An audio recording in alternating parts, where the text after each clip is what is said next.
person. And as if I never thought anything. All I want is blackness and silence.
Don't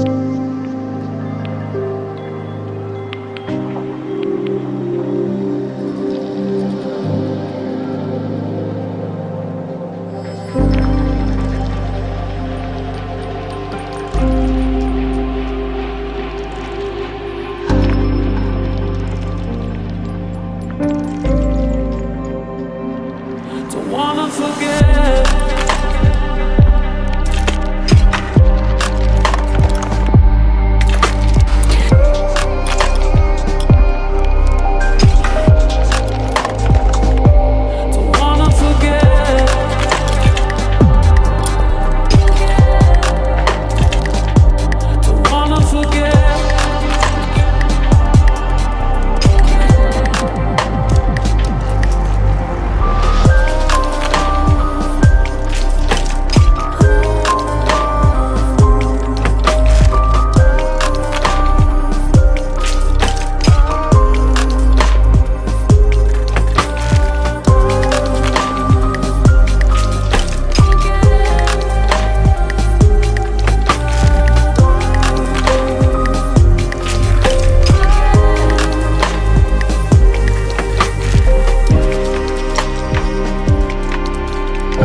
world there's room for everyone.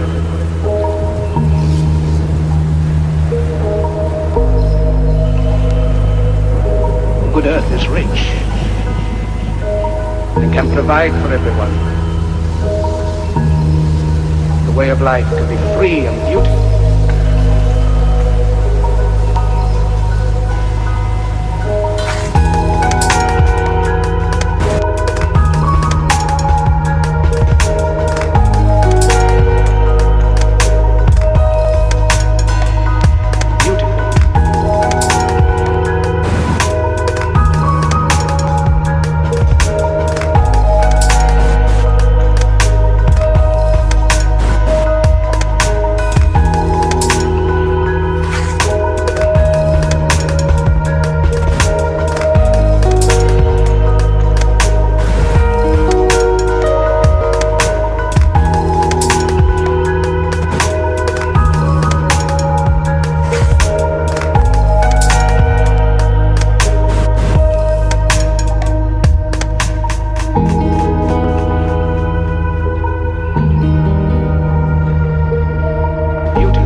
nothing behind my eyes. I'm a negative of a person. And as if I never thought anything. All I want is blackness and silence.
In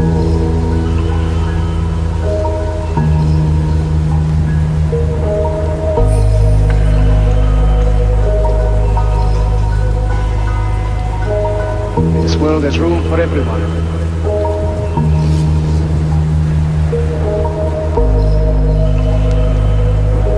Good earth is rich and can provide for everyone. The way of life can be free and beautiful.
Yeah. Yeah.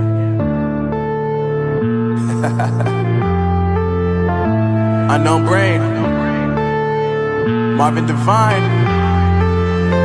I'm saying bye to all the lies and all the times you cried, saying that I wasn't right, yet I was right by your side. You manipulator, playing games, your friends commentators, and I don't know what you say about our private conversations, but it's got them hating. Thanks to all the rumors you be claiming, it's cool, I'm done with you, so they can throw you a celebration. You gon' hate it when you see me with somebody living better. I'm trying to tell you that me just doing me gon' have you jealous. I know that I gotta stay away from all your games. I know that I found somebody else to love me one day.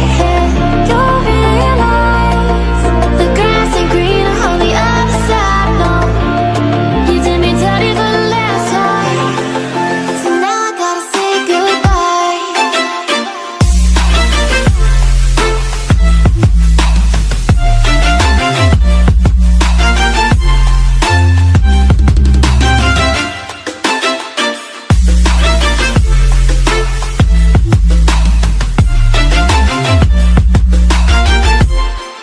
So now I gotta say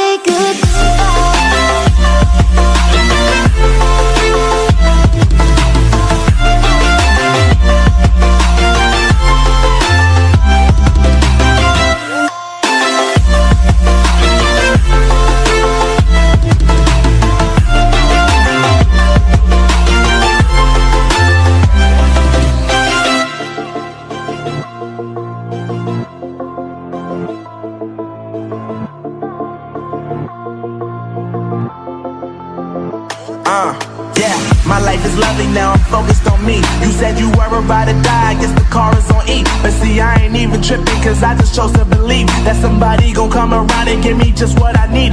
I don't wanna see you flying, see you looking down and out, coming to me crying, saying you miss having me around. Gave you chances and you blew it, you so easily influenced. All the times you told me beat it, now you gotta face the music. I'm saying I know that I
Listen, we found this product at $1.50 and sold it at $18, and we sold over 3,000.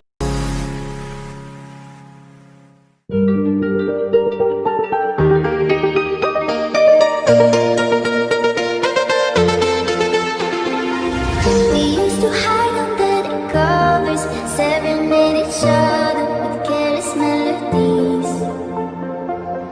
Something buried deep inside us, the major and the minor were like piano keys. You played for me. You played for me. Oh, you played for me. I swear, even in my sleep, I hear it like the memory of everything we used to be. You played for me. You are my symphony. By your side, we are unity. You are my energy, my guiding light. We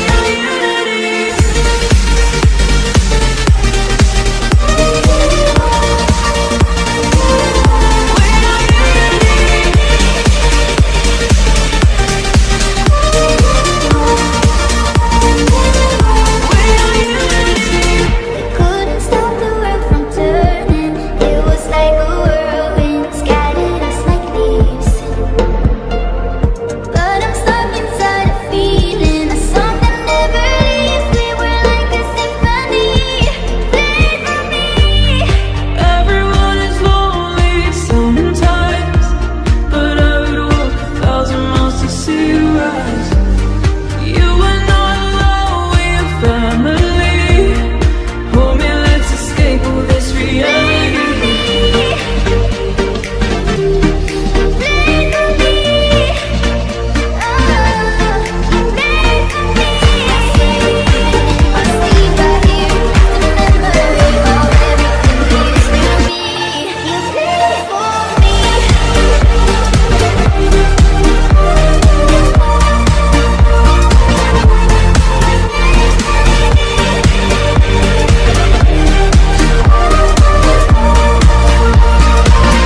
We are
I've been flipping pages since I could remember. The They told me I had to be within the lines of 2 degrees and 9 to 5. And I've been working after work since last September. Working after work, yeah. I stay up late on the weekdays. I never tell when we say. I never wanna look back and wish I could have been. I'm never gonna regret the hours I've been putting in. So take a chance on faith. Your mind's a boundless place. So take a chance, a chance on faith. So take a chance on faith. So take a chance. I never wanna look back. Take a chance on faith. Take a chance on faith.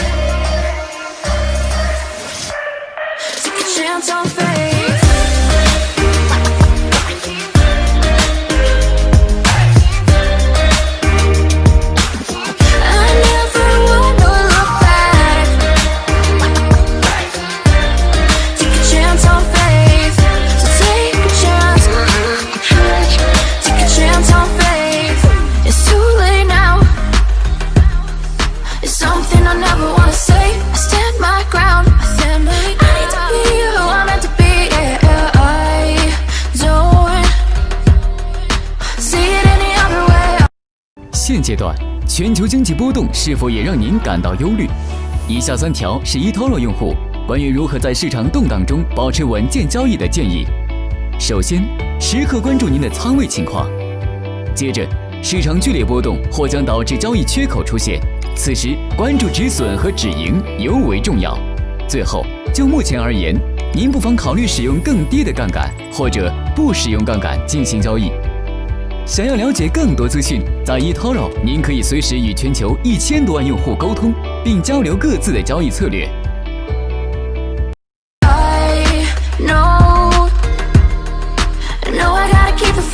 I never wanna look back and wish I could have been. I'm never gonna regret the hours I've been putting in. So take a chance on faith. Your mind's a boundless place. So take a chance on faith. So take a chance on faith. So take a chance. I never wanna look back. Take a chance on faith. So take a chance on faith.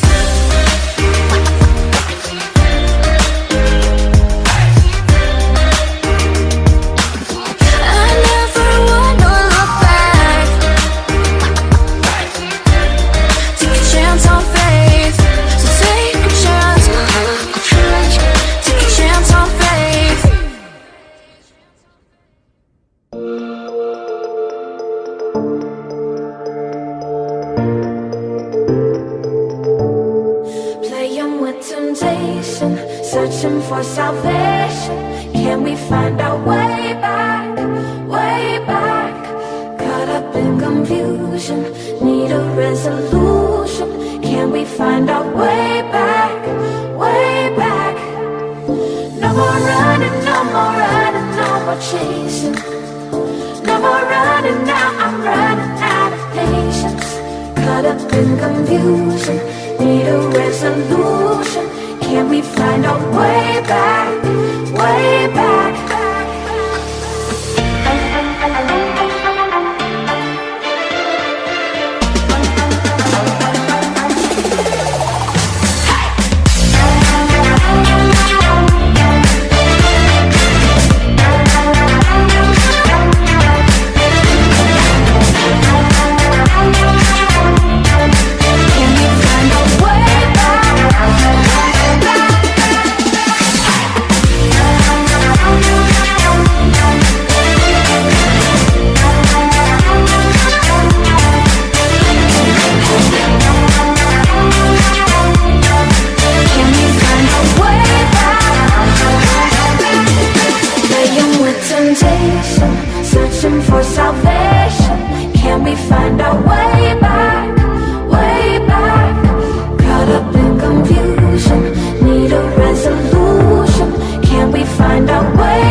No more running now, I'm running out of patience. Caught up in confusion, need a resolution. Can we find a way back? Way back?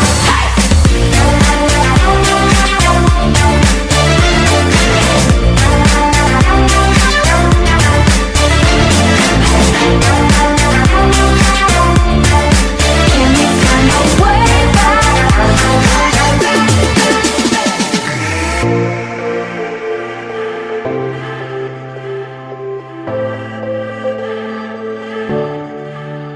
No more running, no more running, no more chasing. No more running now, I'm running out of patience.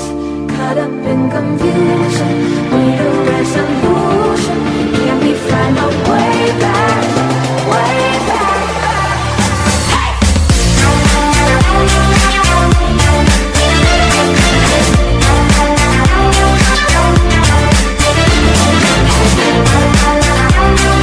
Can we find a way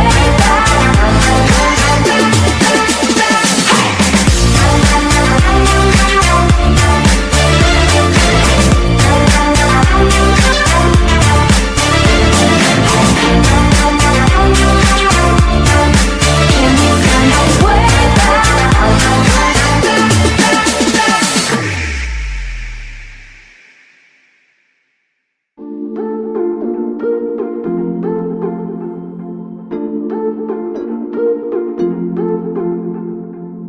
Talk to me. Spill the secrets you've been keeping. Life cuts deep. Let me help pick up the pieces. You're not alone, I'm by your side. Don't you know, don't you know? I walk through fire with you. I walk through fire. No matter what, I'll make it right. Don't you know, don't you know? I walk through fire with you. I walk through fire. I'm not an angel, I'm not a saint. I've been a closed book full of mistakes. But when you're broken, when you're in pain, I walk through fire with you.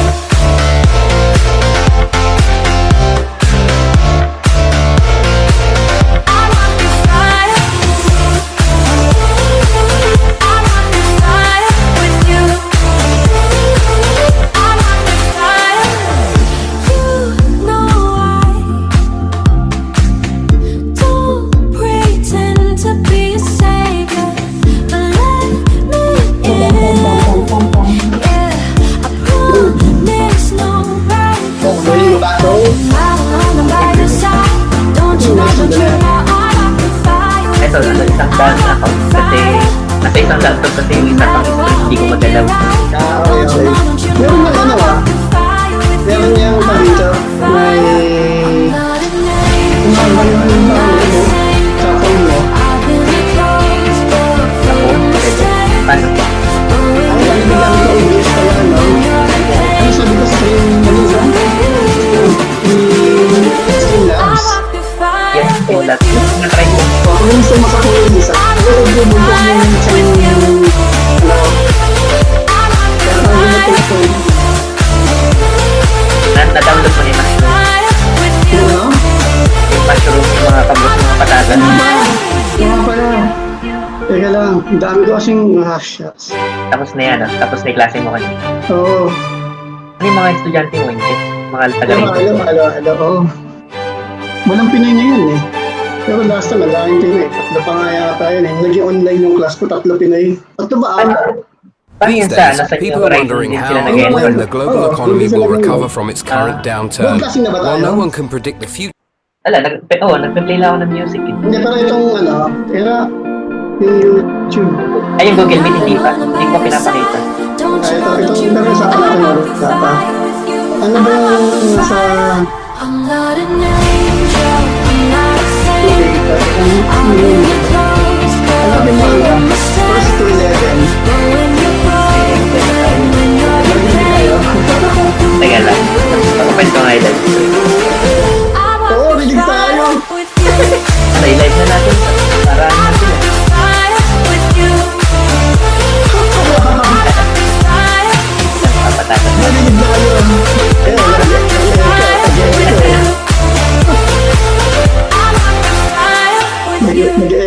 minute ko. Narinig ko eh. Pinalay ko yung YouTube, narinig tayo eh. Naka-on yung mic mo, hindi yan. Dahil paano ba tayo yun? Hello mga guys! Ano, i-live na natin? Teka lang, ano nalagay ko? Yung mukha ko. Hindi, patatas lang. Teka, itong screen na to, itong background na to, screenshot mo ha? Ha? Itong mismong background ng YouTube na yan. Eh, ano yan? Ano ko yan? Desktop ko yan. Screensaver na yan, di ba? Oo. Hindi. Screenshot mo nga. Pwede mo i-screenshot yung buong ano. Sa ano yan eh? Sa software ko. Tayo pakita ko sa'yo. Send ko sa'yo sa chat.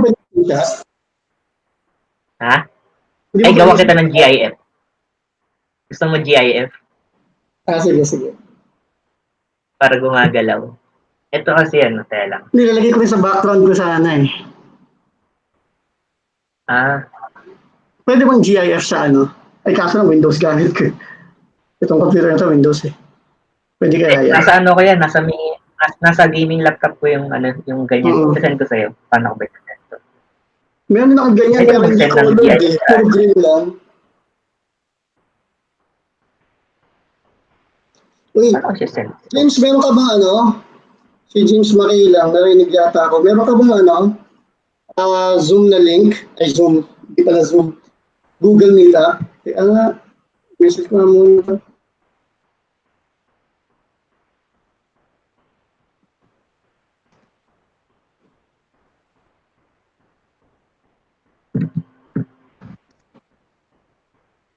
Pero open ko lang yung patatas.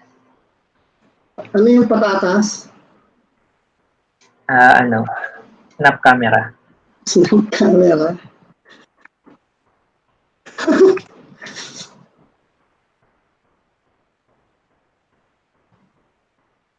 Pwede kong gagwapo ka naman, hindi yung magbumukha kang kabuti.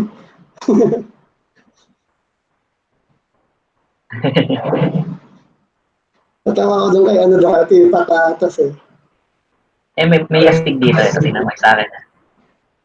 Teka. Sa meet yan. Ano, astig ah. Ay nakatakot yan, baka wala na mag-attend. Hulihin ka pa bigla. Pero ang galing ah. Hoy, morning, galing mo yung boss mo. Hoy, my name is, we will not forget. Kung ka na, mag-rap ka na lang. Ayan, ganda oh. Stig ah. Bakit tayo mag-download sa akin? Sa ano, sa Mac ko nilagay eh. Hindi ko sure sa ano. Snapcamera.snapchat.com, di ba? Yun. Kailangan pa mag-sign up? Hindi, ano lang yan. Maglagay ko lang ng dami. Hindi naman agreement lang pala. Dami. France@caballero.com. Huwag yun. Nag-exist yan. Ay, kahit ano dami.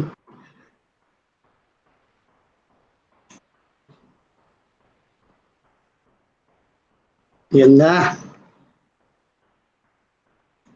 Dami pa ngayon nagko-controlling ko. Wala pa ako na setup eh.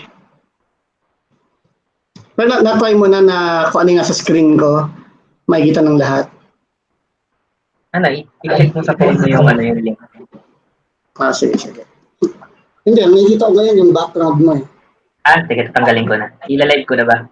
Hindi, huwag mo naman. Hindi, ano lang, testing. Ito, tinan mo. Yan. Teka. 30 seconds. Ako, dito, wala. Hindi pa ako naka-Amerikana eh.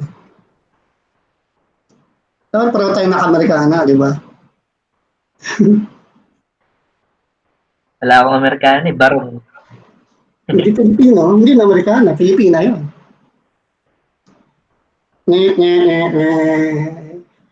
Sabi naman nakikinig, ay, wala na. Tara na, let's go. Saan ba yan natin ko?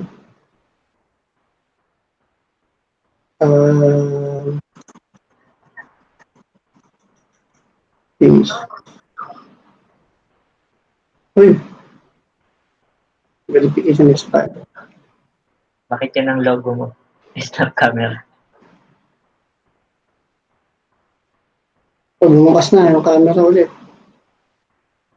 Naging may sungay ka naman. Paano? Maghanap ka lang dyan. Hindi ko pa alam kung naon ko na eh. Ano? Naon na. Ang Hoy. bakla naman. Ako, ang pinamabalis na bading. Wala na mas babading pa sa akin. Paano to? Paano lumipat? Saan yung program? Yung pala. Oo, nakita ko na nasa gilid. Nag-auto na siya eh. Di pa ako pumipili eh. Loko-loko to eh. Finish. Tapos, horned headdress. Saan pipili?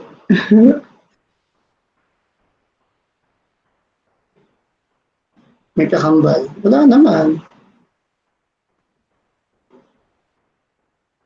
Download mo pa. Sige nga, hanap mo tayo. Feature. Gaming. Ito tayo sa gaming. Gusto ko, ako si...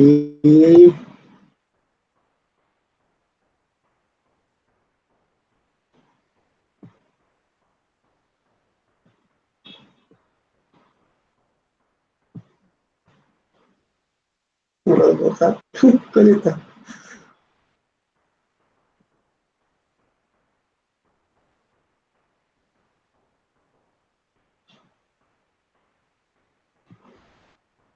Ganda to ah. Steampunk. Yan, kita na. Yan, meron na. Hindi na ako control yung lens ko. Uy, tumigil.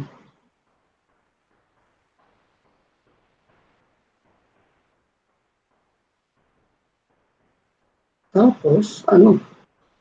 Ganun lang. Ito sa akin cute. Hindi kita makita. Teka lang. Kakalito tong ano na to eh. Kung ano, galing nga. Computer. Monitor pala. Pagka yung salita. Saan mo ba nakuha yan? Doon lang, click mo lang, no? Oo, dyan lang. Hanap-hanap ka lang. May search dyan. Search mo search potato, mga ganun, eggplant. Eh, no, nahanap mo na. Meron din ako. Yung kanina eh.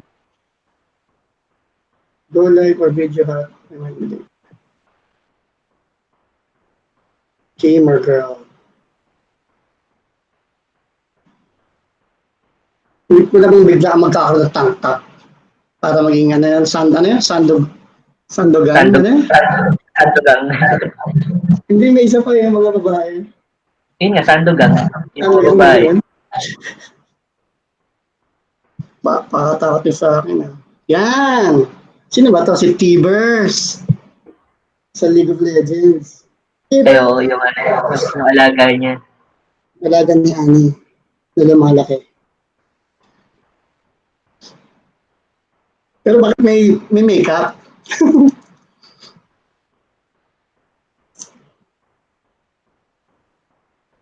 Kaya, yun. Si ano yan, si Cyclops. Hindi, si ano to eh, sa gaming to eh. Si Saber. Sa ML ata. Yan na lang. Hi guys. Ako nga pala, si Rock. Tuwag na lang akong Rock. Last name, Etier. Rock Etier. Okay, maybe not. Live na ba tayo? Oo. Ano yan? Kaya lang yan, wala pa naman tao eh.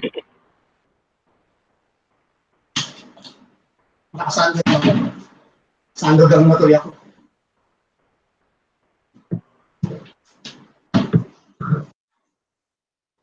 Ang kumita doon eh, no? Magaling ka na mag-makeup. May nakita ako isang gamer eh. Ba't lalaki siya, pero binigyan pa niya yung sarili niya. Ano siya eh? Ano ba siya? Korean ba siya? Binigyan pa niya yung sarili niya. Ay, yung lalaki na napanggap na babae. Ay, mga kasi cleavage. Bakit na nanonood? Yung biling niya maglaro. Parang lapit na kumain ka. Yung pala. Ayusin ka lang. Okay. Kung mabilis mag-uy, nawala. Oh, di ba? Stig. Mas makita yung head ko. Saan yung head ko? Yeah. Nakakahilo siguro sa loob niya na. Oh. Pero ba't kayo blue Lahat ng makita ko blue Pwede yung shadow ko lumalabas yung sombrero ko. Nakalabas yung sombrero. Ayusin natin. Sumama yung buhok. Yun, tapos na yung oras, kakaganito. Mukha na hinahanap. Pag naharangan ng kamay, pag uminom ka. Diba? Anong avatar mo mamaya? Ako, yung kabuti na lang eh. Ito na lang sa akin.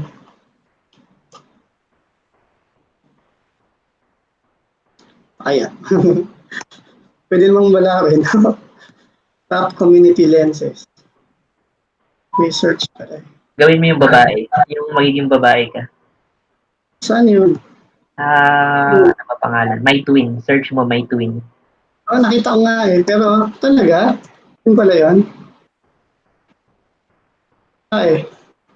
Mga TikTok twin, hindi yan? Galit twin. Baling, gay naman yan.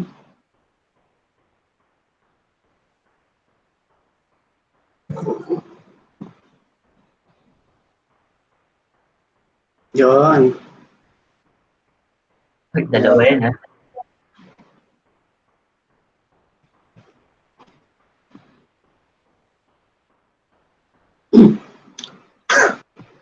Sago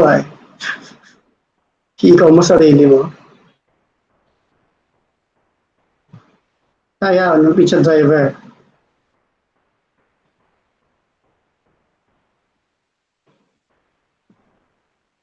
Wala Ang cute ng talong eh. Nahuhuli ulo.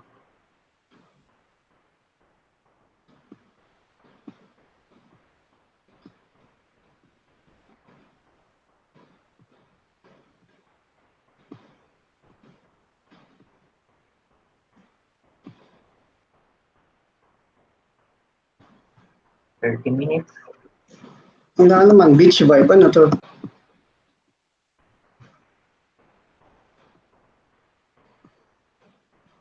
Di ba yung parang groups?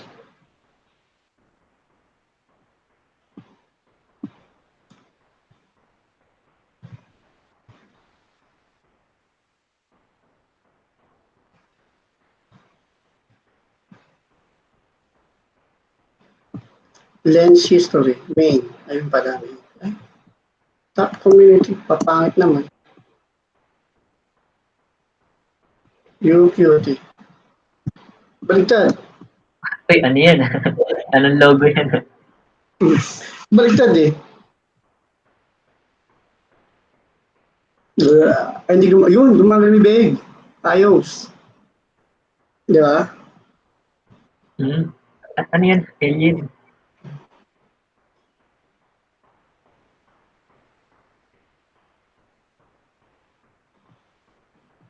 Kaso sinato daw, 3 to 3 titignan pa kung makakasin siya Yari na naman tayo. Meron ka bang baon dyan? Para ever wala sinato. Ha? Pwede rin ka ba dyan? Wala. Ang yata ako dito, ano bang meron ako dito? Ano Wala ba yata? sa Vertical na ako.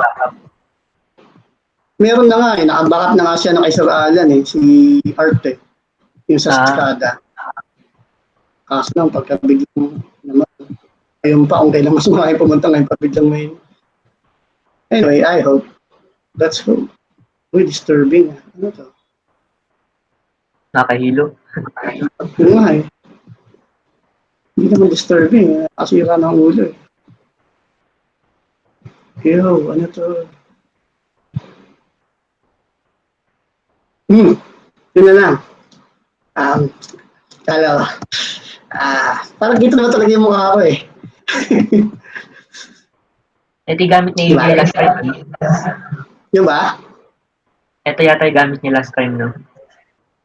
Hindi ko alam. Ito na lang ako. Para formal. Ay, pangit. Ay, ito, maging si Morgan Freeman ka? Oy. Hi. Meron ba? Morgan Freeman. Hanapin mo baka meron si Pacquiao. Back in the day, when God created the world. Hi, I'm Morgan Freeman. Hindi ko magaya yung boses. Mhm. Ito na lang, oh. Ganda, oh. Paano pag nag-hoodie ka, baka sakto yung mukha, yung ulo. Ay, hindi, may buhok pala, ano. Yan, no? Masalot na naman. Okay. Ay, dumalagpas eh. Ayaw nga. Ganun lang. Oh, di ba? Naka-live na ba to? Oh. O sino ito pasok? James Marie lang at Mick. Yan na. Master. Hi, welcome. My name is Morgan. Live na to? Tayo dyan. Sabihin nila kung ano na mga kalokohan natin.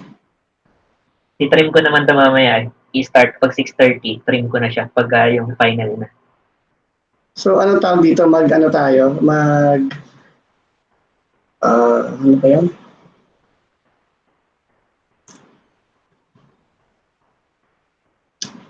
Ay, may recording na to automatic, di ba? Oh, nakaano na siya. Meron pa pala akong request sa'yo, baka one of these days, i-record natin yung ginawa mo. Para may record tayo. Yung ginawa mo. Ginawa sa... Dito, yung last week. Ha? Ay, last event. Ayan. Kaso lang, maputi yung kamay ko. Hello, test mic test. Sige, rinig, boss. Yes, sir, we can hear you loud and clear. Yes, sir. Yes, sir, we can hear you. Yes, sir, we can hear you loud and clear. Let's get it on. Remember, South Africa will not be free if we do not believe in ourselves. That is the words I tell everyone. Before I die, South Africa will be free. Pwede na? Pwede na ba? Pwede. What is pwede? I cannot imagine. Okay. Okay. I can Okay tayo.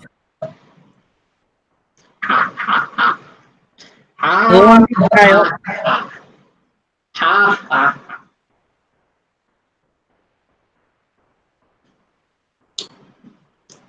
Sana may Obama, no?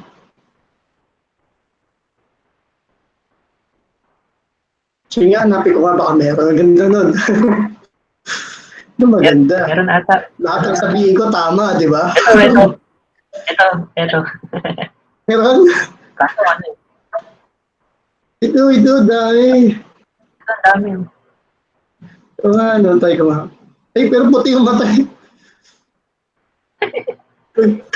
Pwede mag-testing ng presentation, baka kasi magka-problema. Sige, testing mo. Sige, go. Ako magpapatatas muna ako. Hindi naman to si Obama, pre. Sige ba yan? Yun, no? Master, oh.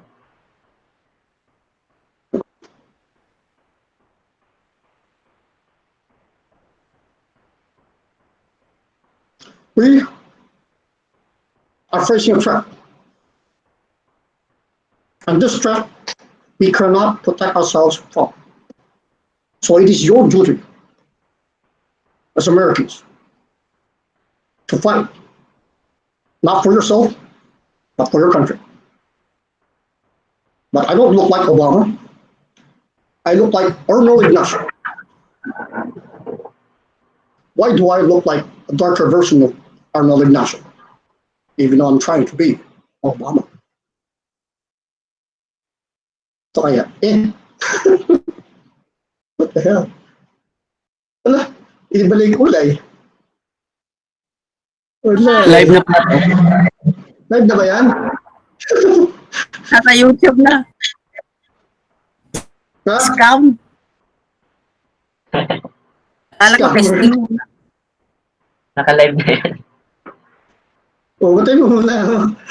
Baka mamaya wala na mag-attend. So, ba't ka di kita makita? Ako lang ba nakikita mo? Nakikita nila? Nakikita ko lahat. Pero nakikita nakikita sa screen sa YouTube? Teka nga, punta ako nga. Sa open mo lang sa phone mo para makita mo. Saan na ba yun?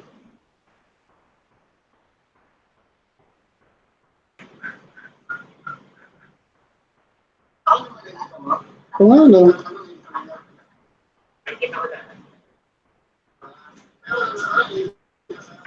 Ang bakit ang boses ko?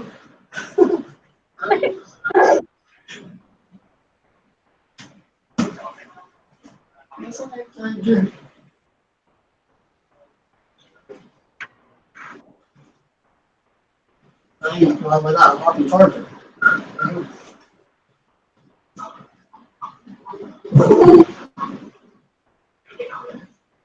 Ang topic. Pwede ba i-post dyan? Nasa iyo yung lahat ng speakers? Yun? Ay, meron ako. May kopya ako. Bertman, ayun. Bertman is here. Hello, sir. Welcome.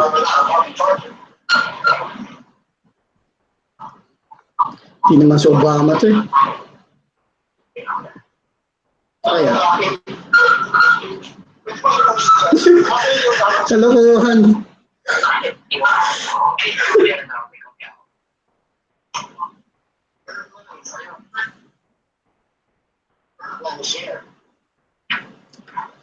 Hindi naman gumagala yung bibig.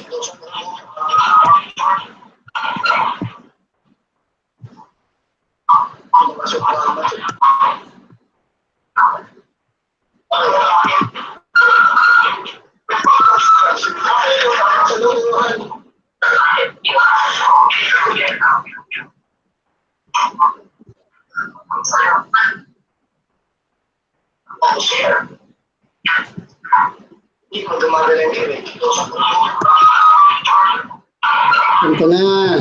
Pinakamaganda sa lahat.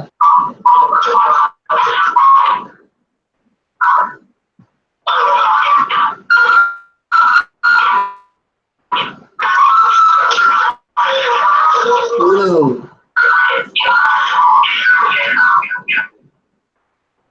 Wala, suppose mo lang. Okay. Wait for it. Hindi pantay. Hindi pantay. Ay, yun yung nag-feedback. I'm sorry.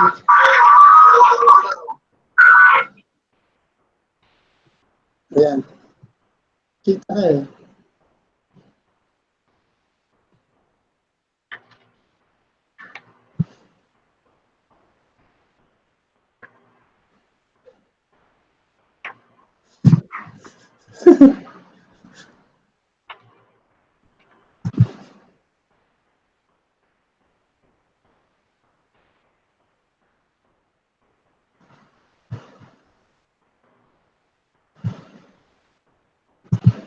Hanggang 200 characters lang pala yung limit na itong ano. Sa YouTube. So, ganun. So, kailangan pa isa-isa. Kasi makatabunan na. Yung, wait for it. Ay, teka, bakit boses Obama? Si Trump pero boses Obama. Ayos yun ah. We are facing a grave crap. Wait for it. We will build a wall.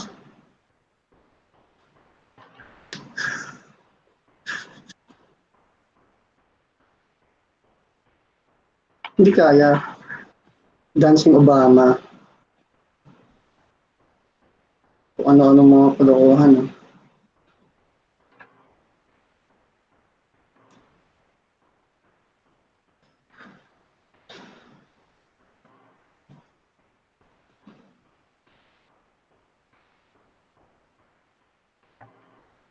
Yung, ang kamukha.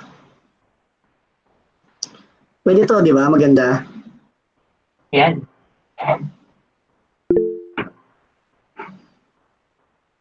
Thank you all. Today is a good day. Wait for it. We will build a wall. Yun lang alam sabihin eh. Puro wall lang.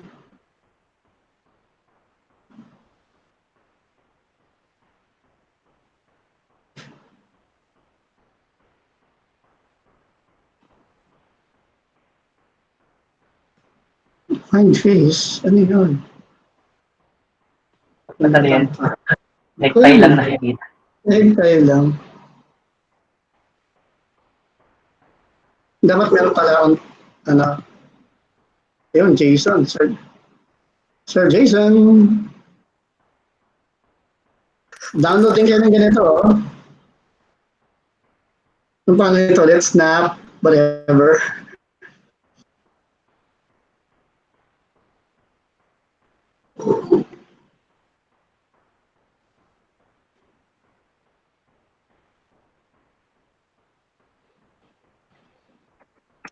Kung sa YouTube lang nag-join yung iba, ano? Naggang na yung ano. 20. Dami na pala messages. May ano na, may 17 na. Ano noon.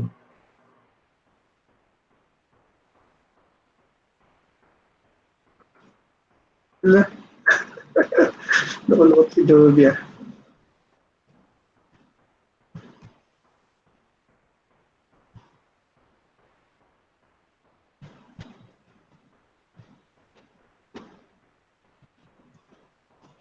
Nangyari, nag-hang?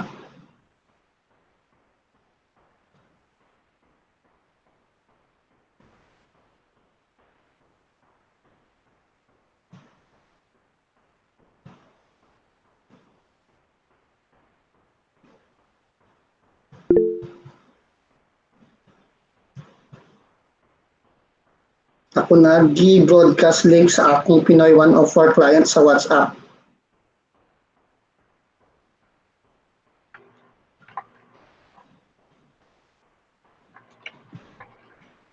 Hindi ko na yung YouTube dito.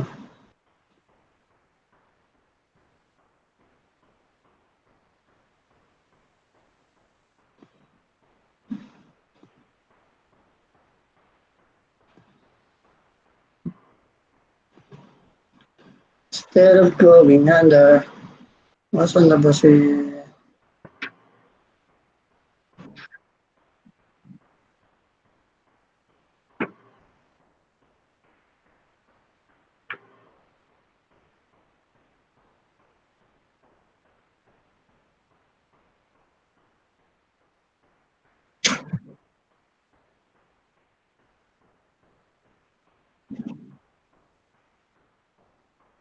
Na-post ba sa ano? Nandiyan ka ano, Franz? Oh. Na-post ba ni... na-post naman. Paano ito? Na-approve na. Doon sa Ano, ano, ni sa Sir Rolando. Sa Pit SF. Nandun na. Sir Rolly, good evening. Live tayo sa YouTube, sir. Nakita mo yung sinend ko na YouTube link, sir. Yes. Good evening. Ayun. Sir. Sir, kami dalawa ni Franz nandito sa Singapore. Kami dito. Master Dennis, bakit ganyan ang itsura nyo? Actually, nagpa-blank tapos, yun, lumabas. Hacker na hacker. Because I want to build a wall. Trump na Trump. Yeah, I'm watching it right now.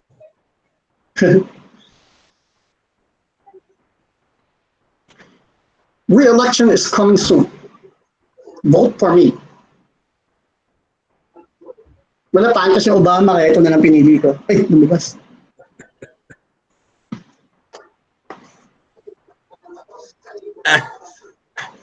Yan. Ang galing. Download ka, sir. Gusto mo?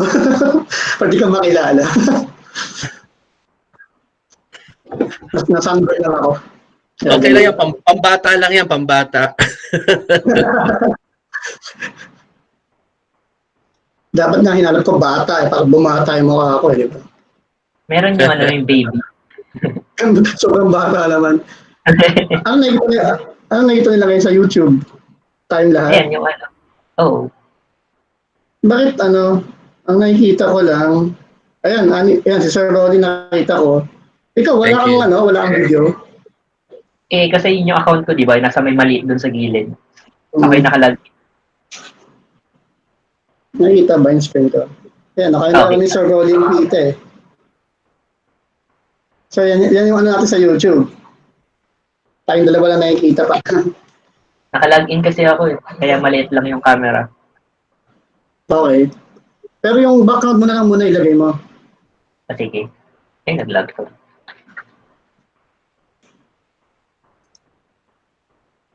Nasaan na si Kim? Yan, may message ko man si Kim.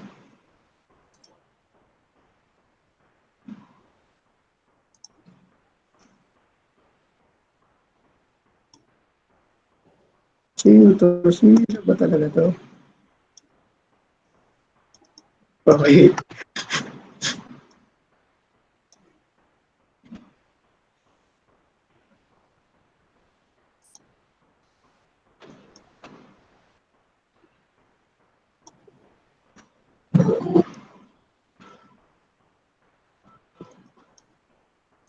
So ako pala mag-adjust. Saan na yun? Sa Meet. Dean Ramos. Okay. Ano si Dean? Nakita mo kung ilan na nasa loob ng ng YouTube chat. Ayun, nakita ko 22 pa. 22 ang nasa loob ng chat niya. Yun ang si AJ.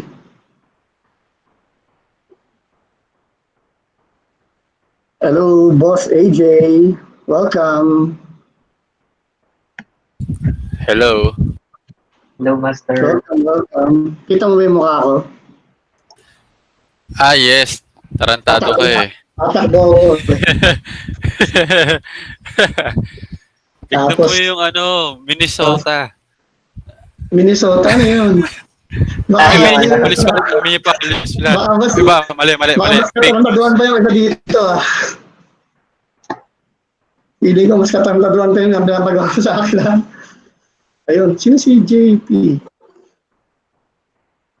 So ang ginawa ko, yung mga members ng night, sila lang yung may, or tsaka yung mga natin, mga invited natin ang meron lang ng ng login sa Google Meet. Tapos, the rest, sa YouTube na lang. Kasi limited lang yung kasya sa Meet eh. Okay? Ikaw naman, ayun na si Kimchi. Haha. Kami ang nag-hack ng PLDT. De joke lang po. Kasamahan kita, dalawa tayo.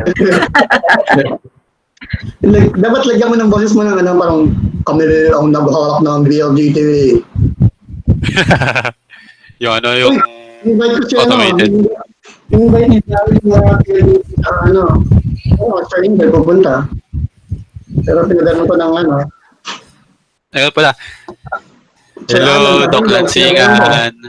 Hello, good evening. Good evening. Oo. Good evening, Doc Lansingan. Ready na si Doc. Hindi naman. Dito, ayan na si Doc ha. Ang social experiment naman daw ni AJ, AJ talaga, hindi naman talaga ikaw yung tumira nun, di ba? Isa. Di naman ako part ng boost. Parang nagko-contest na yata dyan ha. Yari ka. Doon ako part. Pero ang San dami Jason, pwede. magsalita ka naman dyan. Nakamit ka eh. Jay-Z. Tumahay Naalala ka. ko 6 na pala. Nagsasolve pa naman ako ng Hack the Box ngayon. Kasi may magre-retire na wala Bago machine. pa lang bukas, di ba? May bagong bukas na box eh, di ba? Ha? May mga bagong Mamaya, bukas na box. madaling araw. Alas 3 na Mamaya madaling pa? araw. May Mga medium sikil. box ngayon na sinusolve ko. Mamaya na lang siguro after ng webinar na to. Pwede mo kasabay, di ba? Wala namang pag-download mo na. Pwede na yan, di ba? Nakakonect naman na ako eh.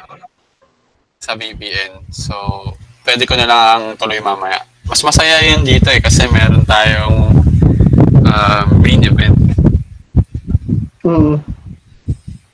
And now for the main event. Kim, magsalita ka naman, please. Hello. Sir Dennis, minsan nawawala-wala yung filter mo. Oo nga eh. Ayun. So ano nang gagawin Video natin? mo. Ito, ganito lang. Meron ka ng program, di ba? Wala. Kagumuha ng program eh. Wala ba tayong program? Teka lang ha. Kung ayaw mo maglabasan yung mga tao. Good afternoon. May tanong kami daw. Wala Ano yan? na naman sa pag-hack dun sa PLDT daw. Wow. Sure ka ha? Feeling ko ako yung mastermind dun. Isang walang kaalam-alam. Yun, ang ganda. Pero di ba nandun si Sir Angel. Oo. Nandun siya eh. Nakita ko yung niya eh. Kasi di ba ako sa PLDT. Live tayo guys live tayo.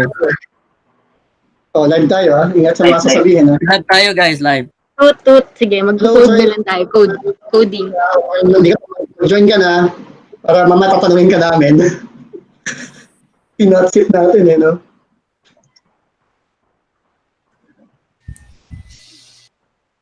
Saan na yung mga iba? Ayun, Sir Jason, nandito na pala eh.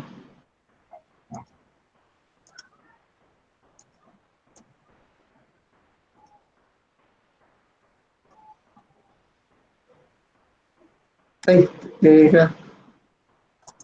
Saan na yung Google link? Bakit yung Facebook naglolo ko? Basta ikaw si Trump. Wala kang video, Kim? Ayaw mo. Confi. Di gawa kami na gano'n sa... France, dapat pareho lang tayo, France.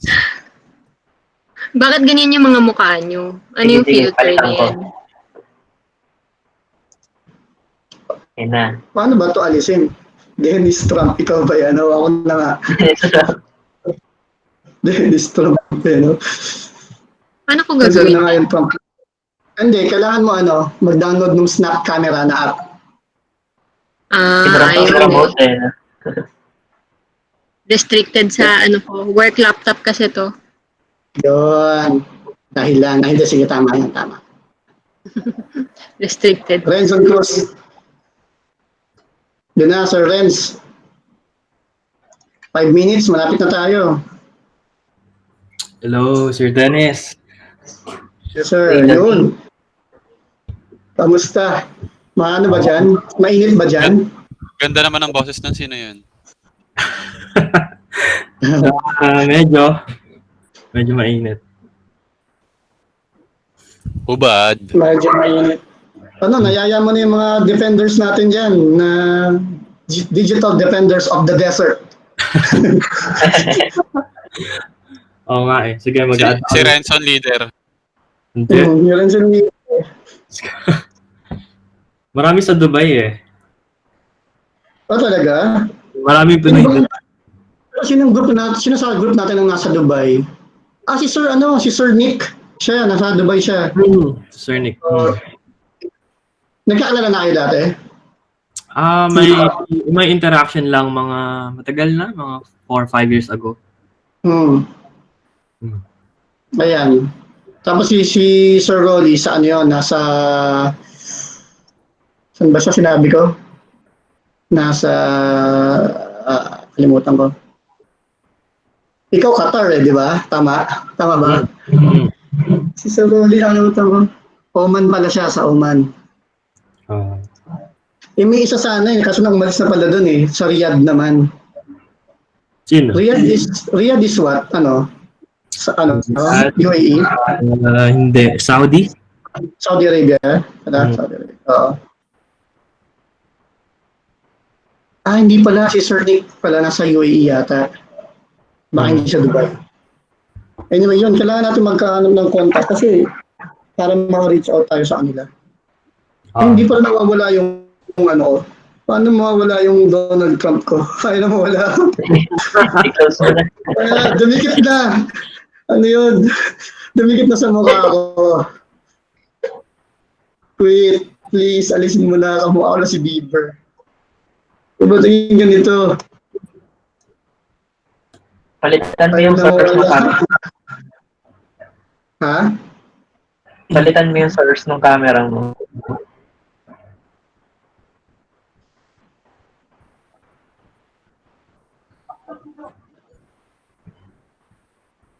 Wala na, dumikit na. Wala na sa Wala na, sa permanent na yung snap camera.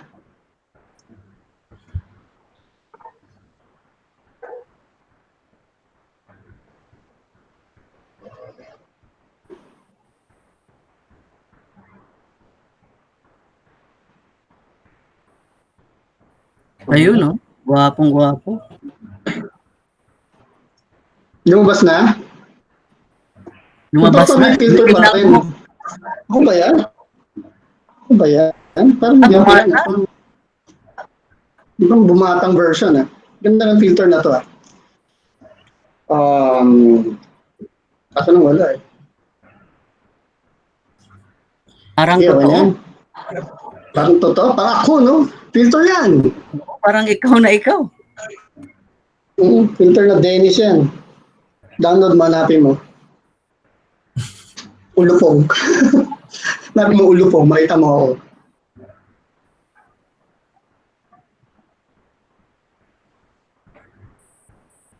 Bumibili na ng alak si Al. Nasa grocery, ano ba yun? Matik yan, sir. Sabi niya. Okay. Naka-live na, Dennis? Si Ewa kay Live to, live. Naka-live na. Kanina pa to live. Kanina mo ba? Kanina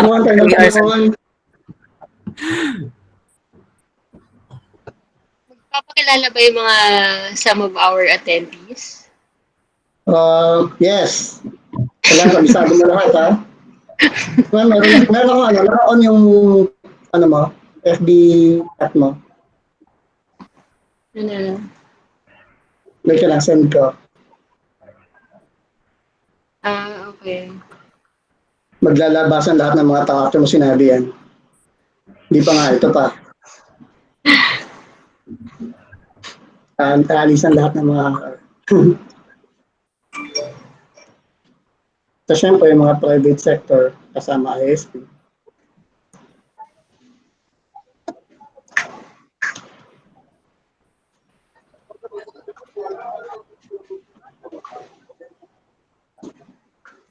Sana hindi ma-disconnect mamaya. Hindi yan, tiwala lang. Ma-disconnect sakto habang nagtatalk ka. Pagdating sa'yo, mag-disconnect na. Oo, sadya talaga, no? At PLDT pala ako, guys. FYI, para at least. Right, may taga-PLDT na may naka-join. Ano ka ba? Sabi na, postor ka. So sana, okay yung internet connection ko mamaya.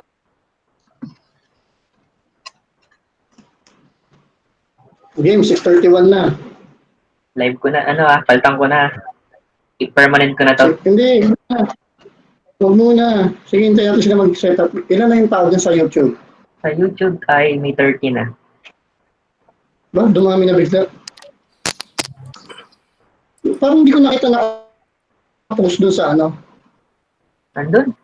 Lumabas sa notif ko eh. Gigong Delisay. Sino na naman to? Sir Dennis, okay ba yung audio ko? Oo, okay ka. Marinig ko. Malakas na. Walang echo? Sa lakas eh. Wala naman, sir. Okay, good. Thank you. Saan yan, sir? Sa bahay niyo ba yan? Bahay, oo. Bakit? Nasa US ka ba, sir? Hindi. Ito yung ginagamit ko pag kami mga trainings. Ang dami-daming trainings kayo na mga data privacy. Kita ko sa page mo, sir. Sunod-sunod eh. Buti na. Oo. Katsambahan kita eh. Of course, yung gabi wala na yan.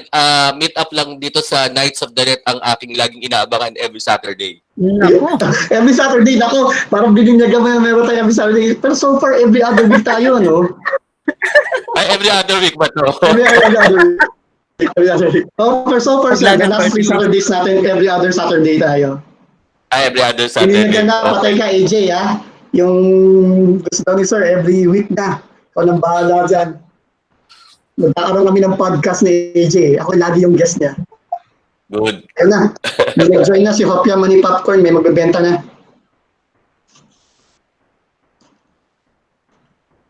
So, ang ginawa ko kasi ang videos ko ngayon is more on the YouTube. So, pag doon sila nag-join. Kasi pag dito nag-join, napupuno eh. Hello, Sir J. Turla. Author ng, ay di ba joke, hindi po siya ang author ng Turla malware. Clarify ko lang ha. Pero sa kanya po yung Turla group. Turla group of hackers.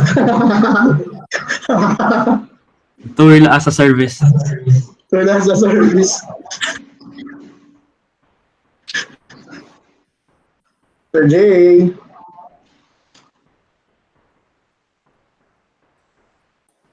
Yes po, boss. I'm here. Worker lang po. Sir Rolly. Yes. Tatanong, active ka pa rin ba doon sa NPC or more on sa P-site na? Ay, active ako ngayon sa profession ko as the data privacy consultant. Okay, as a consultant. So, pero dapat sure talagang, dati, di ba, isa ka sa, anong tawag doon, sir, yung position mo sa NPC? Former chief ng Compliance and Monitoring Division. So, chief ng compliance. Yun. So, tinatanong ni isang namin siya nating guest, nag-message sa akin. Sabi, saan nga ulit si Sir Rolly? Actually, yung NPC, I'm not anymore with NPC. I'm running my own consultancy firm on data privacy compliance. Okay. Pero currently, still the president of P-Site, di ba? Yeah, I'm still connected with P-Site, pero yun na nga, konti-konti, mawawala na rin si P-Site because I'm no longer full-time in the academy. Okay. Di ba sir, sa GK, ano ka pa rin sir? Sa GK, it's part-time position. I'm helping GK for, with their GK College, di ba? She put up a good GK College. Yes, sir. They're offering a bachelor's degree program. Tatlo yung program niya, BS Information System, Multimedia Arts, and Fine Arts. No? So, nag-venture na rin siya into higher education. Sir eh. So, ang dami mo palang ginagawa, no? Pero more on talagang data privacy and protection ako talaga. Yun ang aking main line of work. Parang yung mga part-time mo, sir, pa lang sa amin yan, Parang yun yung mga full job na namin, Part-time lang sa'yo, Hindi naman. Kayo pa rin yung expert talaga sa which I look up to pagdating sa cybersecurity. Oo nga Natutuwa nga ako pag sinasabi mo palagi. Ito yung nagturo sa akin. Sabi ko, parang maniniwala ba yung mga tao? Yung din, ako yung teacher yung din. That was 2010 na to, 2009. Yes, sir. Nung nagkakilala tayo, no? Ang galing. Kasi it's part of the requirement of CHED na kailangan merong certified from the pool of faculty members para may offer yung digital forensic. Ano mo rin po ba sila, sir, sa inyo? Yung mga, batch sila, Ma'am Trillanes? She's now the dean of the college. Oo. She's doing well. Magaganda yung mga programs niya ngayon and saka yung mga connection niya with the government in terms of OJT, exposure ng mga estudyante in digital forensic talagang magaling. So, yun dapat pala. Dapat pala bumisita ulit ako doon. Yeah, oo. Para mas ma-improve yung digital forensic. Okay, si Sir Mars nandito na. Sir Mars Kakacho, founder ng Hack the North. Sir Mars, musata ka naman dyan. Kahit konti lang.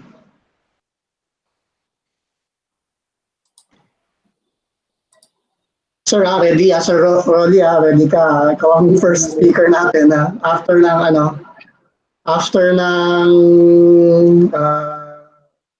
icebreaker ni Sir Renz. Yeah, sure. Pero yung talk ko is about 10 to 15 lang talaga, no? Oo. Yes, sir. Medyo lang tayo. Pero kasi, pag available ka pa, kasi we'll try to fit in, lahat ng mga speakers muna. Pag available ka pa, after nung event, meron tayong parang open forum din. So, yun. Yeah, sure. Okay lang, no problem. So, later pala, doon sa mga ngayon na nag-attend, hindi nyo alam, laging after every event, merong pod talks na ang hosted by Mr. AJ Dumanhog and syempre yung special guest niya ako. Iba-ibang guest ako. Kabisan ako, tsaka ako lang ako. Okay. Pero yun, open forum yun. Kasi last time wala nagsalita eh. Kami lang dalawa dadaldal eh. Ayan, shoutout daw, meron na daw 41 viewers sa YouTube, ba? Kaya YouTube kayo nagpupunta talaga lahat ha. Uy, tuloy yun? Yung podcast na yun? Wala pa idea doon. Uy, di ba ikaw may noon, ikaw nagbalak noon last time. Ayun na, nagpapasukan na. Teka nga, admit ko muna, excuse me. Impromptu. Biglaan eh.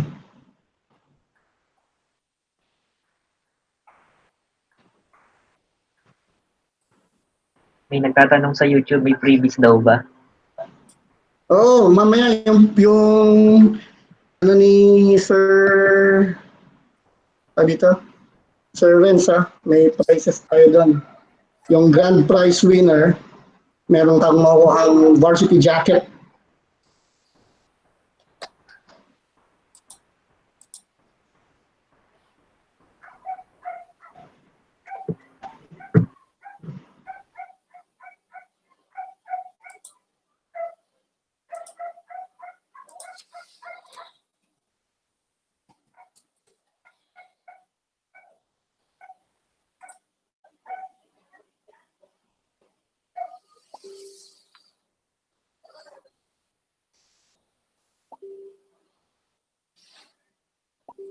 Oh, ibalik daw si Trump.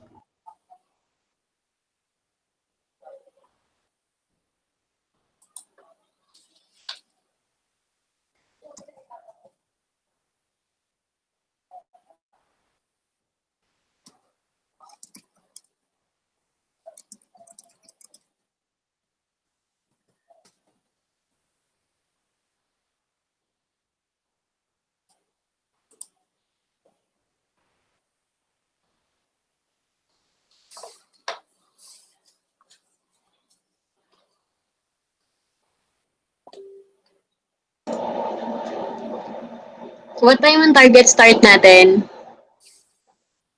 Master Dennis. Nakamute. Nakamute.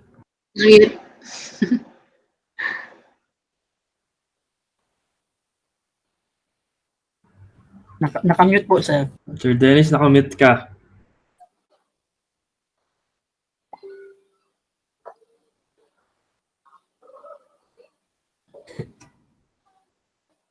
Nag-mute sa akin.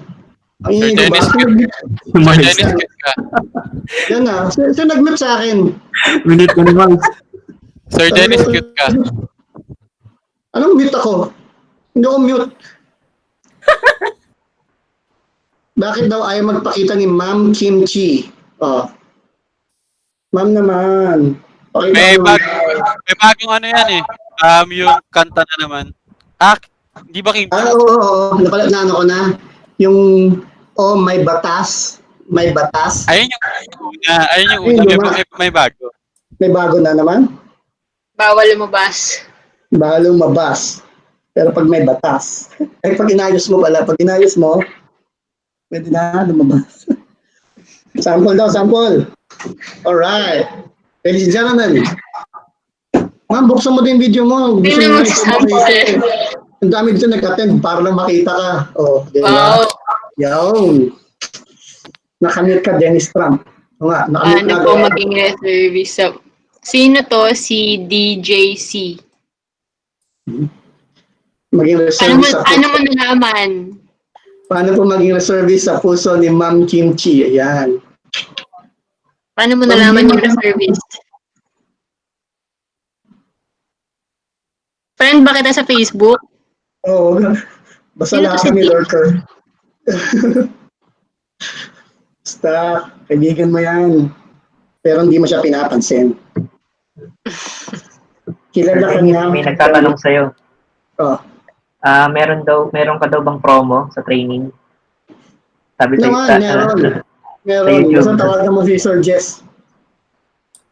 Si Sir Jess ko humingi. Oh, ay, bakit naka-full screen game?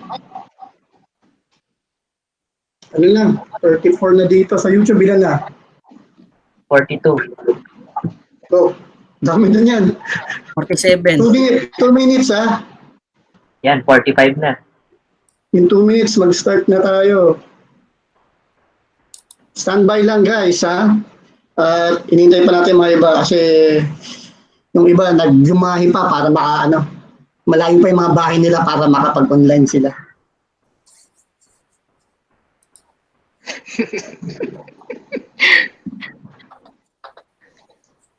Dinner time kasi ngayon, siguro. Oh, bakit? Pwede mong kumain. Habang mo nanonood sa YouTube, di ba? As a matter of fact. Noodles.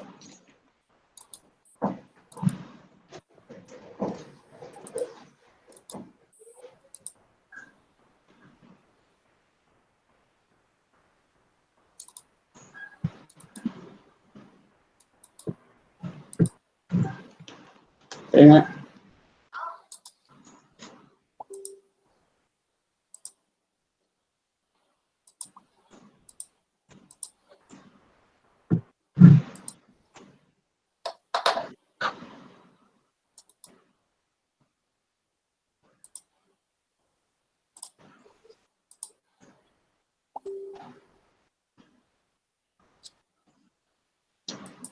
Okay, mama, 1 minute, ha? Start na tayo, ha? Si Sir Renson, ready ka na, di ba? Ready na, sir.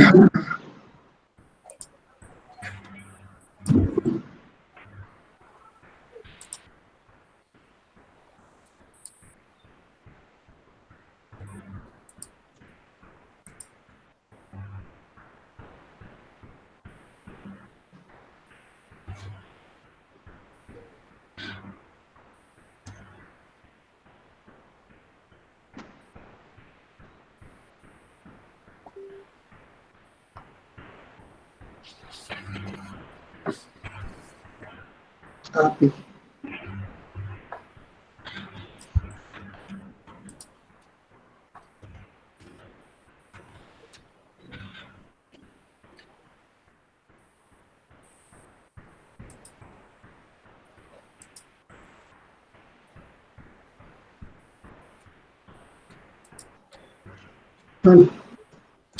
Yan na, dyan na yung mga taga-Air Force, nag-join na rin.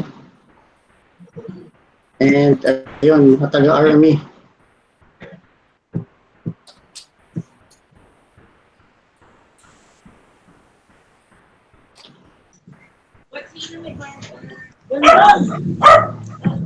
Pakipatay naman, pamute naman yung aso dyan, oh. Parang manok lang yan ni Sir J, ah. Okay, Kim. Ma'am Kim, nasaan ka na? Nabas ka na? Nandito lang. I-spotlight ako ni Master Dennis eh. Di naman ako Labas mo yung photo. Labas mo na yung mukha mo. Ano ba yung sa YouTube? Mahirap na pag work from home kasi di naliligo mga tao. Ganun ba?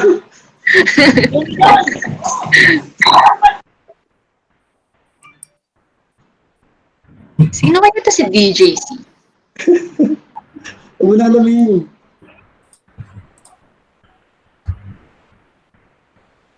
Ay, wait lang nga, BRB.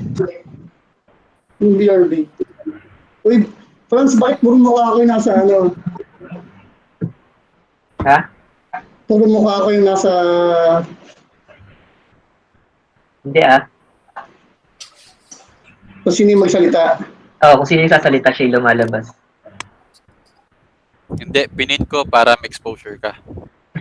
Huwag ganun. So mamaya after the event kung gusto nyo mag-join, itakasal namin ni Master AJ yung mga nakapanahon na mga intriga. Boy Abunda, ay hindi pala ano, pag-usapan natin mamaya mga issues na nagiging problema ng IT world today lang na sa Pilipinas. So open forum yan. Don't care. May mga pwede tayo pag-usapan mamaya na like mga nangyari netong week na to. Yung mga contact tracing application na may mga permissions na excessive. Pangalawa is yung sa PLDT, kung ano pwedeng pag-usapan, and kung may pangatlo pa. So, yun. And later, yung mga kumabol, yun, pwede sila maki-join, di ba? Alright, lalo na yung mga may questions sa mga panelists natin. So again, yung mga naging previous na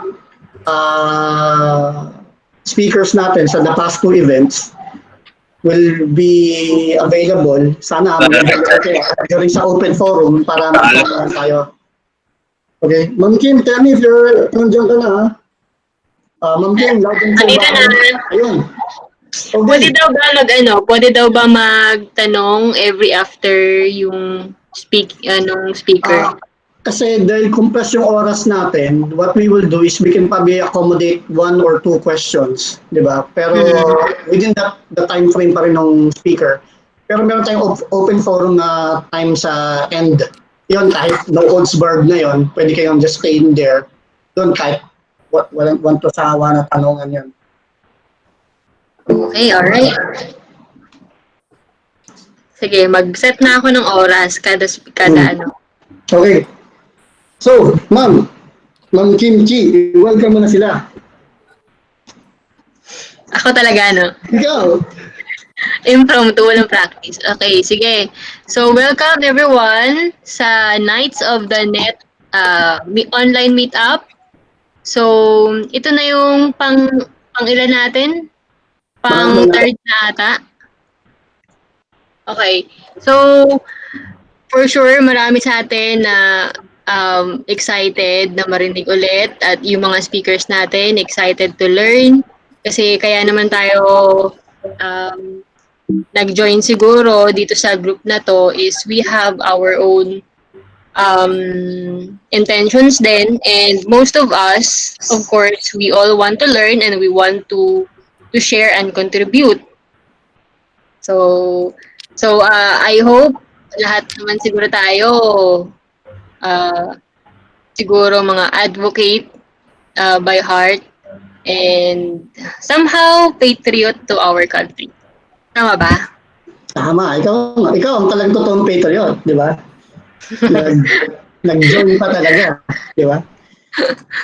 Ayan, so ma'am, sabihin ko lang sa kanila, sa mga, siguro mga ibang attendees dito na hindi pa alam kung yung Knights of the Net na yan. So, originally, ang intention is to help the government help our friends sa military and sa mga law enforcement to grow their knowledge. Parang kung ano yung mga knowledge na natutunan ng mga sa private, i-share sa government. Pero dahil lumaki na yung grupo and na-realize natin na gusto rin pala matuto ng mga nasa private sector. So, yun, naging turuan na lang na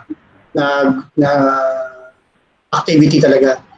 Formerly, ang mga meetups is talagang we meet, yung nagkikita-kita talaga sa isang lugar, pero because of the pandemic, tayo nag-online. And then when we started yung first event, we just expected about mga 50 people to join in, pero umabot ng 200. And then the second event, together with Bug Bounty PH event na yun, umabot na ng mga 600 plus. Yun, so this is what second event, 600 attendees? Oo, yung isa, Kasi ano yun sa YouTube, tapos international yung Bug Bounty na Bug Bounty PH yung second event. Doon, yung sa Nights of the Net, nasa 300 lang, pero nagpumasok na yun sa Bug Bounty na event, umabot na ng mga 600. Ayun, si AJ ang host nung, kaya ang dami nag-attend. Ang nice nga eh. Actually ako, parang since ata ako nag-join sa Nights of the Net since 2007. Tama ba? Ganun na. Parang ikaw na isa sa mga nauna yata eh. Tapos ever since, wala spectator pa rin. Wala man lang na-contribute. So kaya mo ko ini-spotlight ngayon, no? Na Hindi, yung na Sir J Turla, actually nung naging open yung, kasi Sir J na-invite ko yata parang 2016 na yata eh. Basta parang kailan lang di ba? Parang mga 2 years ago lang nata yun si Sir J eh. After nung nanonood ako nakaka-join na ako sa RootCon. Pero originally kasi talaga nung dati, mga mista, mga classmate ko sa PMA, yung mga military pa rin sila and some of them helping the military. So sila kami lang nauna na buo na group na to. And then yun, nag-expand na siya. Tama, kasi nakilala kita during yung Pix Pro ata yun, at saka yung mga nagtuturo ka rin dun sa military. Sa Army, oo. Oo. So, ayun. Grade 4 pa lang, nasa nights na siya. Grade 4. So, nauna pala si Renson, 19 pa yun. Okay. So, ma'am, ano bang una natin activity? Unang activity. Ano bang gagawin natin dito? Magtukintuan na lang ba tayo? Wala akong pinirepare na program. Wala akong pinirepare? Sige, di ko ito Actually, ang lang sana, agenda is somehow, kahit pa paano, kasi di ba in an organization, importante din na we know yung some of our members para magkakilanlan, and so we can strengthen our relationship as a group, and para makabuo rin tayo ng syempre our goals and direction kung paano ba talaga tayo mas makakatulong sa community, which is ang purpose naman siguro natin everyone is to give back to our community if we are all aligned. Seryosong usapan na. So anyway, sige na, ano ba natin? I-introduce na natin yung first speaker. Sino mo muna? Di ba si Renson muna? Ayun, nasabi ko tuloy. yung natin, icebreaker natin. Sige, go. Sir Renson, are you there?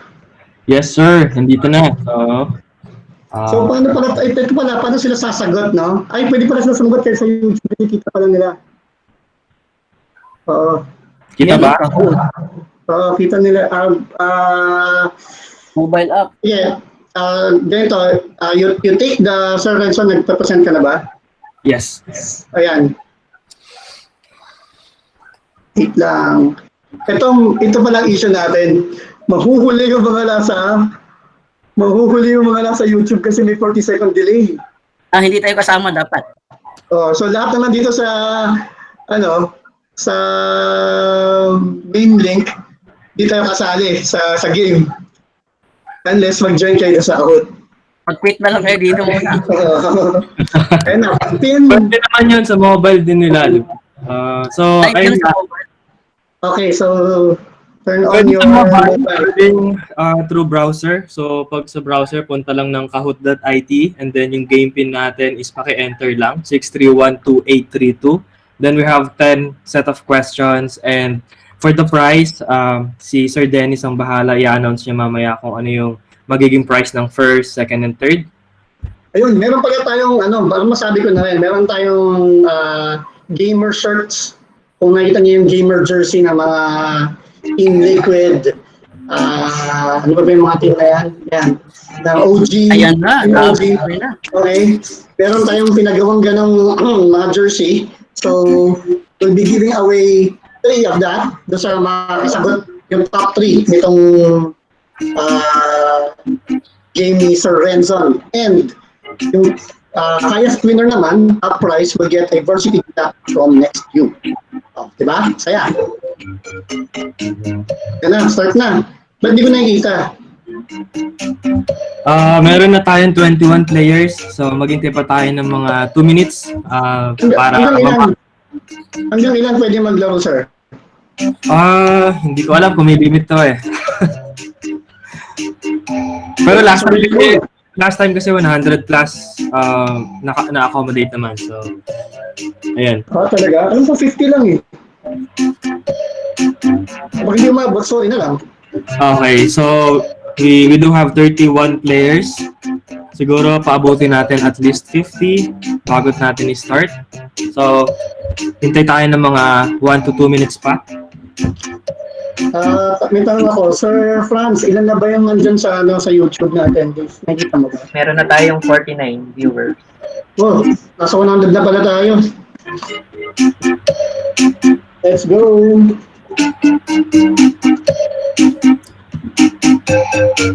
Dennis Trump nag-join na. Card of the League. Sir Bin, ang link sa kahoot.it. Tapos ang number is 631-2832. Tawag na. Hindi ba na phone number yun? 631-2832. Ayun. Nilagay na ni Sir Renson sa chat. Salamat, Shopee. So meron na tayong 41 players. 1 minute more and then i-start ko na yung mga questions. So basically generic questions lang to about security. Ayun. Ang all about cybersecurity, ah. Okay, sir. So we do have 44 players now.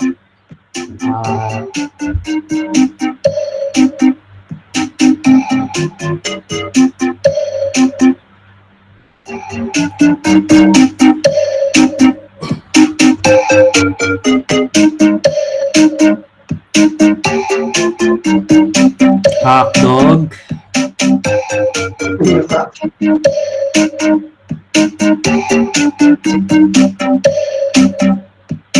MSF Venom. Hindi na ako sasali ha. Oo. Lagi naman ako talo dyan. Baka alam mo yung sagot eh. Si Ivana is then.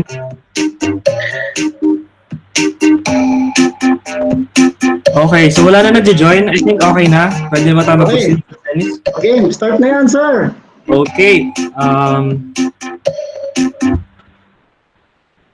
So we do have 10 questions. Okay, number 1 question is, this is a Windows core process that normally used to dump credentials. Run DLL, WinLogon, LSAS, or LSSAX.exe. Okay.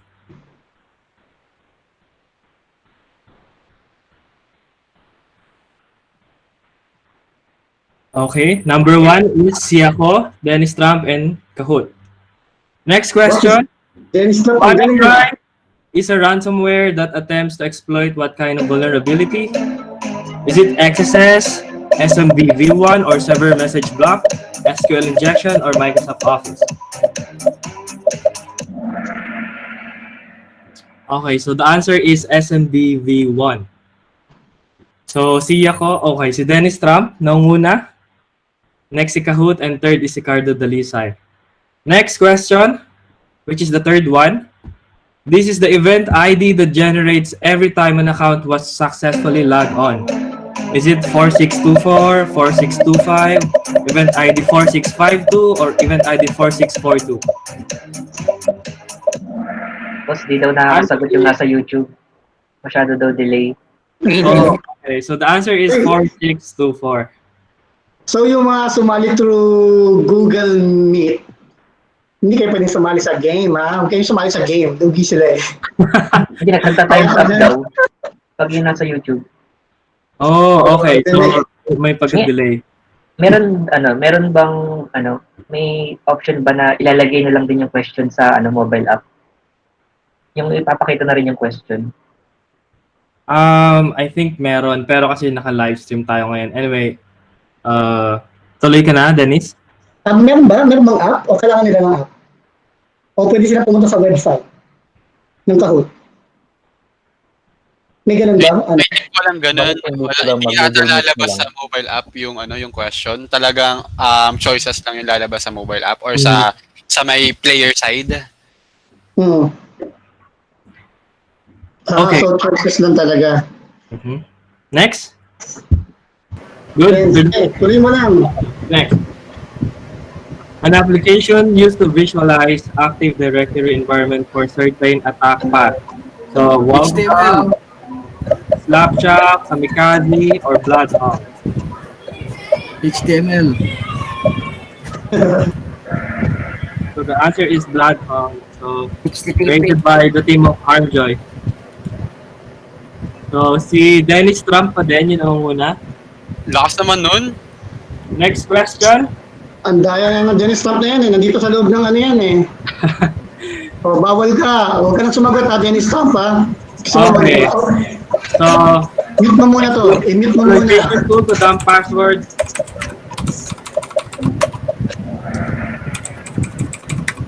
Okay, the answer is Mimikat. The very famous one. Dennis Trump pa din ang nangunguna. The second one is si Dean and then si Ruth _ ako. Next question. It is a kind of USB that can load and use keystroke injection. USB Rubber Ducky, Kingston, Samsung Hacking Tool, SanDisk Extreme Pro Mega Hacker.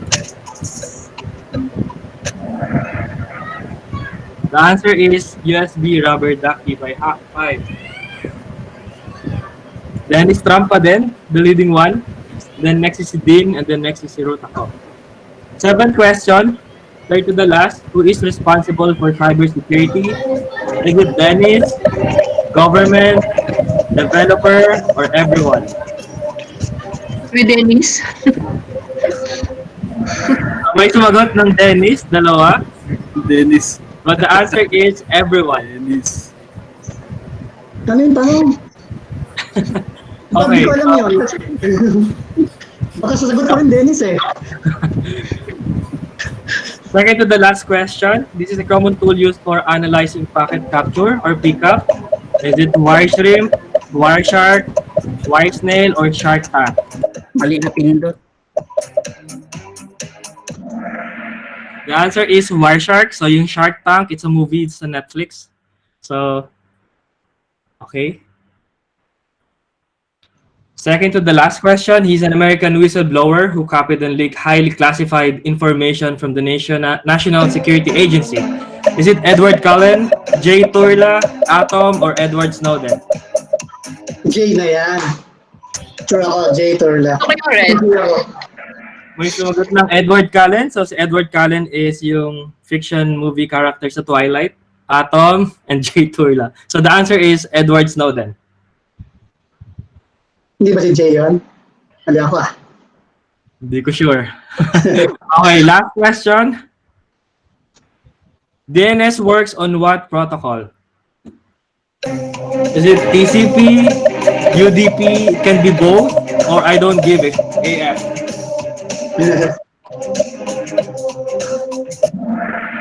So the answer is, okay, ang dami nagkamali. So pwede siyang, so the answer is it can be both. Pwede siyang TCP, pwede siyang DNS. So normally DNS works at DNS protocol, but nagiging TCP siya kapag nagpa-perform ng DNS zone transfer. No. Okay, so ito na yung winners natin. Third place is si Root. Root ako. Second one is si Kahoot. And the first winner or the first place, si Dennis Trump. So, congratulations dun sa mga nanalo. Paki-contact lang si Sir Dennis kung sino kayo. Okay, Sir Renson. Yep. Ako si Dennis Trump, bali di ako kasali. So, yung Dean yung third place. Si Dean ang third place. Si Dean yung third place. Second place is si Ruth ako. And your place is si Dennis Trump. Walang niya ka, Atom. Din, nasa loob ka ba? Din, nasa loob ka rin eh. Makikita naman yan sa mamaya, sa may results, dun sa may, ni Renton. Okay, so, ganito, Mabuhay si Dennis Trump. Mamaya tatalin namin yung score. Sa listahan, hanggang naman sa Kahoot lalabas yung listahan ng lahat ng sumagot eh. Yes, so, meron kayong mga prize sa akin. Pero ito pa, another thing that we will have at the end, siguro, I'll have one more question about dun sa talks. Magbato ako ng isang question about dun sa kung nakinig kayo sa talk ha. And then we'll give out another prize. So, later that's open forum. Okay? 49th place, wala daw bang consolation prize? Siguro, kung magpunta tayo, bibigyan ka ng sticker para sa laptop, di ba? Ay, okay ba yun? Okay, Sir Dennis. So, Sir Dennis Trump is si AJ. So, ang pinaka-first place natin is si Kahoot. Second one is si Root _ako. And then the third place is si Dean. Okay. Sige, congratulations. Ang gagawin natin ngayon, kasi nagreklamo yung mga nasa YouTube eh. Delayed daw sa kanila eh. Delayed telecast daw eh. Ang daya daw ni Ang daya daw ni Dennis Trump eh. Okay? At dahil dyan, ang mananalo ngayon ay ang pinakamababa. Pwede ba yun? Nice. Madami yun sila. So, ganito. Nakukula na lang daw sila eh. Kasi mamaya, meron pa naman tayong mga event and maybe siguro gagawin ko is I'll stick to the YouTube naman.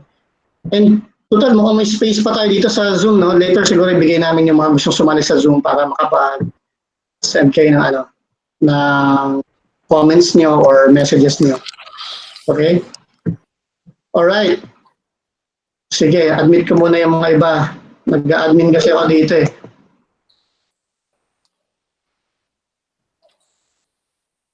Alright, sige. Sir Renson, thank you very much. Pakitulungan naman sa pagtali ng mga winners natin. And then, kung kayo yung winner, and you're one of the top 5, okay? Sa top 5, pwedeng i-PM nyo na lang ako, either through Facebook or Messenger or through the group. You can also leave a message dun sa PIT. Napagalo ko tuloy. PIT Security Forum. Ipapahinga PIT kay Sir Rolly pala yun. Baka si Sir Rolly ganyan ng price ha. Di ba marami naman price natin si Sir Rolly eh. Philippine IT Security Forums. PITSF. Okay? So yan. And kung gusto nyo ng stickers, di pumunta kayo ng RootCon kasi paikot-ikot ako doon, mamimigay ako ng stickers. Okay? Thank you nga pala ulit sa ating mga major sponsor dyan. Alright? Okay, so Ma'am Kim, ano na ba? Ano susunod dito? Ma'am Kim? Nawala si Ma'am Kim. Hello. Ayun. So, Ma'am Kim, ano na ba susunod? Ano na bang sunod? I-introduce na natin sila? Oo. First speaker na tayo. Wait lang ha, kodi ko muna, wait lang. Last time pala, may mga nanalo. Teka lang, dapat, di ba, binalik ni Atong yung price niya. Di dapat, ikaw din, so balik mo rin yung price mo. Bakit? Last time nanalo, RR. Sabi pagkatapos, si Sir Renson pa ngayon, lurker, nag-join sa game ang galing. Kaya pala ang galing eh. May price ka sa akin. That time, hindi naman siya yung host. So may price na, and again, yung that time kasi meron tayong gifts from RootCon. So may mga mousepad. So marireceive niya yan. Tuloy ang RootCon for sure, di ba? Sir Raymond, Sir Jay. Tutuloy natin yan. Yes, sir. Nakamas Game pa na game. natin. Oh, yun na. Sabi ni Sir Raymond. Okay, Ma'am Kim. Okay. So, let's all welcome our first speaker. He is formerly with National Privacy Commission. Nakalimutan ko yung position, sorry. Chief something dati ng NPC. So, let's all welcome Dr. Rolando Lansigan. And he's gonna talk about understanding data privacy. Yeah. Okay. Good evening. Good evening, everyone. And yeah, thank you, Sir Dennis, for inviting me over. And it's my third session with this group. Well, I find the group very interesting. Gusto ko yung informality ng mga discussion nyo for the past 2 sessions, no? And medyo cool lang, no? It's not a formal seminar type or discussion na ginagawa natin na witness natin normally sa mga sessions na pinupuntahan natin. Well, I was given by Master Dennis to discuss about the data privacy law. Kaya the bad thing about this session is that binigay niya sa akin is about 10 to 15 minutes only, no? So how can you discuss the entire data privacy law in 10 to 15 minutes? Normally, when I'm conducting training workshops, usually 1 week, 3 days yan, or parang kung awareness man lamang, it's a full 1 day. But for this evening, I'll be discussing the data privacy law in a nutshell. And mas maganda sana kung if I can discuss further some of your concerns about what the Data Privacy Act is all about, no? Mas maganda kasing i-discuss ito yung mga case scenario katulad nung diniscuss last week ni AJ. Maganda yung kanyang topic presented. Very particular tayo do sa case. But for this session tonight, didiscuss ko in a brief but concise manner what the Data Privacy Act is all about, no? The first slide is about the reasons why we need to protect the data. We need to protect data because we need to build trust and confidence to our organization. So what will happen kung ang ating organization ay hindi trusted when it comes to personal information? So definitely there will be no transaction, there will be no business. Second, it prevents risk. It prevents and mitigates risk. So if you keep corporate information, including personal data, confidential, it will lessen the risk of having this personal information to be breached. And lastly, it is required by law. So that means compliance with the Data Privacy Act is a legal requirement. So that means all organizations must comply with what is written in the Data Privacy Act of 2012. That is why whenever we discuss data privacy law, lagi ko tinatanong which is more valuable, data or money. Definitely, data is more valuable than money because if someone takes your money, that's all they have. Pero kung kinuha nila yung data, they may eventually take your money too. And that's why for this purpose, the National Privacy Commission, the Data Privacy Act of 2012 was enacted into law last 2012. No? So, sa mga lawyers, that is Republic Act 10173, otherwise known as the Data Privacy Act of 2012. It is an act protecting the fundamental human rights to privacy. So that means whenever we discuss about data privacy, this law applies in protecting the personal information of all the Filipino citizens. And also, for this purpose, the National Privacy Commission was formed.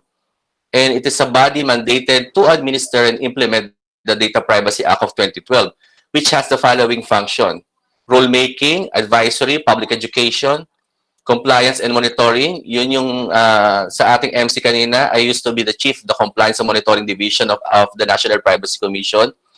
Investigation and complaints and enforcement. So in summary, ang National Privacy Commission is here as a quasi-judicial body, meaning We hear cases, we hear complaints, we investigate data breaches, and so on and so forth. And NPC has the power to recommend to the Department of Justice any results of its investigation. So, hindi yung NPC ang nagbibigay ng sanction, kundi recommendatory only to the Department of Justice for proper promulgation. That is why, because of this Data Privacy Act, na-coin din yung word na BOTPA. BOTPA stands for Because of the Privacy Act. Because of the Privacy Act, everything has changed, starting from collection, use, storage, or even transfer or disclosure of personal information, and last but not the least, the destruction and retention of data. So, maganda nga na-discuss last 2 weeks ago about yung potential data breach, pati in-exercise yung rights. One of the rights will be discussed also later, na which I think na exercise naman ating data subject para malaman niya if yung the right to information, the right to access is personal data, po pwede, no? And because of the Data Privacy Act of 2012, na-conceptualize din yung konsepto, yung tagline na do not collect if you cannot protect. Because a lot of organizations now are collecting personal data, but the problem is, but the next question is, are they protecting this personal data? Kasi any violation of the law constitute a criminal liability. So if you collect any data, whether you're in a personal capacity or an organization that process personal data, the assumption here of the law is that you must be protecting this personal information. Kaya, if you will not be able to protect the personal information, ang kalalabasan mo dyan, kasi sinasabi sa batas natin, violation of the law is a criminal liability. So what you can see on the screen is a prison, tapos yung peso sign. That means if you violate the law, ang ibig sabihin niyan is that you will be held criminally liable, and the condition is and not or, pareho kang makukulong at pareho kang magbabayad ng pesos, no? So magkano yun? In the succeeding slide, I will be showing you how much, okay? So what you can see on the screen are the potential penalties listed under the Data Privacy Act of 2012. So the TBA section, the Punishable Act, kung from unauthorized processing, access due to negligence, improper disposal, up to any combination of acts, no? So, for example, there is an improper disposal on your part, and that personal information was used, no? Ginamit yung personal data for any unscrupulous or any unauthorized use of the personal information. Depende kung anong personally identifiable information yung na-violate niya, whether that is personal information or whether that is a sensitive personal data. So, if you will look at the table, mas malaki yung criminal liability if the violation constitute a sensitive personal information. But in its general terms, any personally identifiable information constitute a criminal liability. So, for example, nagtapon ka lang sa basura ng isang papel that contains personal data, and this personal data was used, no, for whatever reason, nag-file ng complainant, no, if it's a sensitive personal information, that constitute 3 to 6 years imprisonment and not or 100,000 to 1 million pesos, no? So, if you have enough time, di-discuss sana natin examples of these punishable acts, no?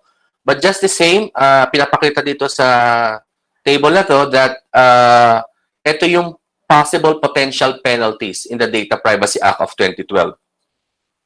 Now, the law applies only to the processing of all personal information. So, sinasabi ng iba, pag hindi ba personal information, covered ba ng Data Privacy Act? Hindi siya covered ng Data Privacy Act for as long as hindi siya identifiable sa isang tao. Let's say, for example, yung birthday mo, is that identifiable to one person? Yes. Yung picture mo ba identifiable sa'yo? Yes. Is the CCTV camera can identify a person? Yes. So, anything that has something to do with the personal data of any individual covered by the Data Privacy Act of 2012. Now, the next slide gives us an idea of who are the Data Privacy Act actors. No? So let's start with the data subject. So data subject as defined by law, these are the individuals from whom we collect personal information. If you are a bank, school, hospital, restaurants, hotels, or even government, if you are collecting personal information from the individuals, these individuals are what we call the data subject. Okay? So, anything that has something to do with the person, ang tawag sa kanya sa ating batas ay data subject. The second one is the privacy administrator or implementer of the act, which is the National Privacy Commission. And the third are the organizations whom the collection of personal information is being done. Kaya lang, it's very important that I should emphasize these two organizations. Why? Because under our law, yung personal information controllers and personal information processors are two different entities, no, listed under the Data Privacy Act of 2012. Now, when we say personal information controllers, these are the direct controllers or has the custody and controls of the processing of personal data of data subjects or has contracts with the data subject. Excuse me. On the other hand, when we talk about personal information processor, these are organizations from whom, no, from whom the PIC or the controller outsource its function. Now, a very good example of this is yung mga fast food delivery natin, wherein pag denial natin, let's say, for example, 8,000-7,000, alam natin for a fact that we are ordering from Jollibee. But actually, the organization or the one taking our orders is not from Jollibee. It's a call center agent coming from a call center company. That call center company is what we call the processor, meaning Jollibee outsource the processing of ordering system through an external entity, which is what we call a personal information processor. Now, to have a comparative diagram between this PIC controller and PIP processor, the one that you can see on your left is the PIC. It collects personal data pertaining to the data subject, and the PIC ensures the information has been accurately detailed, archived, securely in accordance with the regulations. On the other hand, if the PIC outsources it to another organization, ang tawag doon ay PIP, it processes the data on behalf of the PIC. Then what you can see at the middle is that the law requires that if such exchange or if such contract exists between PIC to PIP, actually meron pa isa, PIC to PIC naman, parehong PIC, there should be an agreement. Agreement that says that there should be a data sharing agreement, either outsourcing agreement, whichever is applicable to this. So, hindi na po pwede yung time na you outsource the function of the PIC to a PIP pero wala kayong kontrata that says the security measures, how it is being done, or let's say, for example, even a consent was obtained. Kasi let's say, for example, if I'm the PIC and I process the personal information to another PIP, there should always be a consent. And more often than not, the data that we are processing are sensitive personal information. Now, 2 weeks ago, as I have mentioned, na-discuss din partly yung the rights of the data subject, the right to be informed, the right to object, the right to access, data portability, and so on and so forth. Now, ang sinasabi sa batas natin that you cannot take away these rights of the individuals or the data subjects to any person. So, ibig sabihin ng the right to be informed that when you process, when an organization process the personal information, dapat the data subject should have the full control over his personal data. Ibig sabihin dyan is that alam niya kung paano pinaproseso starting from the collection up to the destruction. The right to object refers to any individual who can object, no, for the collection of personal data. Let's say, for example, pumunta ka sa isang hotel at normally ang hotel, ang dami nilang kinukuwang personal data sa atin, you have the right to object, not to give, let's say, for example, your birthday, your telephone number, or even your email address, which has nothing to do with your intention to check in a particular hotel. Now, the right to access, ito yung in-exercise 2 weeks ago. Gusto niya makita kung ano yung data na tinatago ng isang organization, no? 2 weeks ago, and which I think na-address naman nung organization mentioned last time, na binigyan naman siya ng access. There are certain loopholes on that, pero what is the best thing about the report to us last time is that na-address yung concern ng data subject, which is a good manifestation that the data subject rights to access can be exercised in that particular organization. Next, the right to data portability refers to the transfer of personal data from one PIC to another PIC without anything that the data subject could fill up any form. So, pwede niyang request, oy, Bank A, can you transfer my data to Bank B? That is possible under the right to data portability. Now, the right to correct, something to do with the correction of your personal information, kaya lang there are some limitations of this law when it comes to correction. Hindi po pwede pumunta ka sa Philippine Statistics Authority para papalitan yung birthday mo, yung pangalan mo, or hindi ka pa pwede pumunta sa BIR just to correct the taxes or just to correct your TIN number. Right to correct, mostly applicable to private organizations, no? Depende kasi sa legal mandate ng government or private organizations if the right to rectify or correct can be exercised. Next, the right to file a complaint or damages goes hand in hand. If you think that your data privacy rights has been violated, you have the right to file a complaint at NPC, and subsequently, you have the right to damages. Okay? The right to erasure or blocking refers to any data subject, no, pwede mong yun yung sinasabi rin last 2 weeks ago, na you can ask for the erasure of your personal information, no? Well, of course, again, subject to the legal mandate of the organization. Hindi ka naman pwedeng pumunta sa SSS or GSIS and ask them to delete your personal information. But let's say, for example,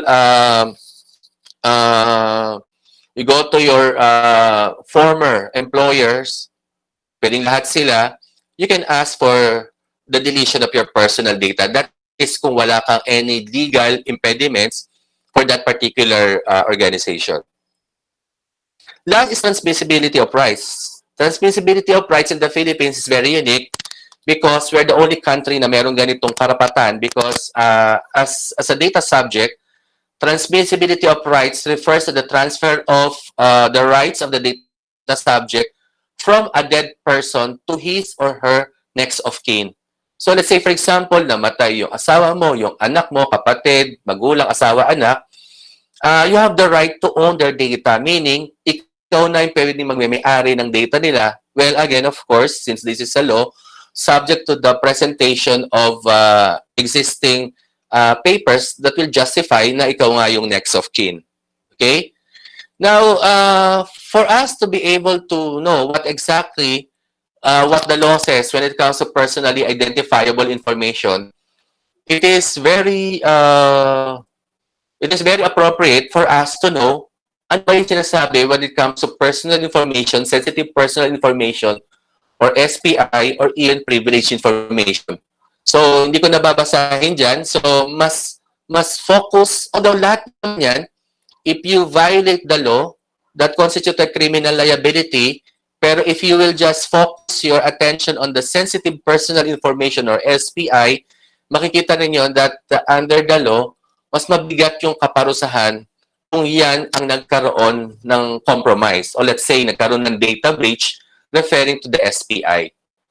So not only this personally identifiable information, kasama din yung all government-issued IDs, no? So sa batas na sinasabi that all government-issued IDs are considered to be SPI, including all the items that you can see on your screen, bank and credit card numbers. These are financial transactions and financial numbers, website visited, materials downloaded, etc., etc. So if you will look at the table, yung first, yung previous slide, tsaka this slide, sinasabi sa batas that when you process SPI, there should always be a consent, no? So that is why that will lead me to my next slide, that all organizations must adhere to the data privacy principles, which includes, tatlo lang tatandaan natin, letter T, LP, transparency, legitimate purpose, and proportionality. So when we say transparency, dapat as a PIC or PIP, when you collect personal information, there should always be a consent, especially with SPI, and privacy notice should always be present, especially in your website, in the location of your offices, that whenever you will, kasi pag sinabi natin privacy notice, it is a promise that you give to your data subject that we are processing your personal data pero pinangangalagaan namin yung data mo. Then, second one is legitimate purpose must not be contrary to law, morals, and public policy. And the last data privacy principle is that it should be proportionate, meaning do not collect any excessive information. Katulad ng example ko sa hotel, pag nangolekta ka ng sobra, that is against the rule of proportionality. And sometimes organizations just collect personal data because of this mentality. Just in case we need it, this is what we always do. Take the case of hotels. Actually, hindi ko rin alam bakit nila kinukolekta yung birthday. Hindi ka naman papadala ng greetings or even birthday card. They're collecting your residence. Hindi ka naman kinokontak nila. So in that aspect, if you want to test the proportionality, pwede rin kayong mag-file ng concern or complaint at the National Privacy Commission why these organizations are overly collecting this personal data. Next, at the bottom, you are violating the Data Privacy Act if you keep any data for longer than it is needed. Ito yung sinasabi ko that as private organizations, you should not be retaining personal information longer than it is necessary. So, in general, gobyerno lang ang pwedeng mag-store ng personal information natin for life, no? So, imagine kung wala kang birth certificate. Imagine kung wala kang record sa BIR. Imagine kung wala kang record sa CHED. Pero as private organizations, mas madalas, they should delete, no, or they should call this, kailangan i-destroy. They must destroy all the personal information kapag hindi na kailangan. Sinasabi nga that if you violate the Data Privacy Act, if you keep any personal information longer than it is necessary, so that means you are violating the Data Privacy Act. Now, as organizations, I'm sure most of the viewers now sa Facebook Live and also in our Google Meet, you are either your owner or part of the CISO or the DPO of your organization. What the National Privacy Commission is telling us, organizations, we must comply, no? So actually, na-justify naman yan ni Kim Chiu, dapat tayong mag-comply, no? Kapag, para at least, if we comply under the law, kasi there are several instances na bakit mas magandang compliant kaysa hindi compliant. Number one is that kapag compliant ka, no, meaning yung lima na yan, DPO, PIA, PMP, PDP, BRP, in case a breach happens in your organization, ang treatment ni NPC dun is hindi siya gross negligence, no? Hindi siya gross negligent on the part of the organization. What if nagka-breach pero hindi ka compliant? That is gross negligence. And gross negligence under the law has a certain degree of criminal liability. Now, what the National Privacy Commission is asking all organizations, we must comply with these 5 pillars, no? So actually, for the 5 pillars, 5 lang yung tatandaan nyo na may 3 letra. It's the DPO, PIA, PMP, PDP, BRP. So, medyo matagal siyang i-explain. Medyo pag in-explain ko yan, we're doing this through workshop and write shops. Basta in general, ang sinasabi sa National Privacy Commission, when it comes to the 5 pillars, you should commit to comply. You must appoint a data protection officer. You should know your risk. Ito yung iniiwasan natin, di ba? Magkaroon ng data breach, what are the risks, and it could only be addressed through the conduct of a privacy impact assessment. The third is be accountable. All organizations must have its privacy management program and privacy manual. Katulad ng dinidiscuss natin ninyo previously in the past two meetups, there should be a CISO, may security policy, same thing with the Data Privacy Act of 2012 under the 5 pillars of compliance. And fourth, demonstrate compliance, you must implement your privacy and data protection measures, or the PDP. And lastly, you must be prepared for any breach. Regularly exercise your breach reporting procedure. Kasi ang sinasabi sa batas ng National Privacy Commission, based on the law, if there is a breach within an organization, it must be reported within 72 hours, no? 72 hours requires all organization to report it to NPC, and the condition is and again, and at the same time, you must report it to the data subjects na nagkaroon ng breach. Now, next is what you can see on the screen is NPC Data Privacy Accountability and Compliance Framework. Ang iba, ang tawag dito ay, it is a bloated 5 pillars of compliance taken from the 5, naging 10 siya. But if you will look at all the items below, yan yung tinatawag na 32-point compliance checklist. Actually, what the National Privacy Commission has done, no, in terms of compliance, pinadali lang, no? Hindi ka kailangan mga pa kung ano yung kailangan mo. All you have to do is to comply for each item that you can see on your screen, no? Now, other requirements of the law, aside from the 5 pillars of compliance, is that you must have an annual breach drill. Na-mention ko na about the 72 hours notification to the NPC and to the data subjects. You should all there's also what we call the annual breach report, security clearances, privacy notice, and if ever you're sharing personal information to PIC, from PIC to PIC or PIC to PIP, there should always be a data sharing agreement or subcontracting agreement. Now, in order for us to properly protect all the personal information in our respective organizations, NPC has also suggested some technical, organizational, and physical security measures best practice. So, ito naman papasok kanina, we have the acronym for TLP, Transparency, Legitimate Purpose, and Proportionality. Now, for the implementation of the security measures, we have the OTP. It's not a one-time password. It's an organizational, technical, and physical, no, security measures. Well, of course, don't have to detail about this technical measures, no, for this group. You are more than you are experts on this field, no. But I just would like to emphasize that when it comes to encryption, there are acceptable standards set by the National Privacy Commission. For encryption, the acceptable standard for encryption set by NPC for encryption purposes, it's AES 256, no? AES 256.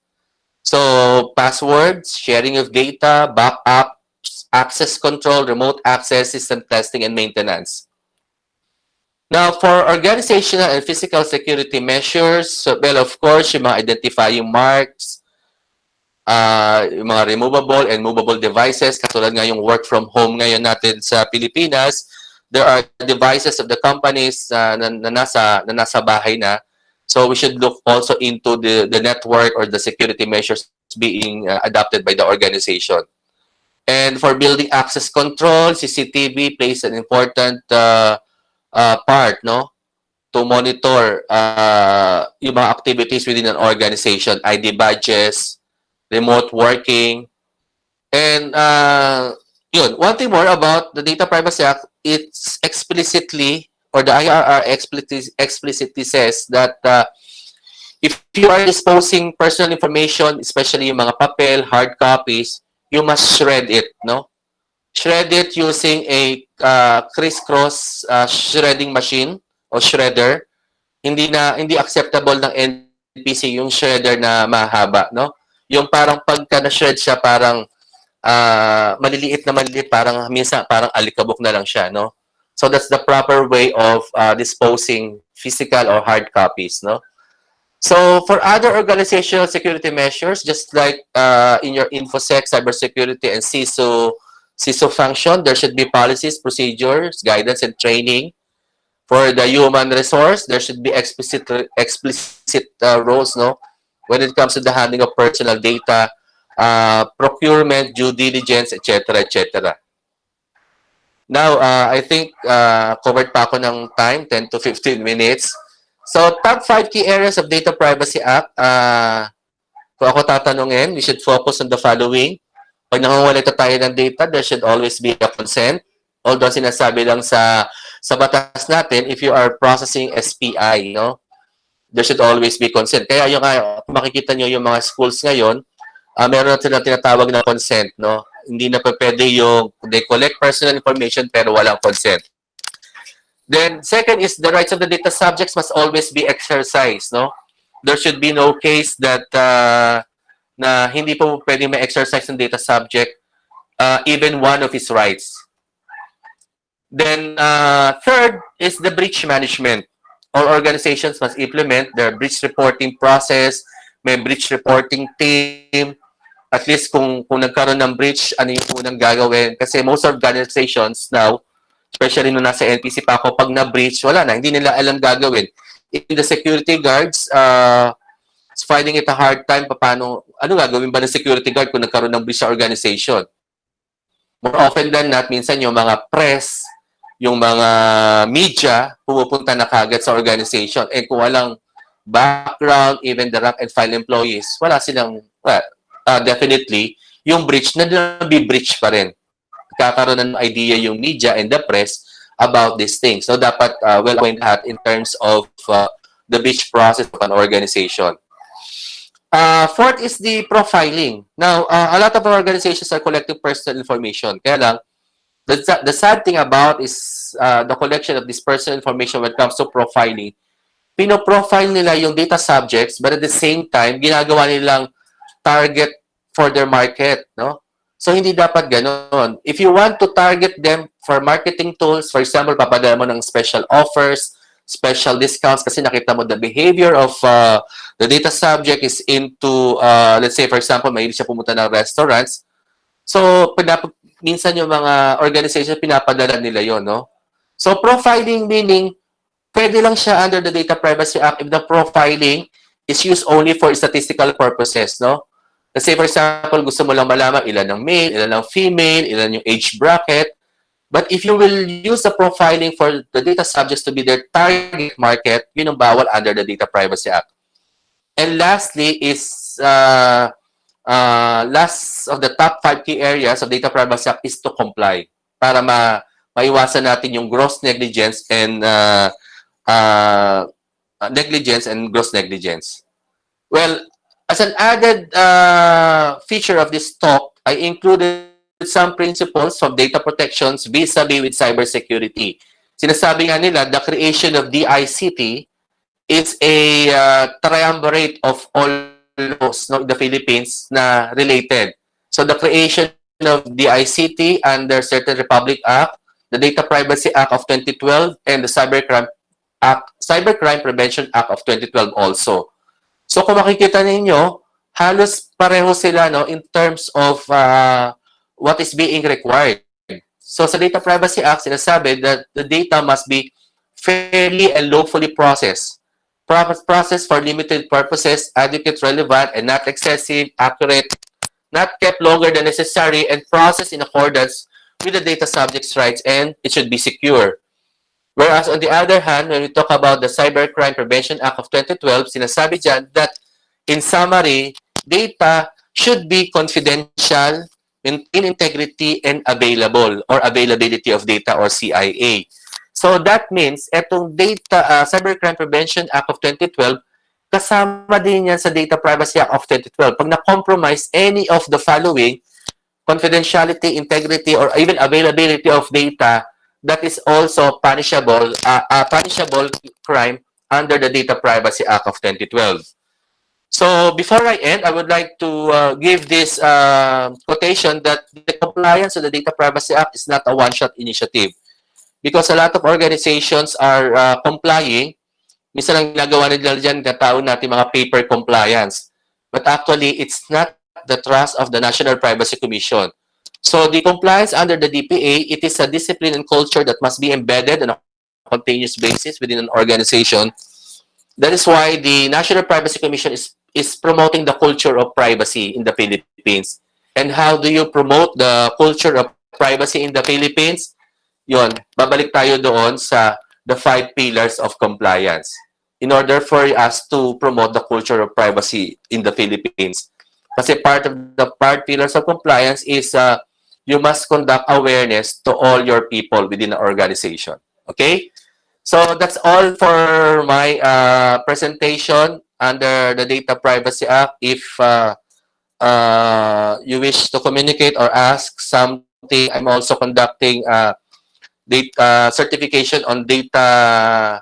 Promote ko na rin, Sir Dennis, data certification on data protection officers, usually 3 days or even 5 days for PMAP, for TUV, and Global Knowledge. No, these are the 3 organizations for which I am affiliated as an official trainer for certification for data protection, certification for data protection officer, and also we are also have this program as data privacy auditors. Okay?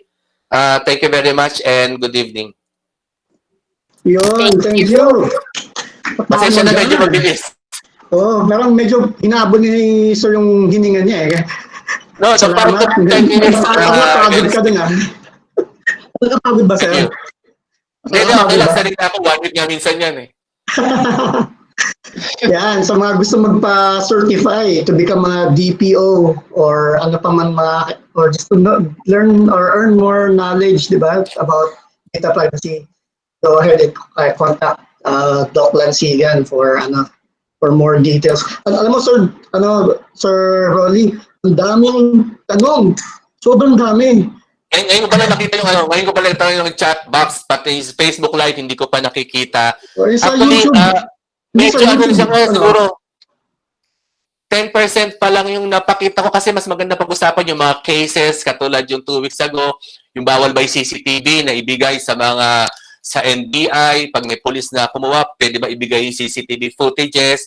Pag may nag-request pa na personal data, ano ba yung legal at hindi pa pwedeng ibigay ng mga organizations? Depende, lalo na ngayong pandemic, di ba, yung mga schools, kung tested positive, pwede bang ibigay, pwede ba nila ipost sa Facebook? Maraming pwedeng tayong pag-usapan when it comes to data privacy. Kaya lang, in the interest of time, at very limited din yung time ko. Okay? So dito, Sir Rolly, no, if pwede, maybe you want to browse through the chat box, both the YouTube live, tsaka sa actually, if you can try answering doon. Tapos sabi ko later nga, meron tayong open forum din. So baka kung may time pa, yan, willing naman si Sir Rolly to answer your questions. Okay, so Ma'am Kim, ano na ba susunod? Tapos na tayo sa oras, naghahabol tayo ngayon. Thank you so much, Dr. Rolando, for that very informative Thank you.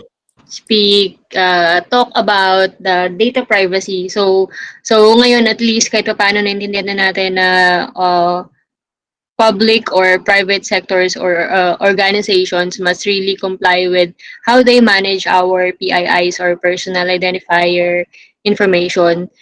So thank you for that, sir. And next, let's introduce our open lang audio. Let's introduce our next speaker. He is an all-time acquaintance of mine also. Way back 3 years ago, si Master Eric Riata. He will be talking about practical OPSEC with Cube OS. Hello? Hello guys. Makinig nyo? Loud and clear. Okay, cool. Ang ganda ng boses. Ang gwapo ba sa personal? Gwapo. Namiss ko nga yan. Start na tayo. Eto. Wait. Pwede na screen ko?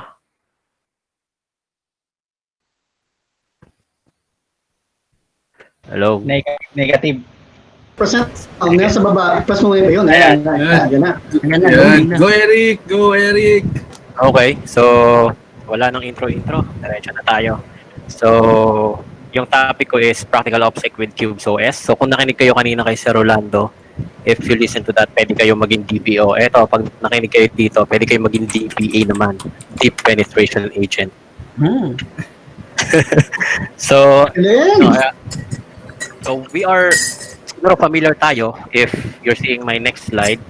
So it's like a common setup among, well, security peeps to have some sort of this kind of setup, yung para secure setup. So mostly, compartmentalize natin yung ginagawa natin through the use of virtualization technology. So VMware, VirtualBox, or whatever virtualization technology na ginagamit natin. So kumbaga, meron tayong dedicated VMs for each task na ginagawa natin. Say for example, we have a Kali VM for penetration testing, and meron tayo halimbawa na VMs for analyzing malicious software, or kunyari may suspicious file na hindi natin alam kung ano ginagawa niya. So doon natin ino-open sa tinatawag natin na sandbox natin. So it's quite common setup for security, or yeah.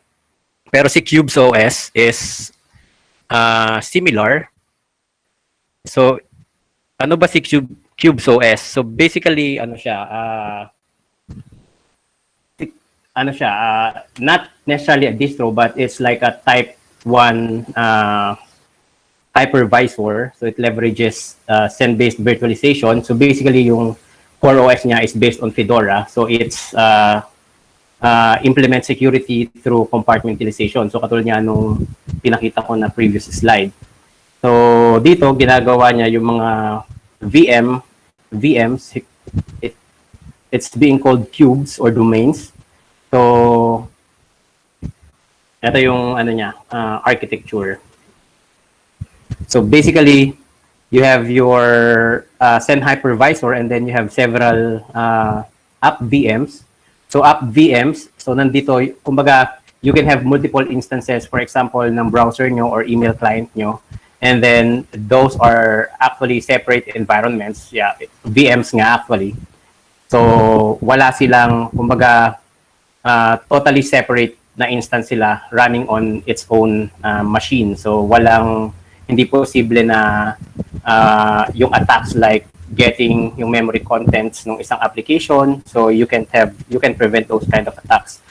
It's also good to note here, kung nakikita niyo yung slide na dito sa part na dulo, as of its latest release, yung 4.0.3, yung DOM 0 niya or yung domain 0, the main administration domain, kasama niya pa rin yung UI niya or yung nagpa-process ng display niya, yung X server niya. In future releases, they say it's under development at the moment. Ihiwalay nila, so yung GUI niya will be on a different separate machine. So si Cubes OS basically is lahat ng, so yun nga, main controller niya is yung DOM 0. Yung mga devices, for example, yung network devices natin, USB devices, they are being proxied to another VM. So walang direktang connection dun kay DOM 0. So kumbaga si DOM 0, siya yung pinaka secure dapat. Wala siya actually access sa outside. Wala siyang network connection by default. And you're not supposed to like mess around with the DOM 0 kasi yun nga, lahat, once na na-compromise yung DOM 0, so mako-compromise na yung buong system. So yun yung pini-prevent niya, kaya totally isolated siya. So this is a sample screenshot. Wait natin, makita nyo na ba? So in this screenshot, so mamaya I'll try to have a demo. Medyo ghetto yung demo ko kasi ghetto yung setup. So I'll use a camera to project yung screen ng isa kong installation ng Cubes OS. Simply because I cannot share the whole screen of DOM of Cubes OS kasi nga part yun ng security niya. Kung pwede ako mag-share ng screen kay Cubes OS, ang mangyayari is yung screen lang ng app VM na kung nasaan yung Google Meets ngayon. So that's quite impossible with my current setup. So better sana if I have a an HDMI capture device, but unfortunately I don't have one. So mamaya medyo ghetto yung setup natin for the demo. So kung napansin nyo dito sa screenshot na to, we have several apps. So dalawang browser and isang word processor. Kung napansin nyo, yung borders nila magkakaiba ng kulay. So one is work, yung isa ay green, that is for the work domain. Yung red is for untrusted domain, and etong isang yellow one is called work web. So these are all ano naman siya lahat. Mako-customize mo naman lahat. So this is just an example of simple workflow using CubesOS. So ito yon, related pa rin dun sa window borders. So di ba, if you're familiar with Linux, so basically yung display natin is being displayed dun sa X server. So sa X server in this case is running on DOM0. So yung lahat ng VMs natin is actually throwing its display to DOM0. Kung familiar kayo dun sa kaninang setup na sinabi ko, na where we have several VMs, say we're using VirtualBox or VMware. So di ba switching between our VMs medyo hindi siya convenient.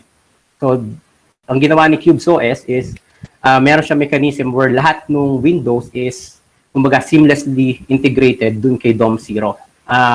To identify nga lang yung mga Windows kung sinong VM ang nagra-run ng window na yon, nilalagyan niya ng custom na border na which they call labels, which I'll try to demo again later. So ito yon, still related to that.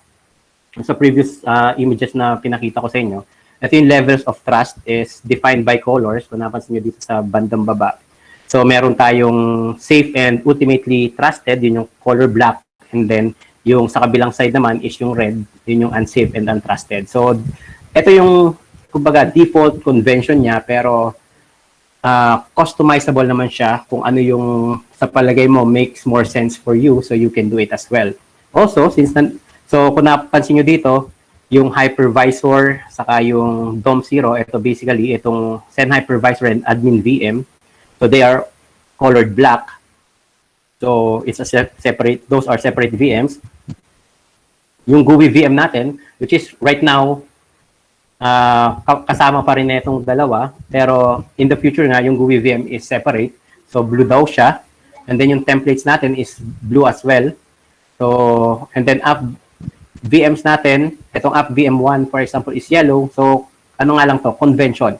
And then, for example, this one, app VM2 is the Vault VM. So, Vault VM, available siya by default install. So, basically, it's a VM na walang connection to anything. So, it's good to store your, sabihin natin, your SSH keys, your password databases. So, you can store dito sa VM na to. So, wala siyang connection, but still, you can access it through yung usual interface niya. And then, also, yeah, eto dito, napansin nyo, meron siyang sysunix VM, which you can use to access the Onion network or Tor. So, yeah, easy access to the deep web or dark web. Pero, yun nga, isa sa feature niya yun. So, it also provides privacy and yun nga, security. Parang compartmentalize mo nga yung lahat nung activities mo, digital activities mo. So also, it's good to note here yung mga template VMs. So ano ba yung template VM? So basically, itong mga app VMs na to, they are all based sa template VMs. So template VM, so di ba kanina sinabi ko na based siya sa Fedora, but it's not, ang base lang actually sa Fedora is yung admin VM natin. But you have the option, if you, by default, you also have Fedora and Debian. So yung usual VMs mo, yung app VMs mo could be Debian as well. Also, yung by default, there's Unix, which is for, yun nga, for privacy purposes. So you can also have this Unix distro. Built-in din siya sa kanya, both the gateway and the client or the workstation of Unix. Also, you can add your own templates kasama yung Windows 7, supported niya, na fully integrated. And then, there are also community-developed templates na ibang distro, like if you're into Arch Linux or any other distro na gusto nyo gamitin na mas comfortable kayo for your daily use. So, pwede nyo gamitin yon for your templates. So, basically, yung mga app VMs nga is, kumbaga, di ba sa VirtualBox or VMware, meron kang pag-clone ng VM. So basically, itong mga app VMs mo, parang link clone siya. So yung changes lang is mangyayari dun sa link clone mo, not hindi dun sa main VM mo. So same dito sa template. So in theory, yung template VMs mo are immutable VMs. So kahit mag-install ka, kunyari nasa app VM1 ka, nag-sudo apt-get install whatever ka, hindi, pag-reboot mo, mawawala yon kasi hindi siya magpe-persist dun sa template VMs natin. So, features, strong isolation. So yun nga, per VM wala siyang kinalaman sa ibang VM. Na-discuss na rin natin yung template system, multiple OS, yun nga, pwede Windows OS. And then yun nga, also you can have yung tinatawag natin na parang hardware VMs, which is parang full VM siya, hindi siya fully integrated dun sa system mo, but you can run, it's like you're running QMU, totally standalone na VM siya, so you can install Windows 10 or whatever OS na, kunyari, supporting x86 architecture. So, also, good to note here yung disposable VMs. So, ano naman si disposable VM? So, same concept din siya nung mga app VMs, ang kaibahan lang niya, if you say that this VM is a disposable VM, once na nag-start ka ng instance niya, mag-create siya actually, magko-clone siya ng another instance niya na during its runtime lang siya nag-live. Once na kunyari, sabihin natin Google Chrome, nag-open ka to a disposable VM, once na shutdown mo yung, or kinlose mo yung Chrome mo, yung buong VM na yon magdi-disintegrate na, mawawala na siya. So, no traces at all. So, that's also one use case na magandang gamitin tong Cubes OS. So miscellaneous tools. So mamaya I'll try to demo this things that I'm discussing here. So data persistence. So paano ba tayo magkopya? So basically, sabi ko nga kanina, yung secure setup kaya ako pinakita. So marami tayo na nakaganon na setup multiple VMs. Pero ano ba yung mga hassle nun? One for example is moving data around, di ba?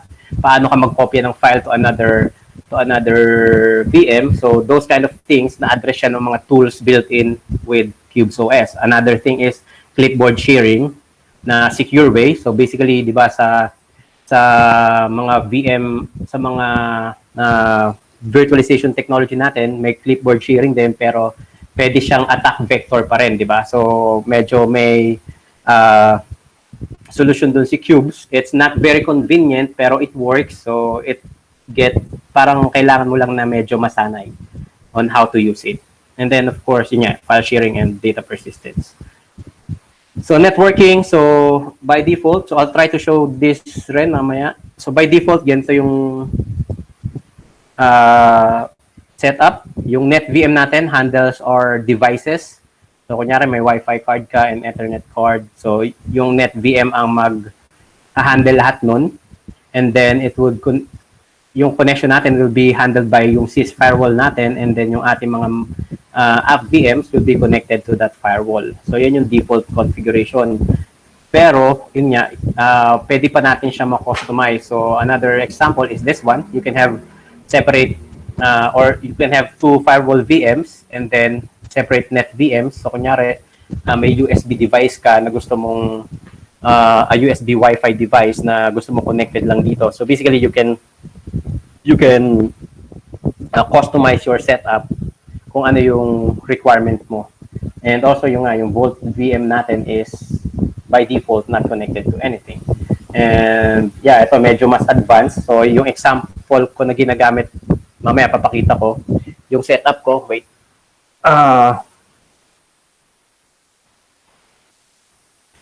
So yung ang ginagawa ko usually is meron akong firewall VM and then Tor VM and then another VPN provider before yung mga VMs ko that I use for say for research, for example. Para hindi traceable sa atin or attributable sa atin yung ginagawa natin or yung activities natin. So, ano yung mga limitations naman niya or caveats? So, yan. Isa is presentations is always a pain. Kahit live presentation. So, but yeah, masasanay ka din. Or sometimes you just have to hand out your slide to someone and let them do the presentation. Kasi medyo yun niya, hassle yung implementation niya nung sa display. Then hardware requirements. So this, yung nasa site nila na parang minimum requirements is 4 gig of RAM. So you can run it with 4 gig of RAM. But to be able to run yung mga app VMs natin, so isipin nyo kung gaano kadami yung app VMs nyo, so dedicate at least 2 gig or to 4 gig of RAM. So kada application natin runs on a separate instance of a VM. So yun nga, medyo matakaw siya sa RAM. So right now I'm running it. Siguro 16 gigs of RAM is enough. Tapos learning curve. So medyo may steep learning curve siya, pero if you're familiar with Linux, so medyo madali na rin siya. Tapos limited customization. So far by default naka XFCE siya. Yung ano niya, environment niya, but I have success with KDE Plasma as well and i3WM, pero medyo limited pa rin siya kasi lahat ng customizations nga for look and feel will happen dun sa DOM 0, which is not recommended. And then device support for mic, USB, and PCI. So yun nga, medyo sometimes flaky siya. And then yung recommended nila na setup is meron kang sys USB or VM which handles your USB connection, pero that is not possible if you're using a USB keyboard or mouse. So installation pa lang, hindi ka na makakatuloy. So that's quite a hassle. Pero may option naman to totally ignore yung sys USB. So directly connected ka sa DOM 0, which is mas mataas yung attack surface mo ngayon. And another thing is in terms of kunyari yung mga Wi-Fi adapters. So ngayon yung setup ko is I have sysnet handling both USB connections and Wi-Fi and network connections kasi medyo nagka-problema ako pagdating sa external adapters. But yun nga, another requirement pala nito is kailangan capable yung CPU natin ng pass-through, device pass-through. So I'm not sure actually what, I can't recall the technology, pero yan, kailangan enabled yung device pass-through para mag-run yung cubes as of yung latest release nila. Pero yung lumang version nila, yung 3.2, you can run it kahit wala yung feature na yon. So sad to say also, hindi nyo pwedeng ma-run si cubes on another, yon, wala siyang nested virtualization support. So hindi mo siya pwedeng i-run sa VMware or under VirtualBox. Say for example for testing, you can't do that with the latest version. Yung older versions ang alam ko pwede. Also, when you're running cubes, you can run VMware for example or VirtualBox inside your VMs. So isa yon, pero yun nga, medyo marami pa siyang so you have to check if it fits yung workflow nyo. So isa yun. And right now I'm having problems for example with Android devices, yung ADB access. So hindi ko ma-pass through yung phone ko papunta dun sa app VM, though nakikita siya dun sa DOM 0. There should be workarounds, pero yun nga, I haven't got into it. So I've been using this for a little over a year I think, pero yun nga, medyo marami pa rin siyang kumbaga rough edges na dapat i-polish. So let's move dun sa sabi ko na ghetto setup. So kita nyo ba? Yes. So yan, ito yung ano ko, isa kong installation ng CubeOS. So kung napansin nyo dito, I have 3 windows. So one window is ito is, kung napansin nyo, green, and then this one is untrusted is red, and then this one blue is for my work labs. So say copying files, So meron siyang utility na ganito. So pwede mong, for example, this file, I want to copy here dito sa personal. So these are totally different VMs. So gusto kong i-copy to. So I'll just say copy or move. And then I'll type yung, or yeah, sabihin natin na gusto ko siyang ilagay sa personal. Kung napansin nyo, nagkaroon dito ng cubes incoming. So ito na siya, nandito siya. So yung kinopya ko na file from here, napunta na siya dito sa untrusted VM ko. And then, wait. Clipboard naman. So ito, copying text. So by default, pag nag-copy ka, so these are two different app VMs. So ito is yung work labs ko and this is yung personal ko. So, kunyari, gusto ko mag-copy ng text. So, pag nag-copy ako, and then I paste here. So, nasa clipboard na pala siya kaagad. Wait, kasi ginawit ko siya kanina. Control-C. Wait. Okay. So, ito. Pag kinopy ako siya dito, and I try to paste here, so, hindi siya magkokopya, kasi yung laman ng clipboard nito is magkaiba. So, may utility siya, which, copy natin itong the quick brown fox, the lazy dog. Pag-copy natin dito, we press Control-Shift-C, and then notice this notification na sinasabi niya na yung kinopya natin from this VM is being copied to the global clipboard, sa Cubes clipboard natin. And then, pupunta natin doon sa target VM natin. So, you press similarly, Control-Shift-V naman. And then, pag finish natin, so yun, may notification ulit na kinuha naman natin from Cube's clipboard. And then, pag finish natin, so yun, nandito na yung text natin. So, kumbaga, parang may proxy tayo. Yun nga, yung domain 0. Doon muna pupunta yung text before natin ma-paste dun sa kabilang VM. So, lesser chance na ma-hijack yung clipboard natin in that manner. And then, eto, I'll also show you this, yung Windows, pwedeng mag-run yung Windows. If napansin nyo dito, seamless yung integration ni Windows. This is just a window na running actually sa Windows VM natin. So this is on Windows as well, and then this is my untrusted file manager. So may option ka na ganun. And then of course, so ito yon, temp office actually siya. So may tinatawag siya na seamless mode. So disable natin. Oh, hindi siya disable. Oh, disable. Okay, so na-disable ko na yung seamless mode, so nawala yung Windows, yung mga Windows natin, yung Notepad, pero actually it's still running on the VM. So ito yung VM natin. So in this case, there's a setting para magawa mo na full screen, pero by default, walang pwedeng mag full screen na application. So ibig sabihin wala totaling dapat maka-hijack nung buong display natin. So yun yung konsepto niya. So this is a Windows VM na nagra-run dun sa cubes natin. So, I'll just shut this down. And then, pakita ko sa inyo yung iba't ibang tools na kasama ni Cubes OS. So, meron tayong itong DOM Cube Manager. So, makita natin lahat dito yung domains natin. So, sabihin natin, yan, lahat ng running domains natin. In this case, yung DOM0 is always running.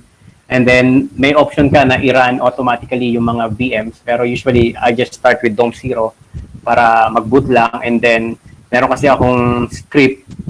Itong setup ko ngayon na dinidemo sa inyo, this is actually running on a USB drive. So, para medyo portable siya. So, I can move it around different systems. The thing is, syempre, yung sysnet natin is nag-expect siya for certain devices. Yung, kunyari, yung network device natin, yung wireless. So, once na niran mo siya automatically, mas malaki yung chance na mag-crash if yung device na nag-run yung portable setup natin is wala dun yung device. So I created a script actually for that to choose kung anong device. So later, ayan, ito yon. Ito yung script na yon. So ito mga Cube VMPCI, mga utilities yan ni Cubes to make things easier for us to do yan, pag-attach at pag-detach ng mga devices. And then, aside from Cubes Manager, so a lot of things na pwede niyong gawin dito kay Cubes Manager. So say, sabihin natin itong Anon Unix natin. So, you can actually change yung kulay niya. So gusto mong gawing orange. So dito masiset natin yung system settings natin, maximum RAM, yung disk space na gusto natin i-allocate, mapapalitan natin lahat dito kay Cube Manager.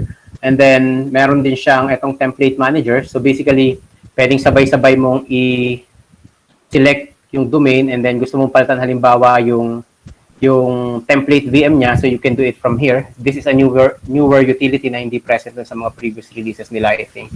And then, meron tayong cubes backup. So, pwede natin i-backup lahat ng cubes natin in one go. Medyo matagal, syempre. But yeah, you can, or selectively just backup stuff you want. So, you can do that as well. May backup utility siya. This is GUI only. Yung kaninang pinakita ko na Cubes Manager, you can do most of the things na ginagawa niyo sa Cube Manager through command line as well. So, pwede niyo siyang i-script kung gusto niyo. And then, this one is yung restore. Pag-restore naman ng backup. And then, yeah, may updater din tayo. So, automatically, check niya yung mga machines natin and then, titingnan niya if may mga updates na. And then, yun niya, may proxy siya which, for example, si Domain 0, di ba, sabi ko kanina, wala siyang direct connection to the internet. So, basically, may proxy siya na nag-check sa internet if merong update na, and then this update manager will notify you if may updates na nabago for Dome 0, for example, or any other VM. And then, makakapag-update na tayo through this updater. And yeah, ito pa yung ibang utilities ni Cubes. Medyo madami siya. So, you can use for scripting, halimbawa, pag-automate pag-manage ng mga VMs natin. So, sabi ko nga, lahat ng pwede natin gawin kay Cubes Manager, pwede natin gawin dito sa command line as well. So, pag-set ng preferences, pag-list ng mga running VMs, pag-shutdown, pag-open. So, you can do that here as well. And, ano pa?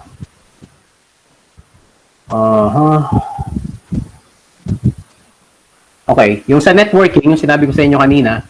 So, for example, I have this VM I call Ubuntu OSINT. So, nakakonect siya kay VPN Raw. So, this is another VM na nag-handle nga ng internet connection na naka-VPN siya.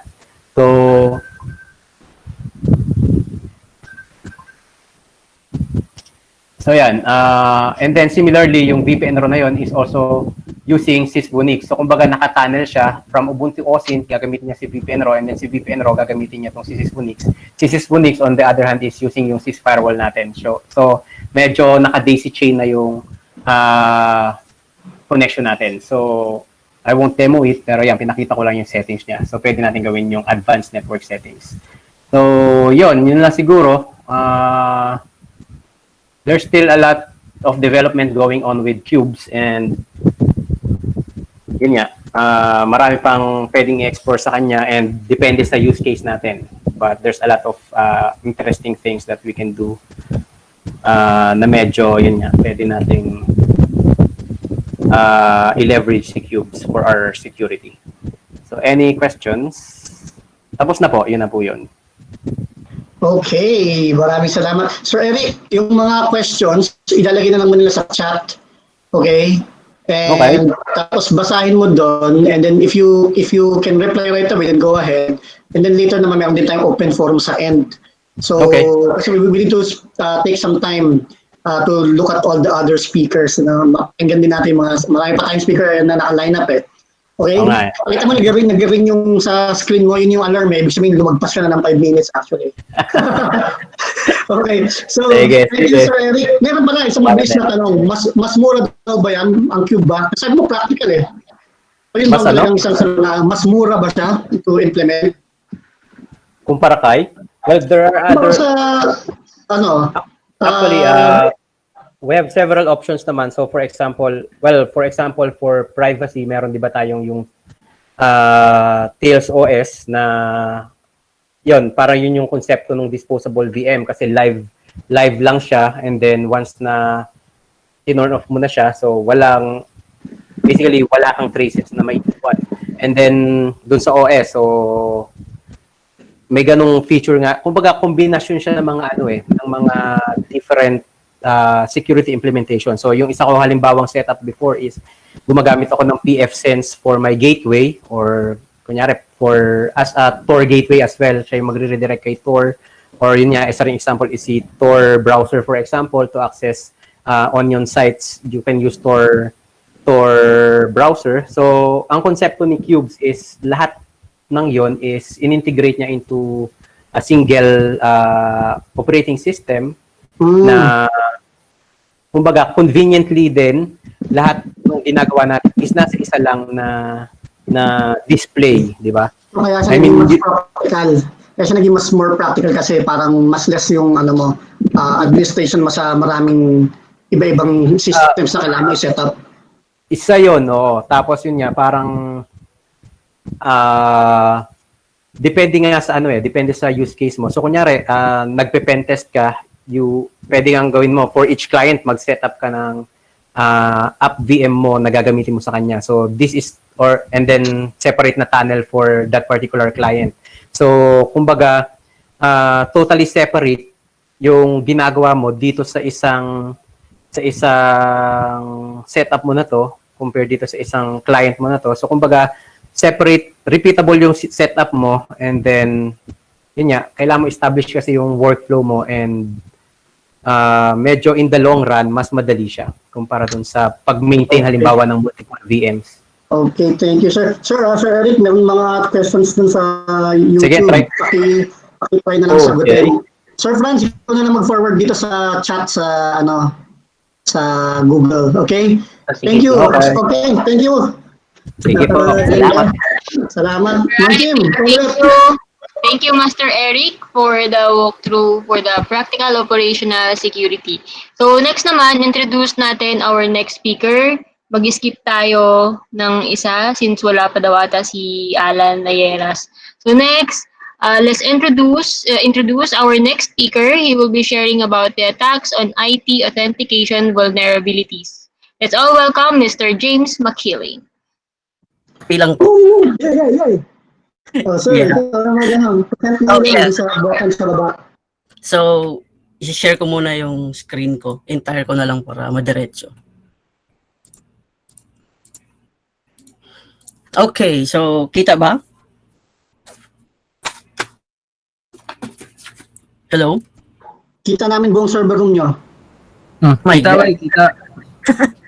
Okay, so good evening everyone. So, my topic is all about the common issues sa IT na nagli-lead sa mga security risk ng password issues at saka mga vulnerabilities.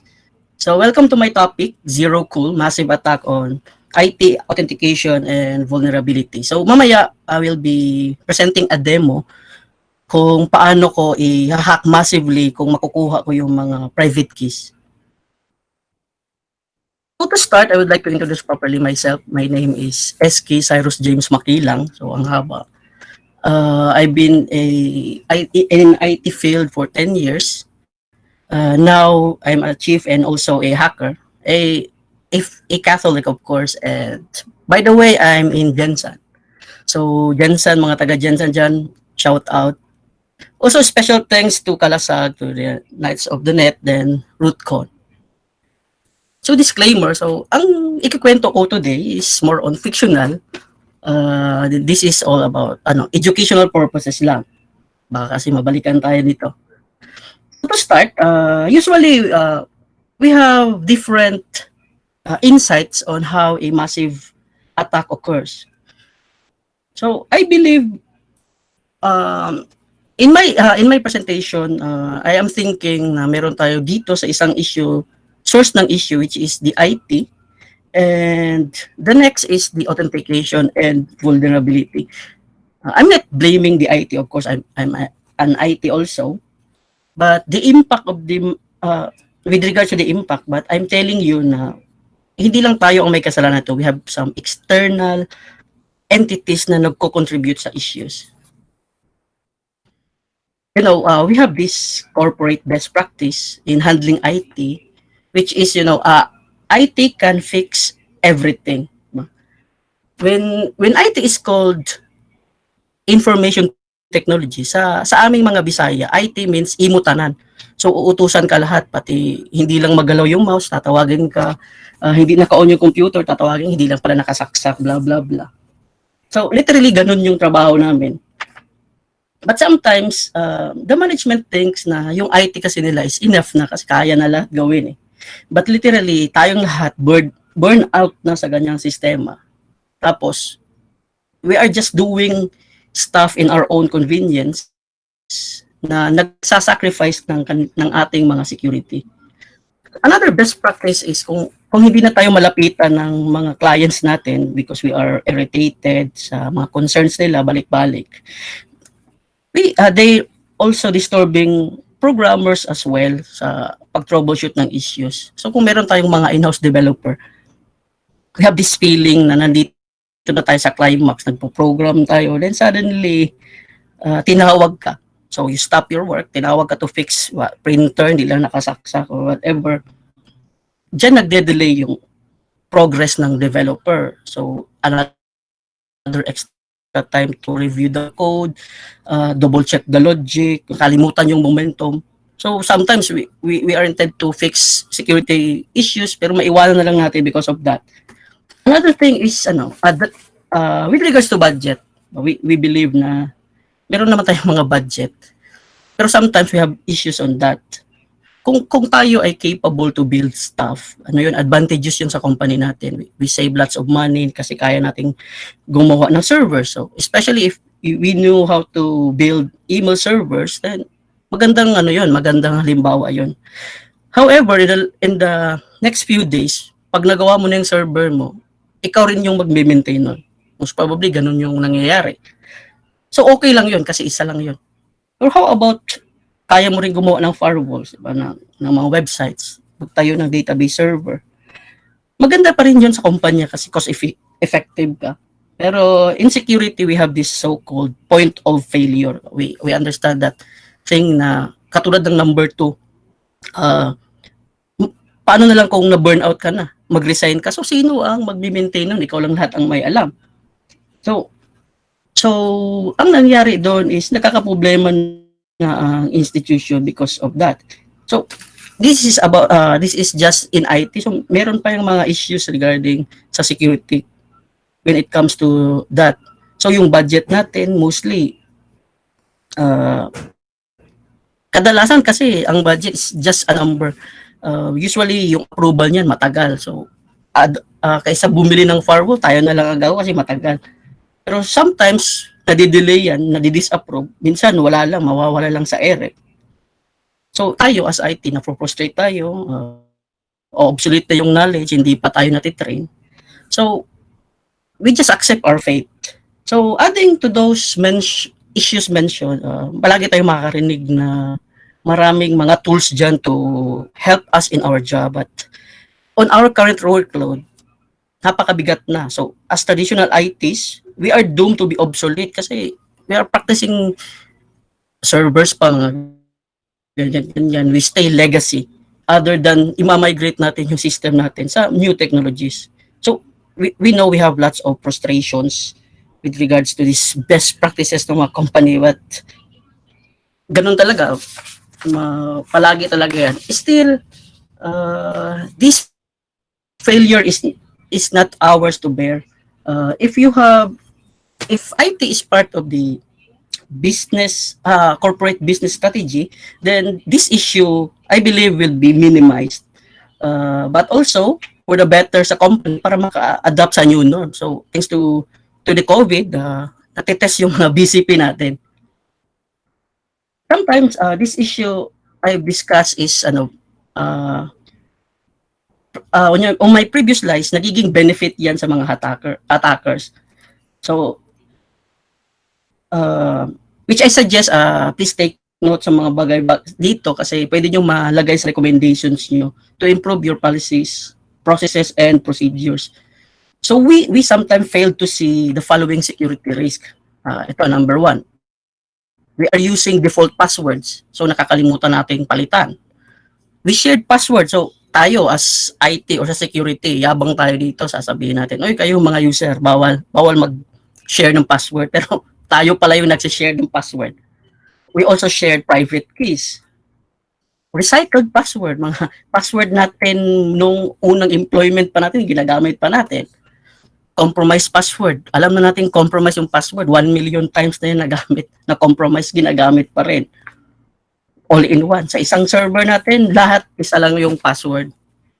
So, also, we fail to patch up. So, pag wala tayong budget, wala tayong pambili ng patch management servers, hindi tayo nakaka-update ng mga systems natin in terms of vulnerabilities.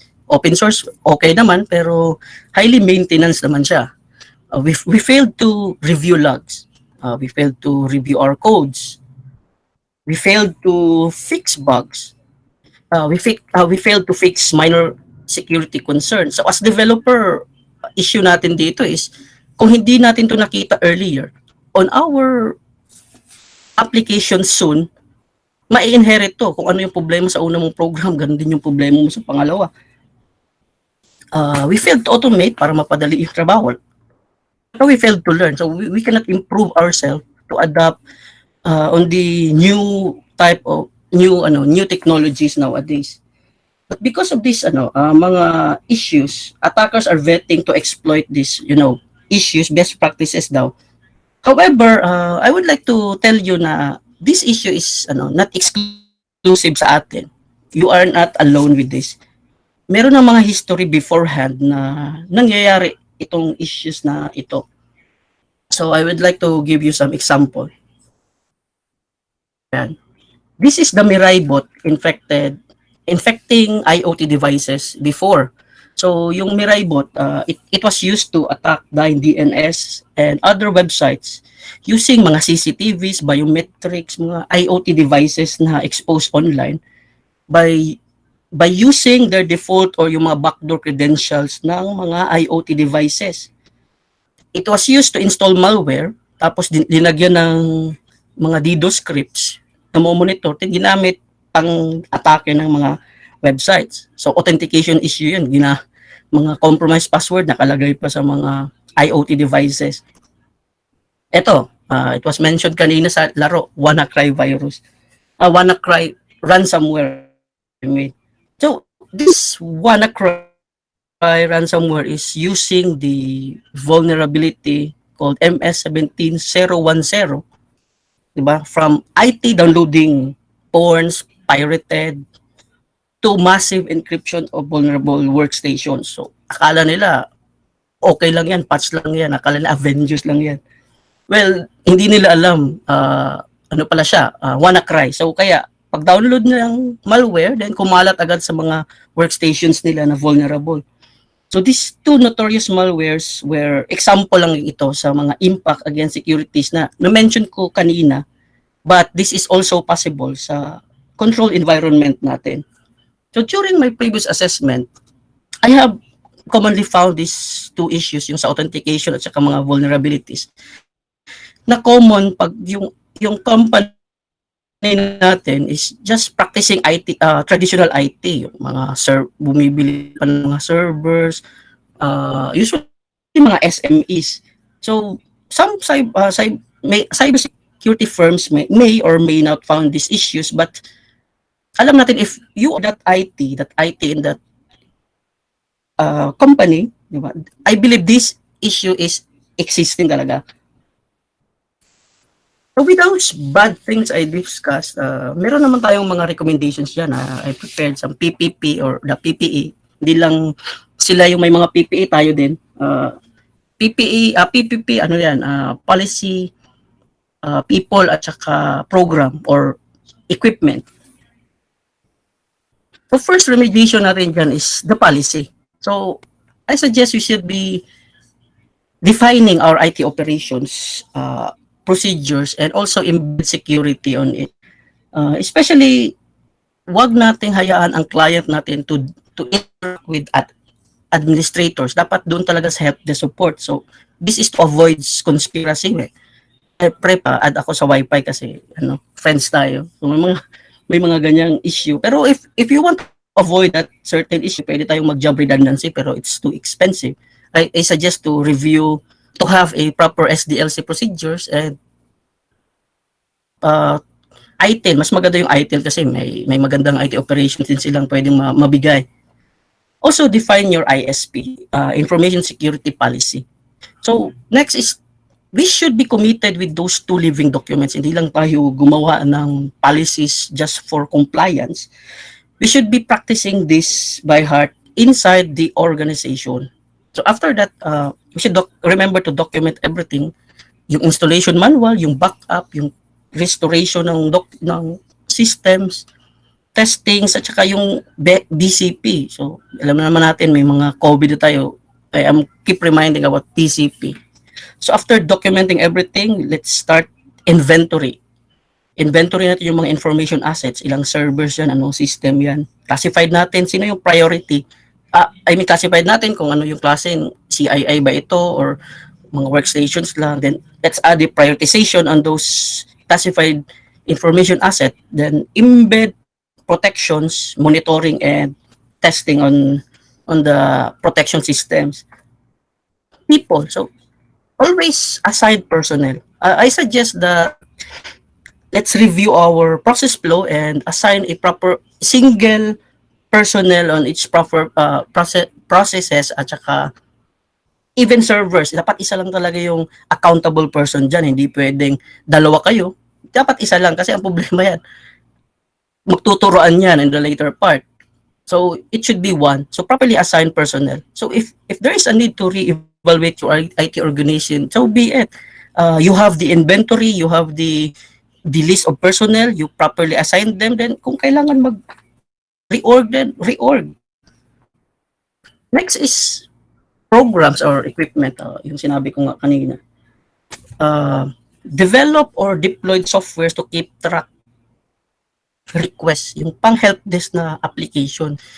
Every request is your savings. Treat it with monetary value kasi may oras naman kayong ini-spend dyan. Hindi pwedeng maliit na bagay lang. Dapat pati mga maliit na bagay, ililista nyo yan. Kasi magre-reflect din sa performance din ng mga personnel na nagre-request. Bakit si employee 1, palaging problema niya, printer, hindi lang nakasaksak. So, baka kailangan turuan. At least ma-minimize nyo. Sa previous experience ko, we are vetting na hindi lalampas ng 100 requests in a month. Marami kasi sila, like almost 40 branches remotely. So, minimize namin yan as much as possible. Dapat nasa 80-70 lang yan. Kasi we are looking kung ano yung mga concurrent na mga trabaho, then provide solutions on that. Kung pabalik-balik ang problema ng computer nila, din turuan sila kung paano ayusin yun, mga ganong tipo. Huwag lang masyadong technical, of course. And also, check out with these following terms, virtualization, configuration management, Dockerized, CI/CD, and cloud technologies. Kung nakakaluwang na tayo sa buhay, yan yung mas magandang balikan natin sa mga technologies ngayon. But this recommendation I provided may not be 100% successful. This is just my opinion, in my experience. But I will, this will help you fill in and identify the gaps, the costs, the views of corporate current state. So with this, help your IT personnel in providing proper, aligning them to their proper work, and share the burden to the management on how you can fill in the gap. So with the proper documentation, with the figures in hand, pwede ka na makalapit sa management mo ulit and tell them this is your problem. We need this. We have gaps in here. Paano kung masira yung server? Wala na kaming tao for that. So mga ganong bagay. So now, as I promised kanina, I'll be showing you how I use Metasploit in attacking multiple servers massively. So I prepared 5 servers. if I will be stalling the private key. Okay, so here is it. Nakakasunod ba? Lumalabas ba yung sa screen ko? Hello? Yap, meron. Kita sir. Kita. Yeah, nice. Oy, may porn. Thank you. So, ay, wag. Na-close. Okay, so, eto, here's my Metasploit console. First of all, yun nga, sabi ko, if I stolen your private key, so yan, meron akong yung demo keys. Yan yung na-stole ko galing sa 5 servers down na ginawa ko. So, what I use is this kind of module. So, SSH login pub. Yan, ito yung ginagamit ko. Then, next is, well, let's check targets para sigurado. Yan yung 5 IPs na i-attack natin. Let's set the username. So, Ubuntu. And then the targets. So, file, loot, and targets. Ano pa ba? The key, of course. Key path, kung saan nakasave yung demo key natin. Yan. Meron pa ba? And wala na. So, let's start to run. And hinahack niya na isa-isa yung server natin using the private key. Yan. Pumasok na tayo isa, may session na tayo isa. Number 2, yan.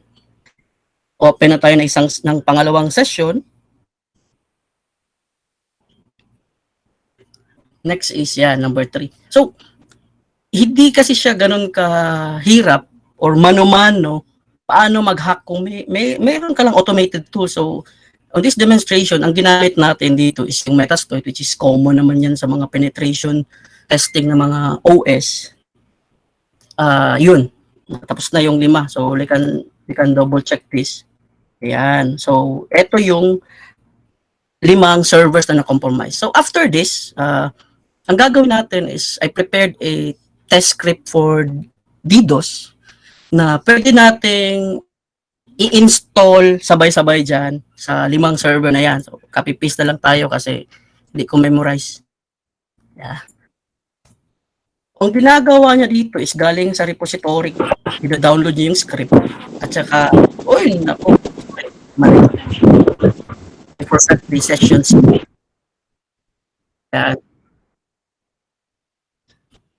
Ayan, dina-download niya na yung script. Papuntang mga compromised servers ko. So, dalawa. So, ganun din siya kadali. Isang code lang yung ini-execute. Titirahin niya lahat ng mga session na meron. Lahat na compromised na mga servers. Yan. So, nalagyan na yung 5 session. Ito, 2, 3, 4, 5. 1, 2, 3, 4, 5. Nalagyan na lahat ng DDoS scripts. So, pwede na natin titirahin yung anong website ang gusto nyo, mas maganda ito. Yan. So, pag pindot mo yan, patatakbuhin niya na naman yung script sa lahat ng servers. Yan. Nagsisend na siya ng packet sa Google.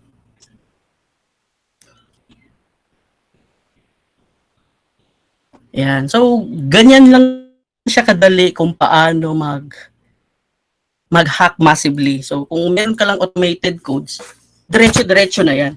So, before I end this presentation, I'm hoping na meron tayong natutunan sa insight na pinrovide ko and hope to improve your IT operations in helping the company moving forward sa new norms natin as IT. So, once again, good afternoon and good evening and thank you very much.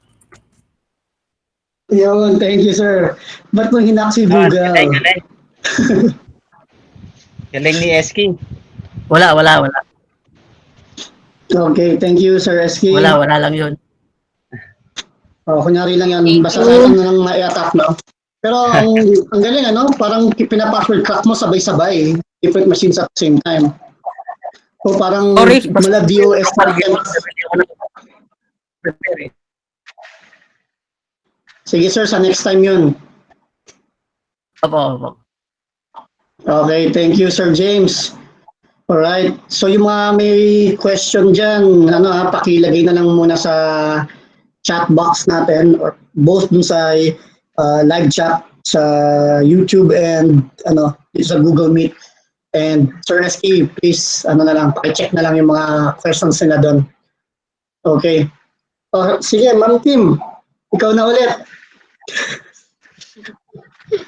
Okay, thank you James Makiling, naday ka dira sa Jensan. Ang nice nitong online meetup natin, no, kasi kahit saan tayo, pwede tayong makapag-participate and learn and share. But most of us naman siguro nasa Metro Manila lang, no? Hindi po ma'am. Most siguro, I think, siguro mga about 50%. Pero, nga pala, banggitin ko na rin, shoutouts dun sa mga OFW natin sa Middle East, mga IT guys and IT community guys natin dyan, nakakonect sila ngayon. And then may small community din tayo sa Singapore, which is the Cyber Paladins. So kung Knights of the Net tayo sa Pinas, Cyber Paladins sa Singapore, merong digital defenders naman sa sa Middle East, yan, led by Sir Nick and Sir Renson. So yan, nagsa-start pala yung group nila doon. Pero sana lumaki din and hopefully makatulong din kami sa group niya dyan. Nice. So, ayun, we're down to our second to the last participant na in our speed talks. So, Pansin mo ba? Teka lang, kasi talaga, ito ang problema talaga, mga IT, mga imutanan bigla na lang pag pinatawag si Sir Adam, supposed to be mag-start na siya, kasi lang kinakausap siya ng CEO nila. Mayroon yatang issue sa US, so tumawag ng conference call. And then, another one is si Sir Nato rin, nasa call pa. So both sila dalawa, medyo madidelay. Ganito lang muna, gawin natin jump na tayo dun sa dalawa nating speaker na who will also be presenting for the debate. Diba? Okay ba yun? Okay. Oo. So, proceed na tayo sa debate part. Kami Sir Humphrey. Sir Humphrey.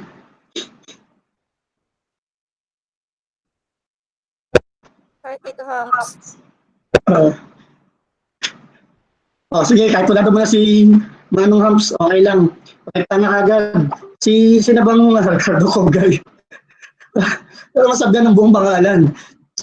Na lang muna. So, sige, Ma'am Jenny, ready ka ba? Ma'am Jenny. I think so. Biglang nagdumami nung sinabi ko magde-debate na, ang dami nag-join Can you guys hear me okay? Yeah, we can hear you. Okay. So Jenny muna and then Milo later, okay? Okay. Let me see how I set now.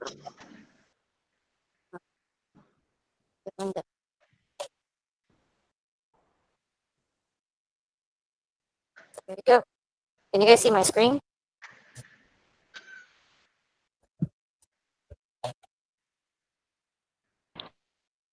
Yes. Yes, we can see it. Yes. Okay, let me start. So my quick talk today is malware is not pen testing. No, really, it's not. So who am I? I'm Jenny Moheni, and that's my full name. Totoo yun. I'm a aggressive princess. That's what I do. I like Jollibee. And that's pretty much me in my kuya. Some dry terminology so that everybody gets to understand my position.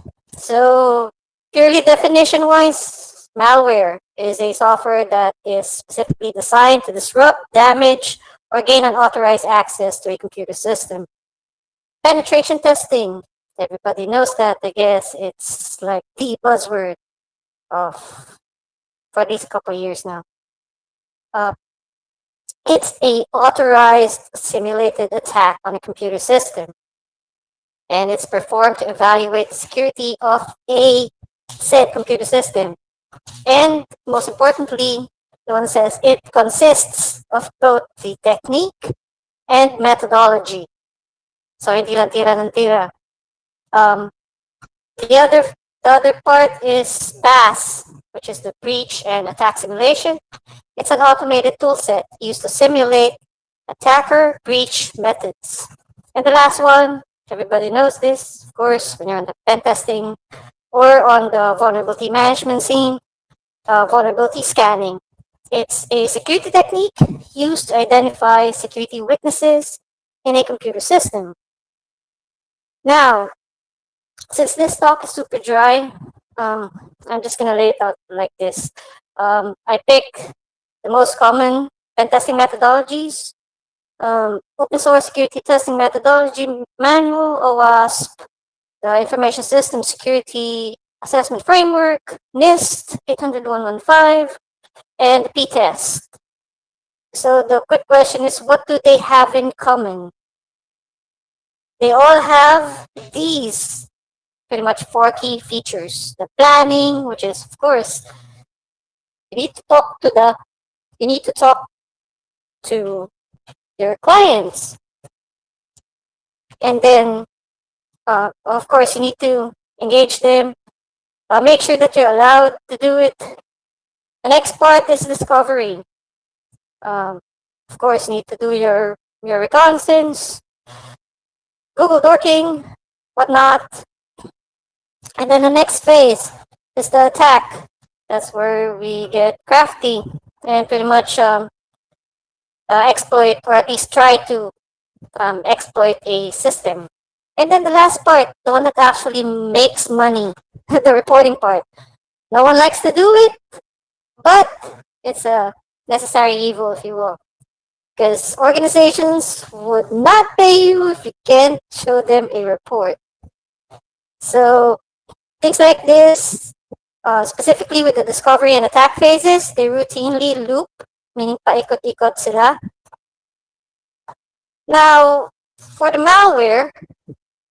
malwares are pretty much behavior set. So malicious behavior, to be exact, and they can be attributed to a single phase of the pen test methodology, which is the attack phase. Now, it is true that certain malwares can have AI, like super smart to an extent. Polymorphic, it can rewrite some parts of its code, or metamorphic, it can rewrite its own thing, etc. But caveat here, it's not Skynet. It's not gonna take over and pretty much bust everybody's balls. It doesn't work like that. Now, what a penetration test provides, when done correctly, a report, of course. Definitely a report. And organizations are provided with a context. That's very crucial for vulnerability and exposure, because the business are not really hackers. But they do need the perspective. They do need the exact context on what the risks is or are. So you provide, as a penetration testing company or a pen tester, you're providing a realistic security posture for the organization. You're not just waving around a vulnerability scanner or some automated tool and say, look, here are all your vulnerabilities. It just doesn't work like that. Now, the third point, it can help test your cyber defense capabilities. So SOC, CERT, optics, your firewalls, your NIDs, etc. Last part, if you're a third party, then you can provide expert opinion, right? And it's unbiased, pretty much, because you're a third party. You need to be outside the box. Lastly, a detailed analysis of vulnerabilities, including logic bugs, software behavior. You just couldn't replicate that. Ate Jenny, paano daw yung BAS? There you go.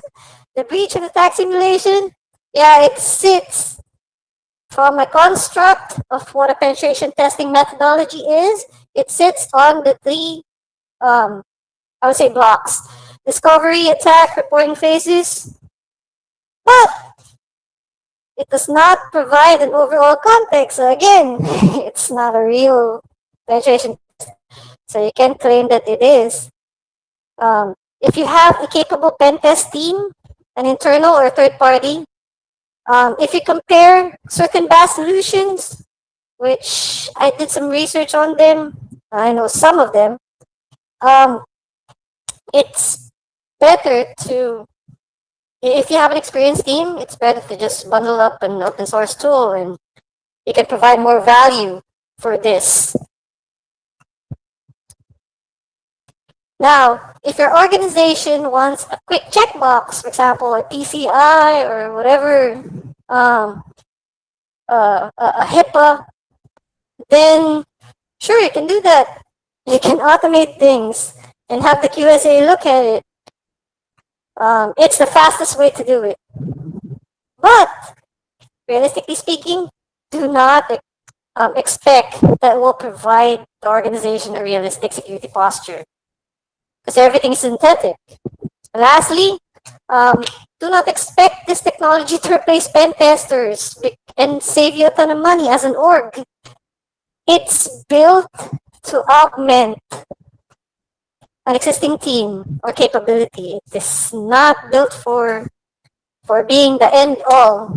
And the funny part is, a lot of people throw this, the AI, it has AI, it has Mitri, attack framework. But in reality, AI means artificial intelligence. It does not mean actual intelligence. There's a difference. Now, this is a cool sample from the PITSF of what not to do. So, kudos to AJ, because this is funny. Yeah, walang report. You can't just hit sites. You can't just hack it and call the pen test. No, it doesn't work like that. You do not get a get out of jail free card. And of course, walang bayad. And lastly, you're just fucking annoying. That's what you're really doing. You're not providing any service. And that's it. Shouts to 2600 Miller and RootCon. Now, I'll answer your questions on the chats and probably a debate later, but that's it. Peace. Yung tawa mo daw, Ma'am Jenny, mayroong laman na. Okay. So, guys, thank you, Ma'am Jenny. Guys, yung questions nyo, kasi nag-ahabol tayo sa oras, so send muna dun sa chat group and later we'll have an open forum. So, pre, nasa ka na ba? Ikaw ang Andito ako. Ikaw ang referee, di ba? Batamaan ako eh. Sige, ikaw ang bahala. Wag yung tatanong kung babae si Jenny, lalaki ah. Basta alam ko mahal ko na siya. Yun. 2020 na, okay lang yan. Okay, I'm here to introduce the next speaker. So yung next speaker natin is si Milo Pacamera. Actually, Milo and I, madalas kaming nagbabagayan sa forums, pero kaibigan ko yan. Actually, yan yung sinasabi nating sa ideolohiya, posibleng nasa magkabilang mundo tayo. Pero sa level ng kaibigan ko yan si Milo. Okay, so si Milo is the Chief Strategist for CERT and is a Microsoft MVP and is actually still active and working as an IT security guy. So, Milo, mahal na din po kita. Grab the mic. Hindi, kaibigan ko yan, si Milo. Go, Sir Milo, the floor is yours. Okay. Give me a moment. Can you see my screen? Teka Milo, may sasabihin lang ako. May napansin ba kayo kay Jenny sa kay Milo? Parehas silang spokening dollar. May accent, no? All right, so we good? Go. All right, counting down. Okay, malware from pen testing. So malware as a pen test automation or pen testing automation, pick your fancy. Okay. So most of you guys use the term pen testing. We use the other one. So adversarial AAD attack. So that's adversarial assessment, attack, or test. So as the content pointed by Jenny, it is an authorized cyber simulated attack. For cyber is for pen testing. So simulated attack on infrastructure and its asset. Perform to evaluate the security of your organization. So the coverage is operations, physical, logical infra, application network, computer systems, and its combination or others. So this is the entire 9 yards of your, what you call it, the kill chain. So primarily they say that it has not been proven or so been used before. So we go back in time. So as this as far as 2009 pointed out, using malware for penetration testing. Now, it's not a matter of if captured malware is being used in pen testing, it's rather why it's not being used by most pen testers. So if you look at the reference, you have at least one of the very famous AV industry in that list, and three others are still in there. All right. Now, well, we go back in time just to make a point. So because I cannot use the most latest malware and actually, well, dispose of it here for public consumption. So we'll pick the old ones. So what you have here is a list of malware classes. You have a Bancos that's pretty much siphoned up almost 15 to 30 million dollars, if I'm not mistaken, way back. Bronto. So the one category at top is it's 0-day, update active late, network capable, USB capable, macro, brute force, user help or user interface, user interaction needed, PE or file infector, DDoS capable. So these are the malwares known to, well, most commonly that pestered up the industry. All right. So let's check on one at a time. So Brontok, and I'm not sure if some of you have encountered one. So it started as a worm, then it evolved to a PE infector. Along its way, it became a DDoS along the process. Okay, and it uses a user, what you call that, user help, or so user interaction. So configure, you have an update link, and NAT capable, USB, brute force capable, no user interaction needed, and most of the malware PE infector in this list actually piggybacks on configure along the way, and it's a DDoS capable as well. So, and I believe some of you guys know the last part of the list. That's a C-boat SUS. All right. So primarily, few malwares here use the vulnerabilities to propagate. It's a combination of one or multiple vulnerabilities to propagate and evolve and wreak havoc in the industry since as early as 2005. Now, if we go back further, we can, if you heard of Sasser and Blaster, it uses the vulnerability for MS-04011. It came as early as 2003. This is when it all started. Okay, just for reference. Now, by the way, before we proceed, the one we're picking for today for as a reference is Configure. So the Configure variant is running on 2008 4250, and the vulnerabilities used is MS-06040 to MS-08067. Okay. Now, as you can see in the list is the functionality, the action, the capabilities, the defense mechanism, and any updates that came after. So the variant is a version, okay, for common folks. So infection, they're using the RC for MS-08627, HTTP pool. So the configure started the concept of botnet and what you call that, and backdoors. And it doesn't have defense mechanism. That's the first variant that A. Now, if you go further going down up until to E, then up until to the time that well, I handled it, it became KK. All right, so double extension variant. So if you can see the capability of these things, it started as a common exploiter for vulnerability.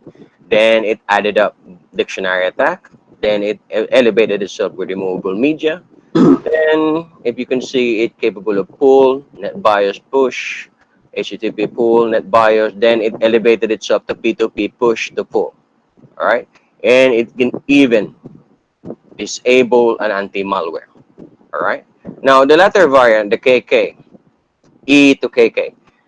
This malware, regular worm, was actually being used now by different P infector as a propagation platform. So it means they infect it purposely in order to spread it properly because of its capability.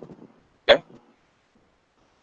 Now, just a shellcode routine. Some of you have already encountered one. So, well, the shellcode routine for what you call that for configure pretty much infected the system we run on HTTP server using the port in between 1024 to 10,000. Executed shellcode connects to back to the server, download actual payload in the form of DLL, attach it yourself to SBC host DXC, services to DXC, explore the DXC threads. Now to make it harder to remove, because if you try to knock them off, the system actually crash. Then the requirements for the business is you do not reboot. Okay, this primarily because the target were servers or legacy OS. So then execute a copy of this up to admin $ shares. So pretty much it uses the God account.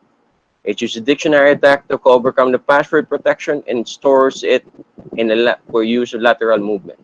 And it propagates across all the media and across the network. So I black it out everything just for security purposes. Now, you say that this is the shellcode. Now let's move to the exploit on the wire. So this is actually what you call that. This is the packet. Um, this is the packet now. So SMB negotiate, maturity thing. Let's focus on the red part. Now on the red part, before the red part, that's the packet actually, the exploit packet. If you can see, it calls on service netpath canonized request. Now using 4445. Then it goes on up until to the point it drops the PEDLL download. Okay, so this is the routine done by the configure. That is just one worm. Okay, now for the general context, there's two behaviors. So this, if you see in the list, both sides the same function. So in check in particular the OTF or TTF. So if particular language being used, it will not infect you. Okay. Now it checks itself. It check itself. It's already been in your computer, so it creates a mutex. If it sees a shell of itself in the computer, then it will move away from it. So same purpose to the other side. Checks and create mutex. Now, if you go down, the purpose is all but the same. To overcome your infrastructure, identify if it's viable for infection, then scans the adjacent system by UDP and inspect by a TCP. So both ways, all right? Now, if you see here, this is just one generated file, action by a single file that can actually infect your entire infrastructure. Now, I'm not sure how you guys measure the effectivity of pen testing, but this malware can do the entire infection of your network within 8.5 seconds. Okay. It check connectivity page itself and checks, so everything is designed. Now, if you look at the lower segment, just for the just above the seconds, it created a botnet system via domain generation. So after it infect one, it makes it like a hosting services, and it downloads from the adjacent network. Now it checks itself for file sanity and signature. Now, this variable is a behavior malware that uses what RSA, so it cannot be overcome by any security. Okay, and elevates itself once it sees that it propagated across the network properly. So now they're saying, okay, what's the connection of malware and what you call that, the pen testing? Now, this is the old version of a malware. Now, this is a new version of a malware. Malware technology right now uses multi-platform, multi-exploit, ultra-fast spread, polymorphic, metamorphic, and zero-day. Now, added to that, it's modular. Now, the modular part, if you look at the very last part, it can call other malware along with itself. Now, the future is AI-driven. Now, the concept here is this. Most companies that actually practice it, okay, maybe a proof of concept, or so that's one mentioned as a VAS, is actually practicing what the actual attacker does. It's not limiting itself, it's actually showcasing itself to be more productive than the regular pen test. On what manner? Because it is using full automation used by the very attacker. So this, how can you guys use the malware or whatnot for pen testing? So what we term use is we captured it or reverse engineered malware or so NERP malware. Now these malwares are pretty much controlled basis. They can pretty much load in multi-export to logical attack if needed. So as I pointed out, 8.5 second for a what? A 11-year-old malware to be exact, and it's still running today. And there is also a part that a configure was used in a 2008 to 2009 threat in Middle East industrial facility, as well as those nearing to Stuxnet. So it's a viable option. It was used along the way. Now, as of 2017, they said that it's gone. But it started with 2012, so it started 2008. It peaks out at 2.56 million infection. Up until 2016, it's still running at 0.33 million. Now, this is just one malware we're looking at. Now, if you use it properly, or so, if it's done properly, this is one of the platform there is used in proper pen testing. Why? Because you're using the same technology as your attacker is using. Now, the difference with pen testing right now is using what? Publicly known product, open source product. They're not actually the real deal. If you encounter the malware, which is done by a good guy, or so, well, not a good guy, correct me there, done by an intelligent person, it can actually yield as much as the actual threat. Now, the reference for that one is there below. So that's pretty much it for the 15 minutes. So I just used up 12 minutes of my time. So that's pretty much it, guys, for me. Ciao. Milo, may tanong sa chat. May girlfriend ka na daw? What, sorry? May girlfriend ka na daw? I'll pass on that one. I do sponsor, by the way. I have a Miley Foundation. Anyone who wants to join in the Miley Foundation, you can sure do. Papasikatin kita Iha Foundation. Baka mali yung tanong. Baka may boyfriend yung tanong. Dapat. My foundation exclusive to girls, so Jenny is not allowed. Nice one. Okay, thank you, Sir Milo. Very good. Okay, so, anong gagawin natin sa round 3? I'm not interested in your foundation, Milo, because it's made up of rubber bands. Okay, teka lang, rebuttal muna, di ba? May rebuttal muna. Meron ba? Magre-rebuttal ba kayo? Ano ba? Well, like summarization nung slides nila kung bakit malware is pen testing or malware is not pen testing.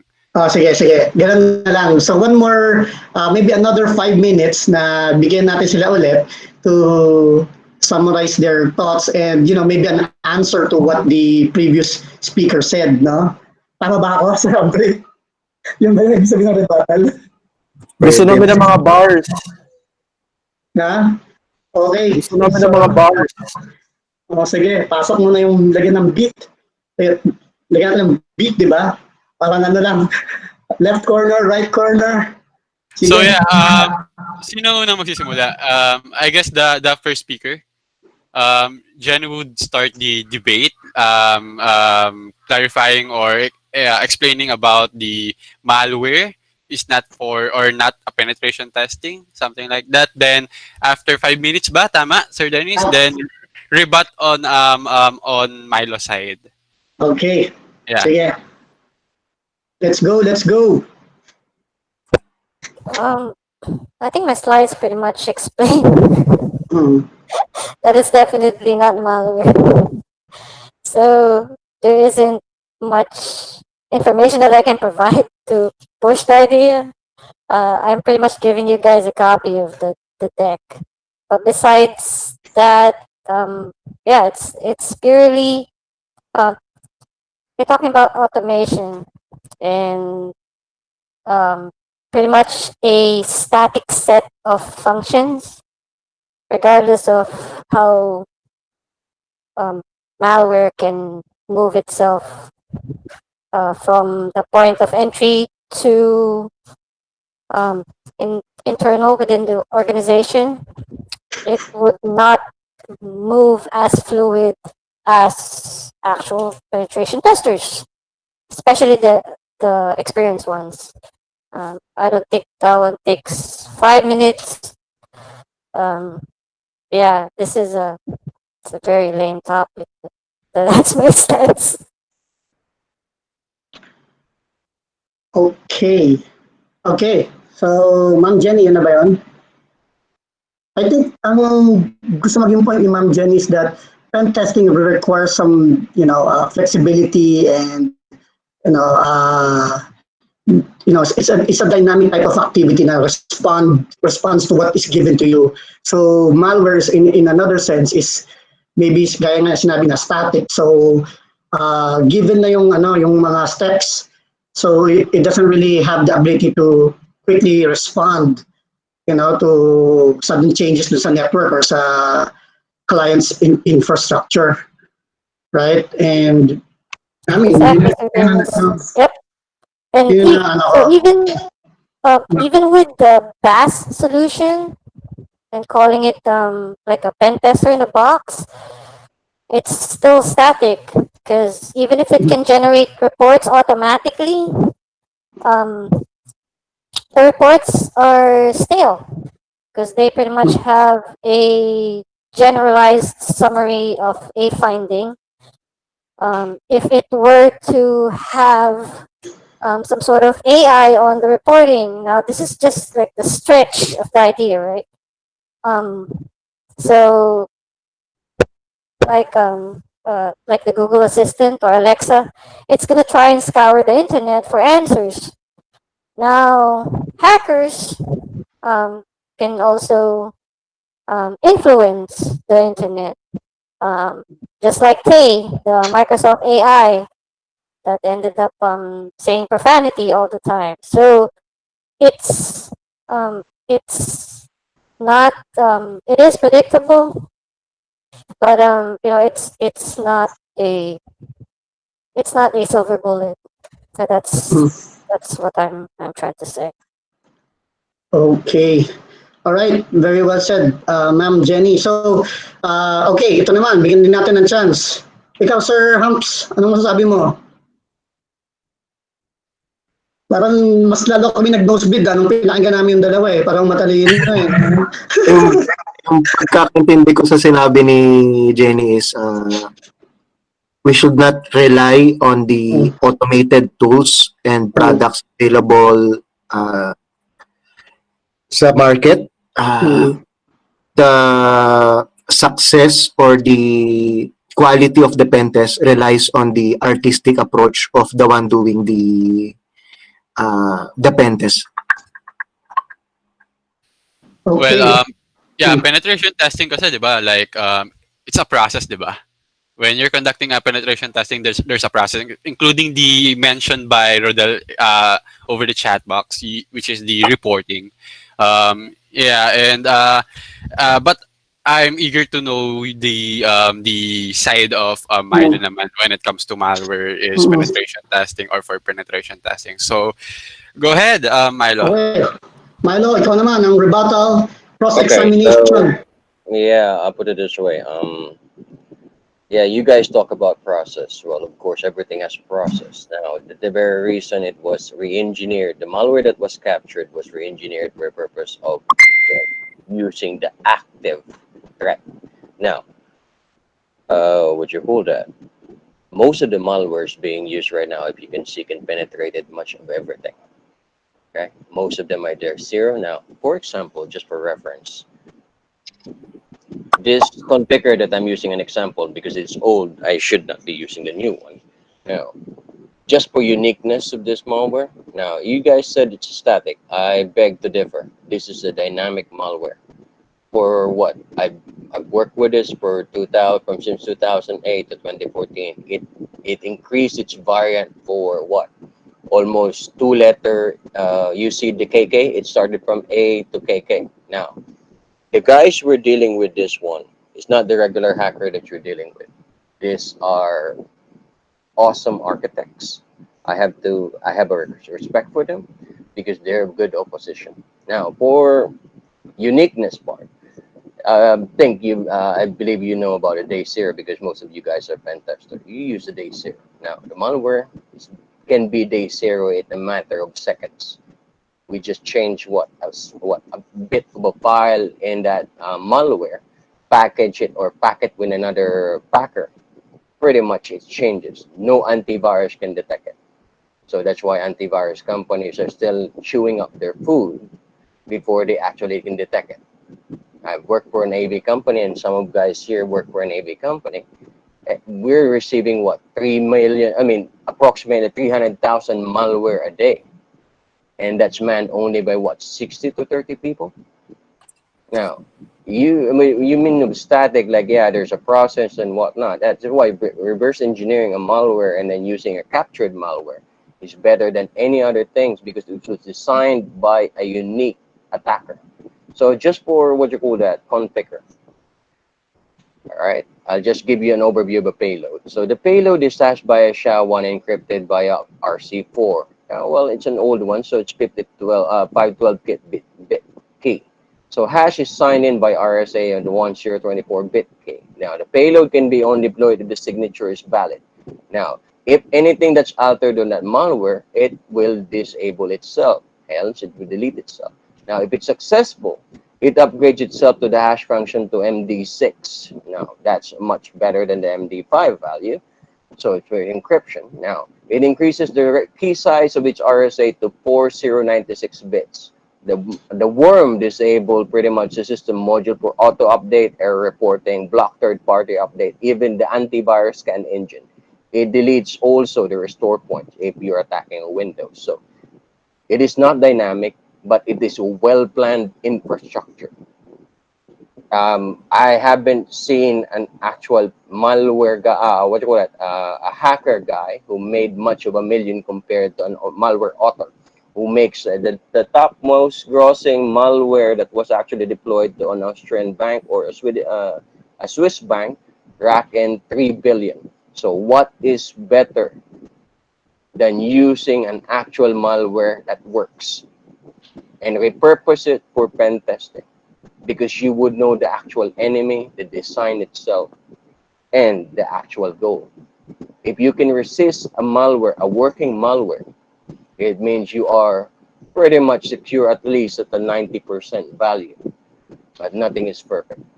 So that will give you a heads up. And again, it's not a static. The reporting part, if you guys are asking, the reporting part, well, put it this way.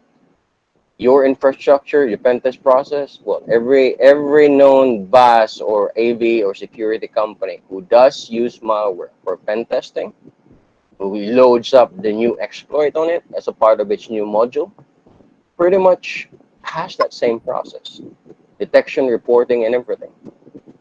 So, yeah, I'm just asking why it's not being used in the Philippines, because it's actually being used since, what, 2008? Yeah, just touch my end. Ciao, guys. Okay. Sige, sir. Thank you, Sir Milo, no? So, I think ako naman, napulot ko naman, no, kay Sir Milo is, we can't really say na 100% siguro static din ang malware because, when we say AI, it has the ability to decide on its own given what are the options, di ba? That's why kaya nananalo sa chess si Deep Blue eh. So, I think that with the advanced malwares that we have and different techniques na ginagawa nila like command and control, di ba? Tama ba ako? Yung, what is that? Yung ability to even change its architecture or construction. Like, polymorphic version. polymorphic and metamorphic viruses, di ba? So, yeah, and I think the point ni Milo dito is to be practical. Ano ba yung gumagawa ng damage sa mga systems natin? Hackers lang ba? Hindi, di ba? Meron ding mga virus na gumagawa ng damage sa systems natin. So I think there's a line in between na still, malware is not 100% gonna be something that you can use by itself to do pen testing at all times. May not be as applicable as what we have right now. Diba? Pero, with the use of automation, we speed things up. Diba? That's the reason we always use tools. Diba? Maraming sabi, hackers don't use tools. Hindi, kalokohan yan. Hackers will always use tools pa rin. Sila lang, naiintindihan nila yung ginagawa nila. Kaya nila gumawa ng tool at alam nila mismo kung ano nangyayari sa tool. Yung script kiddie, gumagamit ng tool na hindi nila alam kung anong ginagawa nila. Hindi nila alam kung paano gumagana. Diba? Yes. Puso mo. Yan. Pero, I mean, I'm just looking at the both points din dito. No? Kasi, you both have a point actually eh.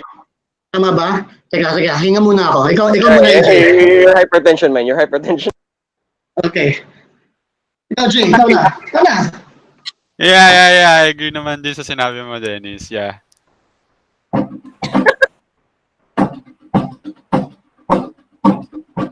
Dito si Sir Alexis, may sabi natin Sir Alexis. Wala.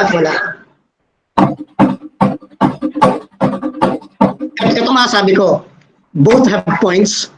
And sigurado sa ginawa pinag-usapan natin ngayong gabi na to and listening to both knowledges from different perspectives, ang panalo tayo. Kasi tayong mga nakikinig, we just, learned a lot of new things na o nga naman pala, may ganun nga naman palang point. And especially sa mga people who want to really learn about pen testing, there's way to automate things, but still there's importance in doing things manually.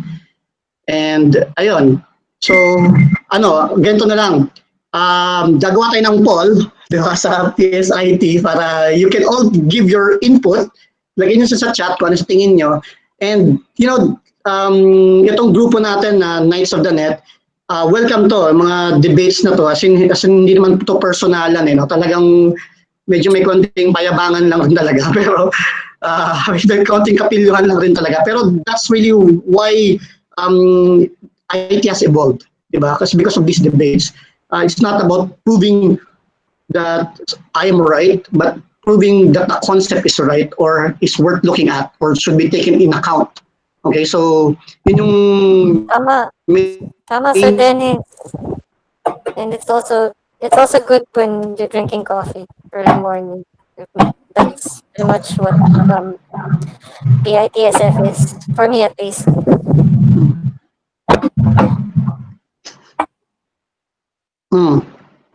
Nawala eh. Ma'am Jenny, nasa na?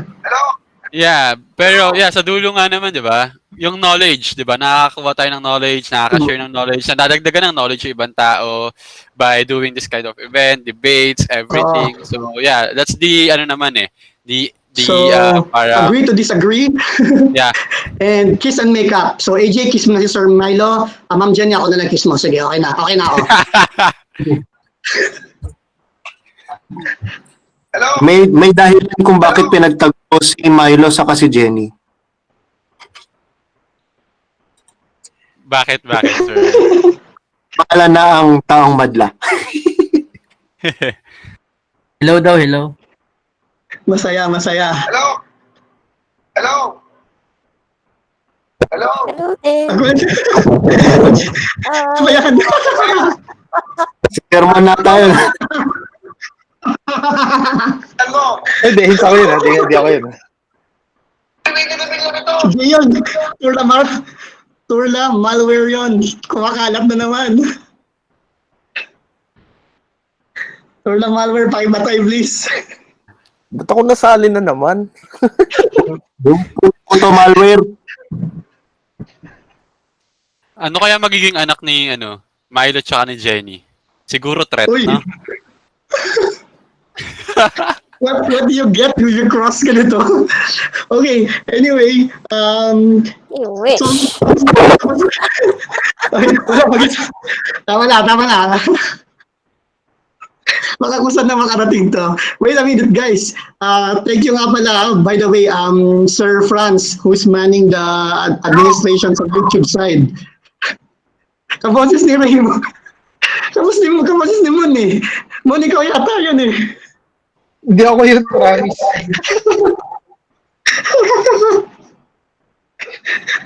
Okay, so thank you very much sa mga nag-participate. Unfortunately, hindi nakarating yung dalawa nating speaker, pero we'll have the open forum pa the rest of the nights. But for the session, we would like to bring this to a close. And thank you again for attending. Sir Raymond. Oh, huli-huli ka, Rodel. Ikaw yon. Si Rodel. Raymond. Teka lang, mag-closing pa. Tumingin nga kayo. Yes, sir. Mag-closing naman sa Raymond eh. Closing remarks, Sir Raymond. Take it away. So, magandang gabi sa lahat. May nanalo sa debate. Nanalo tayo. Okay. Sa dami na natutunan natin tonight. So, salamat sa mga speakers natin. Si Doc Lansigan, Sir Eric, si Eski, and yung master debaters natin, si Milo, at si Jenny. Okay, and salamat sa moderators, si Ma'am Kimchi, Sir Dennis, and Sir Humps. Okay, so, yun. I think the main point naman ng PITSF, and then of course yung mga online meetup natin is gain more knowledge and improve basically the security skill sets of everyone, and with that, improving din yung security posture ng organizations natin and of course yung bansa natin. We need more researchers para matuldukan natin kung ano ba talaga ang mas okay, automated na pen test na using malware or manual. And sa learning, walang katapusan talaga sa security. Never a dull moment. Every minute, every hour may something yun na interesting on our field. And again, sa field na security, marami. May pen test, may malware reverse engineering, may forensics, may auditing compliance, kasama yun. May kanya-kanyang specialty tayo. And it pays to know yung different sides of security. And basically, it increases our knowledge. Okay? And a component of that would be let's learn everything we can given the time and skill set na kahit kung nasaan tayo, it would increase really yung capability natin once we do learning on our own pace. Especially now na madami naka-lockdown, marami tayong dapat free time. Don't waste it on MMORPG. Okay, aral lang tayo. And just short reminder din sa mga kids na hisimula pa lang. Kasi kung nahirapan ka, maraming possible mentor sa PITSF. So, kumontak lang kayo doon. Kung Team Jenny ba kayo o Team Milo, di ba? Kayo na bahala sa aking subscribe. And helpful naman yung dalawang yan. Although, if you guys are Team Jenny, just a heads up, I don't sparkle, okay? Okay.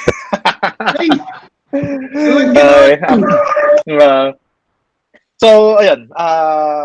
Choose your own mentors, but be careful though. Diba? A mentor could mean good life insecurity or maybe jail time. Depends on your mentor. Anyway, with that, I would like to invite everyone sa RootCon 14. We'll be hosting it in Taal Vista pa rin, October 8 to 9. We are now in call for papers mode. So kung meron kayo research, anything about security, even mind hacking, meron dating topic na ganun. So just submit them and we'll evaluate kung saan kayo nag-fit. Then hopefully we could see each other in person. Hopefully si Tita Jenny and Sir Milo matin ng RootCon. Okay? Oh yeah. So Dennis, babalik ka. Okay, nakahanda na yung alak mo. Jenny, make sure you wear a miniskirt, okay? And then I want to see those windows, okay? I like feet. It should be Ay, not nako. loose. It should be an open Oy, feet. may fetish. DOM talaga yun. DOM na DOM. Ah. DOM na DOM So, talaga. with that, I close Yung mga pinagsasabi mo kanina tungkol dun sa malware, it was so old and then even your approach, it's super old.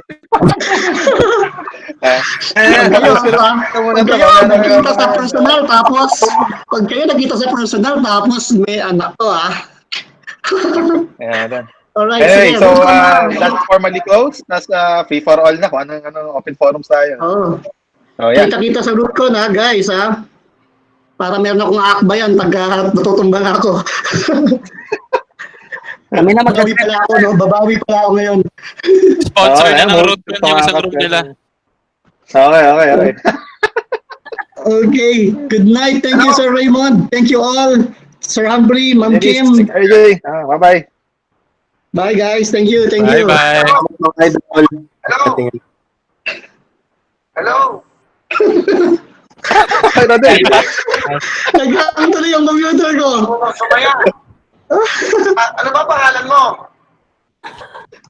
Gusto ko mo sumaya, Mamang Willie. Empoy. Taga saan ka? Vincent po. Taga saan? Vincent po. Vincent. Ano ba yan? Kamusta kayo dyan? Ano ginagawa mo ngayon? Ito, tanggap ko na po yung sapatos. Sabihin mo lang, Salamat, Chappy. Hoy! Papasa po ng 500 to Jimmy.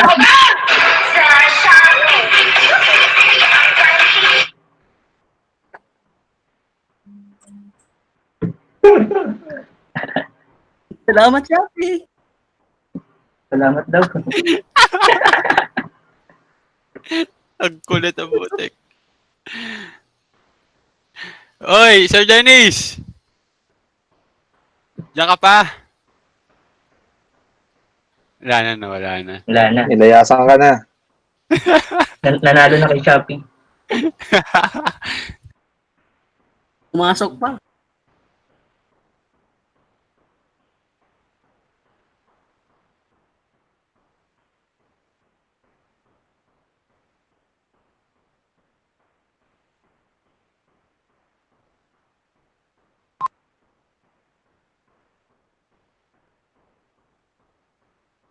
Oy, sino nag-kick sa akin? Ano ba yan? Nakick ka ba? Sino nag-kick?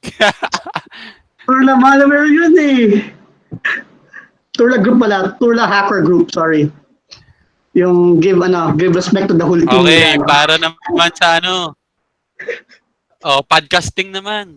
Ito na naman. Sir AJ, nakatapos na naman tayo ng isang event. May tao pa. Kaya nga eh. Kwento mo na hindi ulit. Ako kaya pa matulog eh. Patayin ko na. Wag muna. Mo lang. Sige. Para sa may mga tao eh. Mga gusto Dami mo pa. na makipag-chat eh. May 51 pa. Okay, so ito, pag-usapan naman natin, no? By the way, salamat pala sa mga nag-attend kanina. Pero ngayon, we'll have an open forum. Pag meron kayong gustong sabihin, bigyan nyo sa chat and if we have time, we'll give you the mic para ma-facilitate din kayo. Okay. I'll start na.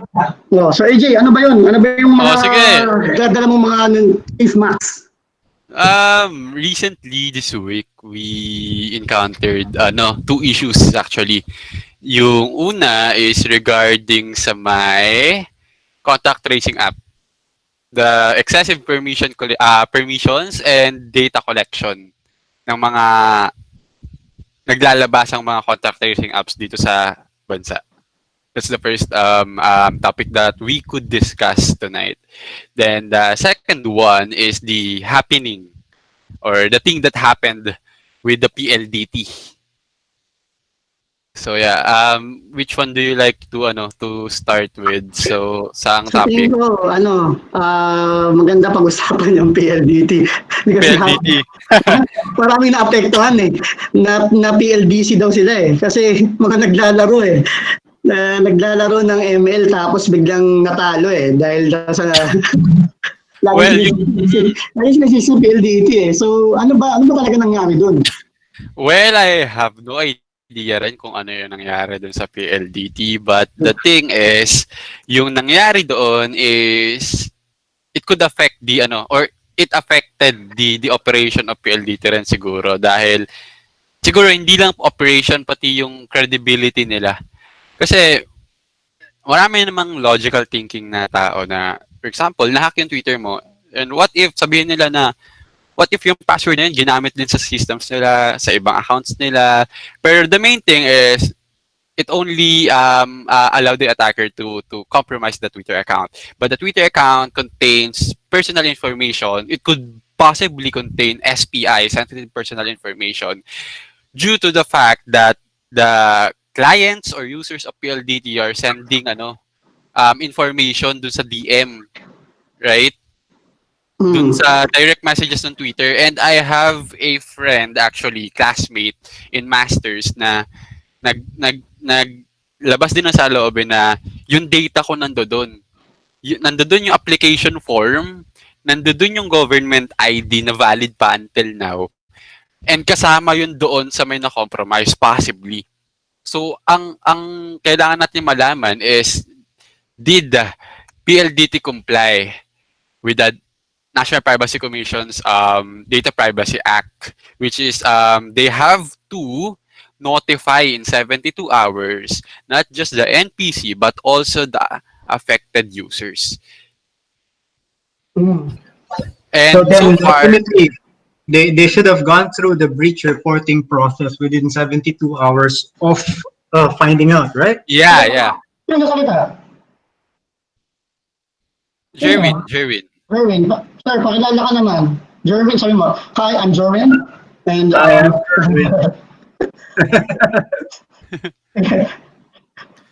so yes, they have to notify the NPC in 72 hours about the potential breach, if it's a breach actually. Well, technically it's a breach of Twitter account, but not sure if it affects the users. Pero di natin alam nga kung ilan yung affected users and kung na-notify ba nila as well in 72 hours yung mga affected users. So yun. Wala pa ako na-receive dun sa my classmate ko na notification from PLDT kasi I asked them to notify me as well kung meron silang ibibigay dahil breach nga yung nangyari. And di ko rin alam kasi kung merong notification din na binigay sa NPC, pero I think meron naman sila doon. So, yung inaabangan ko na lang yung sa may user sides ng mga naapektuhan. Pero it could be thousands of users. Kasi kung na-access ni attacker yung Twitter account, madali na lang kuhain yung yung parang downloaded data nun kapag nag-request ka. Kasi sa Twitter account, meron yung parang download data. Also with Facebook, meron din ganun. So, kung na-access nga talaga yung account, and na-access naman nga talaga, and not sure kung na-access din ba yung Facebook, pero parang may Facebook din na post eh. So, di ko rin sure yun. Pero may nakita akong screenshot na na-access din ata nila yung Facebook. Or baka siguro, yes, may post si Milo. May post nga si Milo doon. So, not just Twitter siguro, pati Facebook. So, it could be thousands of data. And that's not okay. So, yun. And may nabasa din ako sa PIT-SF na galing sa credible na tao na TLDT has some incident response na ginawa din naman. The bad side is, the good side is, yes, they follow incident response, but the bad side is they don't follow security best practices. Kasi, nahack nga eh. Pero, ayun nga, yung incident response nila, okay, nahack sila, alam nila yung gagawin nila, meron silang official announcement na nilabas through Facebook, Twitter, official announcement actually, they had notified the National Privacy Commission. But the thing is, parang punot dulo nung incident is they do not follow, or they did not follow the security best practices, which is, ayun yung mali. So, yeah. Teka lang, Franz, kaya image mo, baka makasuhan tayo dyan, baka akala anonymous, anonymous Nigeria tayo. Hindi naman yan, wala naman yan. Wala yan. Kasi si Franz, yung image si Franz sa YouTube. There's no law about using any kind of profile picture. Bakit naman? Bakit ka magamit? Nanakot eh. So yun, so what do you think, guys? Ayun. Ako ito, of course we don't want to, we're not here to like point fingers and na pangayan yung ang tamang kwenta yung look down on one of our telcos na naging part ng buhay natin and was also part of the development of buong Pilipinas, no? So we know now they're doing their efforts. See, we have Sir Angel Redoble, nakilala natin yan, di ba? So we have processes. Pero ito titingnan natin, nangyari na yung attack. So what happens next, di ba? So yes, maybe you have an instant response team, pero remember na yung data privacy, yun yung isa sa mga biggest issues natin today na we need to make sure we don't just let a breach, happen and then wala na, breach kami. Parang ganun ba? Diba? You get what I'm saying? Parang there's more actions to be taken after the breach and it's not just securing your system. Yes. Sa mga nanak ng data, you are liable. Yes. Diba? So more than those people, whether they press charges or not, technically, ang Republic Act ang di ba? Ang Data Privacy Act. So therefore, it's like crimes against the Philippines yan. Di ba? Or the crimes against the people of the Philippines, parang gano'n, di ba? So, criminally liables ba sila? Yun bang ibig sabihin nun? If they don't follow, sino ba yung I'm talking about PLDT pag hindi nila ginawa yung part nila ng NPC. Yes, they are liable, I guess, for me. Kapag hindi nila I think they are criminally liable if they have been found negligent. If they are not negligent, if they put on all the security policies in place, taka sila dun. Yes. Sila. Yes, exactly. For those na naman nakikinig na hindi alam kung ano yung negligence, no? So, ibig sabihin yan, if they have done their due care, so they find their at the best interest of their clients then na protect the data, and then they also did yung due diligence to look at all aspects ng equipment or suppliers na gagamitin na to allow their business to continue. Talagang in-investigatean nila bago nila pinasok doon. Then, kasi di ba parang gusto natin sabihin is, meron talaga mahak eh. There's no system na unhackable eh, di ba? So, paano yun if what we're doing our part and we gave a lot of resources, we spent a lot, pero nahack pa rin. Are we still criminally liable? So, dyan papasok yung negligent claim. Diba? I think papasok din dyan kasi si Twitter yung hinak eh. Hindi naman yung system ni PLDT. Diba? Napasok yung account via Twitter. If they used weak passwords or if one of their customer care centers shared the password, then kailangan investigahan yun. Well, yung pagka-hack naman ng Twitter, iimbestigahan talaga yun. Based on my intel. Iimbestigahan talaga yun. Kasi nga, napatunayan na merong mga personal information na kino-collect si PLDT. Alam niyo naman, privacy, data privacy is more like collecting information, processing information, handling and securing information of users. And ginagamit nila yung Twitter as one of their assets na pag-collect, pag-process and pag-collect ng mga data ng kanilang client. The thing is, ayun nga, dapat meron silang policy na nilalagay doon. Like for example, ano yung pwedeng possible na policy? Like for example, if the case is done and resolved, then pwede nila sanang i-delete yung DMs na nandoon sa isang certain DM na yon. Para if ever na ma-hack yung account, then walang makukuha or mabibreach or malilik na mga data. And the thing is, hindi nangyari yon. Kaya yung tinignan ng classmate ko yung Twitter account niya kung saan siya DM doon sa PLDT Cares, nandoon pa rin yung data niya, nandoon pa rin yung usapan nila. So yun, and talaga siya sa negligence, not sure though, pero doon sa negligence part kasi, wala kasing parang security awareness yung bawat employee siguro. Kasi even the social media manager of that Twitter account or people handling those Twitter account, they don't have any idea kung ano yung possible na mangyari. And ayun nga, mayroon din possibility na pwedeng reused yung password across the social media accounts. So, di natin alam yun. Pero there's a possibility. So, yun nga. Pero, Mayroong message si Mr. Tristan Lagarde. Ito to sa mga cyber paladins na Singapore. Sabi niya, hindi daw dapat kinukuha through social media ang mga information. Tama yun. That's why meron nga silang help or support subdomain or help center, support center. Doon dapat pinapasa or nire-redirect yung mga users na yon. And dapat pinapaalala din nila sa Twitter na hindi lang about sa pag-secure ng Wi-Fi nila, ng mga information ng mga users nila pagdating sa PLDT Wi-Fi, home fiber, etc. But also, dapat sinasabi din nila doon sa Twitter nila na dapat hindi sila magbigay ng information through social media. Dapat magbigay, i-redirect nila doon sa may support nga. So, may question naman si Sir Rodel. Explicitly ba nakalagay dun sa RA na 1173 na bawal gamitin ang social media? As far as I know, wala naman nakalagay na gano'n. Wala naka-indicate na bawal wala gamitin naman ang specific social di ba? Hindi siya specific pero yung the way, yung negligence nga, yung kung ang process ba na yon is tested and known to be secure, parang mga ganon. Did you spend enough resources and time to make sure that that process is actually secure?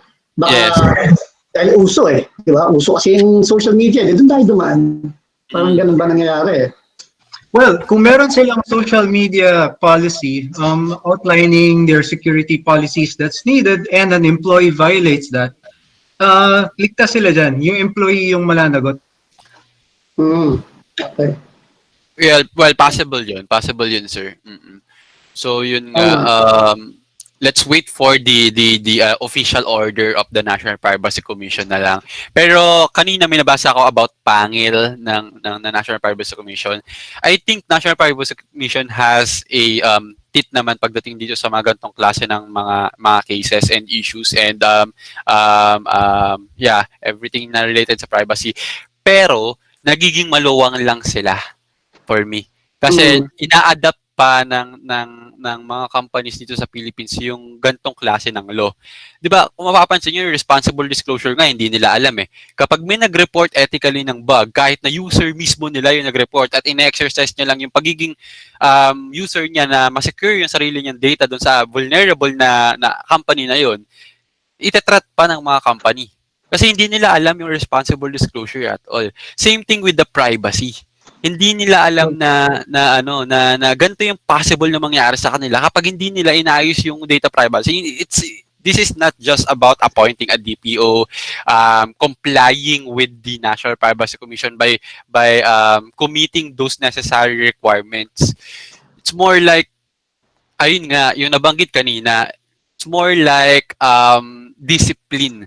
Like for example, if you go to the hospital, uwi ka ng bahay, syempre you have to wash your hands, everything, clean yourself. Ganun din sa data privacy. You have to do this regularly. Lalo na ngayong pandemic na you should wash yourself, your hands, take medicines, everything, just to make yourself secure from viruses. Ganun din sa privacy. Kaya it's everyone's responsibility. So yun, you have to think. Privacy. Wait for it. It's important to protect yourself, or else you will need to build a wall. Okay, build a wall. All right, go ahead. Next question. So yun nga, sabi din ng National Privacy Commission, PLDT has a team of privacy staff naman doon sa PLDT side naman. So, I think they're complying with the 72 hours, but I'm not sure if they're complying to inform the users. Ayun yung question ko ngayon. May mga naka-receive ba? May mga nalaman ba kayo na nag-inform si PLDT sa mga users na apektuhan nung breach dun sa Twitter account nila na kung saan may mga users information? So, yun.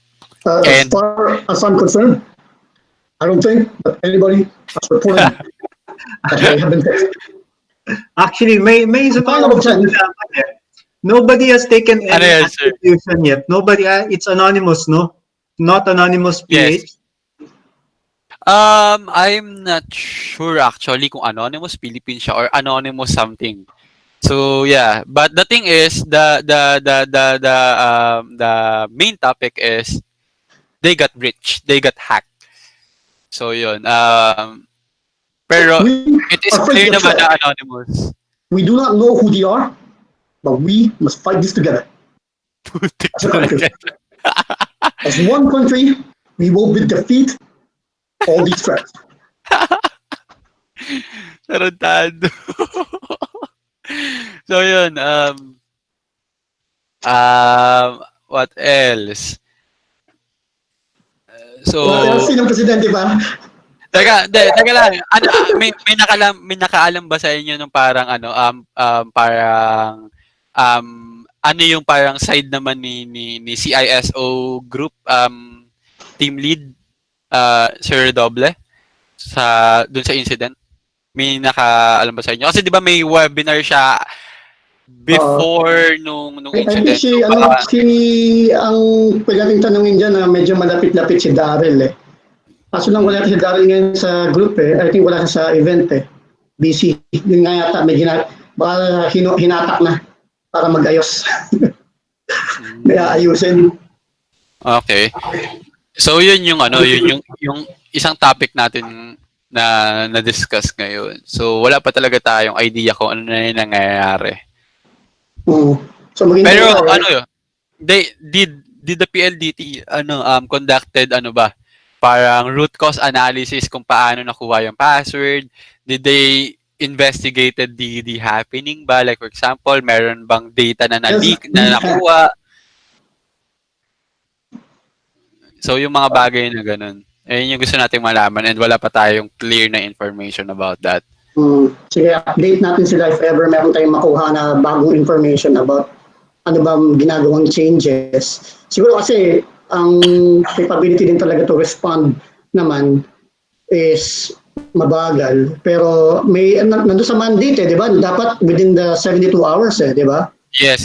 So, isa pa pala sa kailangan kong i-discuss din, Sir Dennis, is paano nakuha yung password. Kasi yung password is very, very hard to crack if they're trying to brute force it. And Twitter has a rate limitation din naman pagdating sa brute force. James, so paano? Baka insider talaga yon, insider. Possible na insider. Bakit tinaturo mo James Insider? Porque nalaman namin na meron ang pang massive authentication attack. Tuturo mo na iba? Si Eski sinabi ko, Eski James Makilan. Kung today ko na tayo ng password. Yung pangalan ko kasi nag-hack ako ng router ng PLDT dati. So yun. Okay. Siguro continue. Siguro ang sa tingin ko, Sir Dennis, merong vulnerable na website na connected yung Twitter. Di ba alam mo yun, yung mga widgets, plugins, na kung saan pwede mong i-connect yung Twitter para makakuha ka ng parang live feeds galing sa Twitter. If ever na i-require ng plugin or nung module na yun or nung widget na yun yung credential.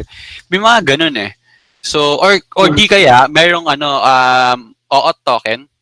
OAuth yan, Sir AJ, OAuth. Yung pwede kang mag-link ng application. Yes, pero nakuha niya yung password kasi. Nakuha niya yung plaintext na password eh. So, possible na instead of OAuth, credential in plaintext sa isang website. Tapos nakuha nila yon by hacking the website siguro. Kung hindi man siya internal, Alam ko na guys, worm yan. Worm yung ginamit na pang-attack.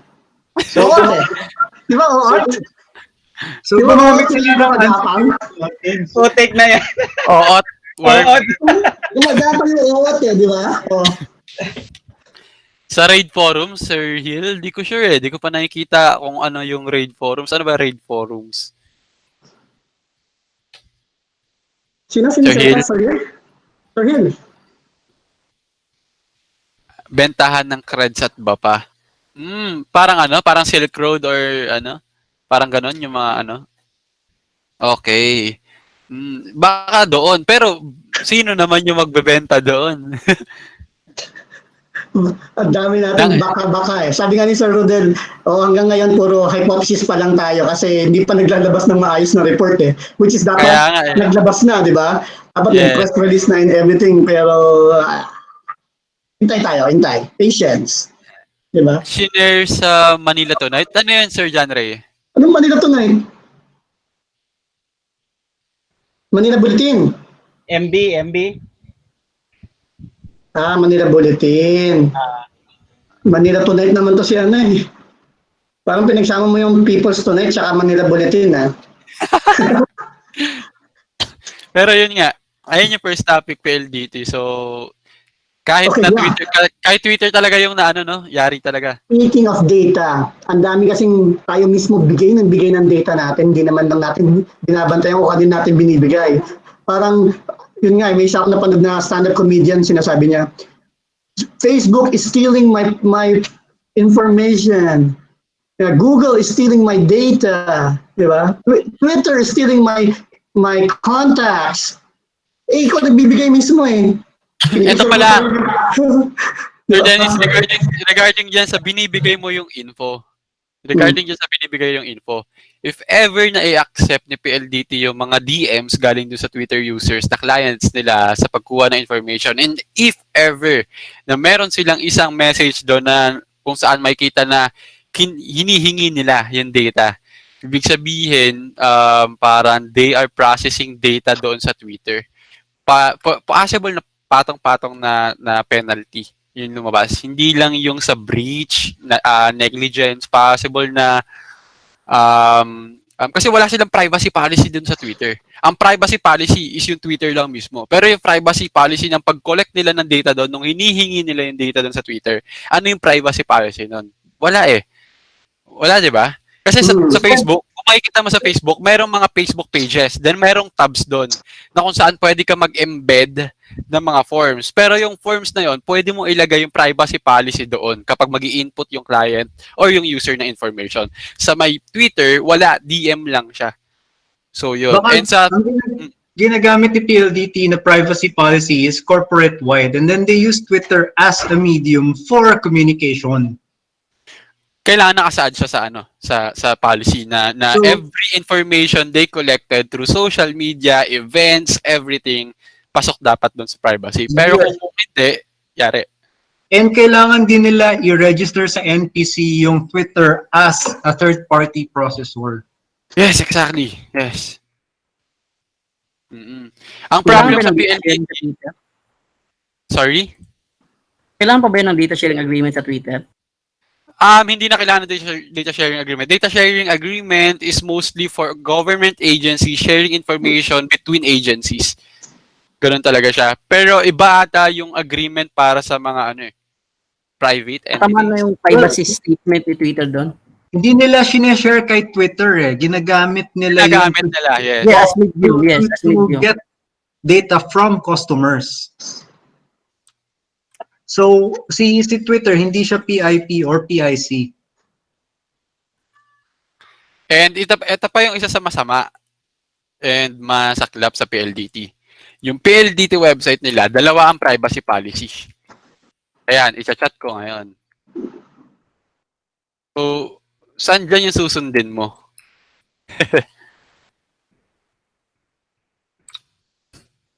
Both are working.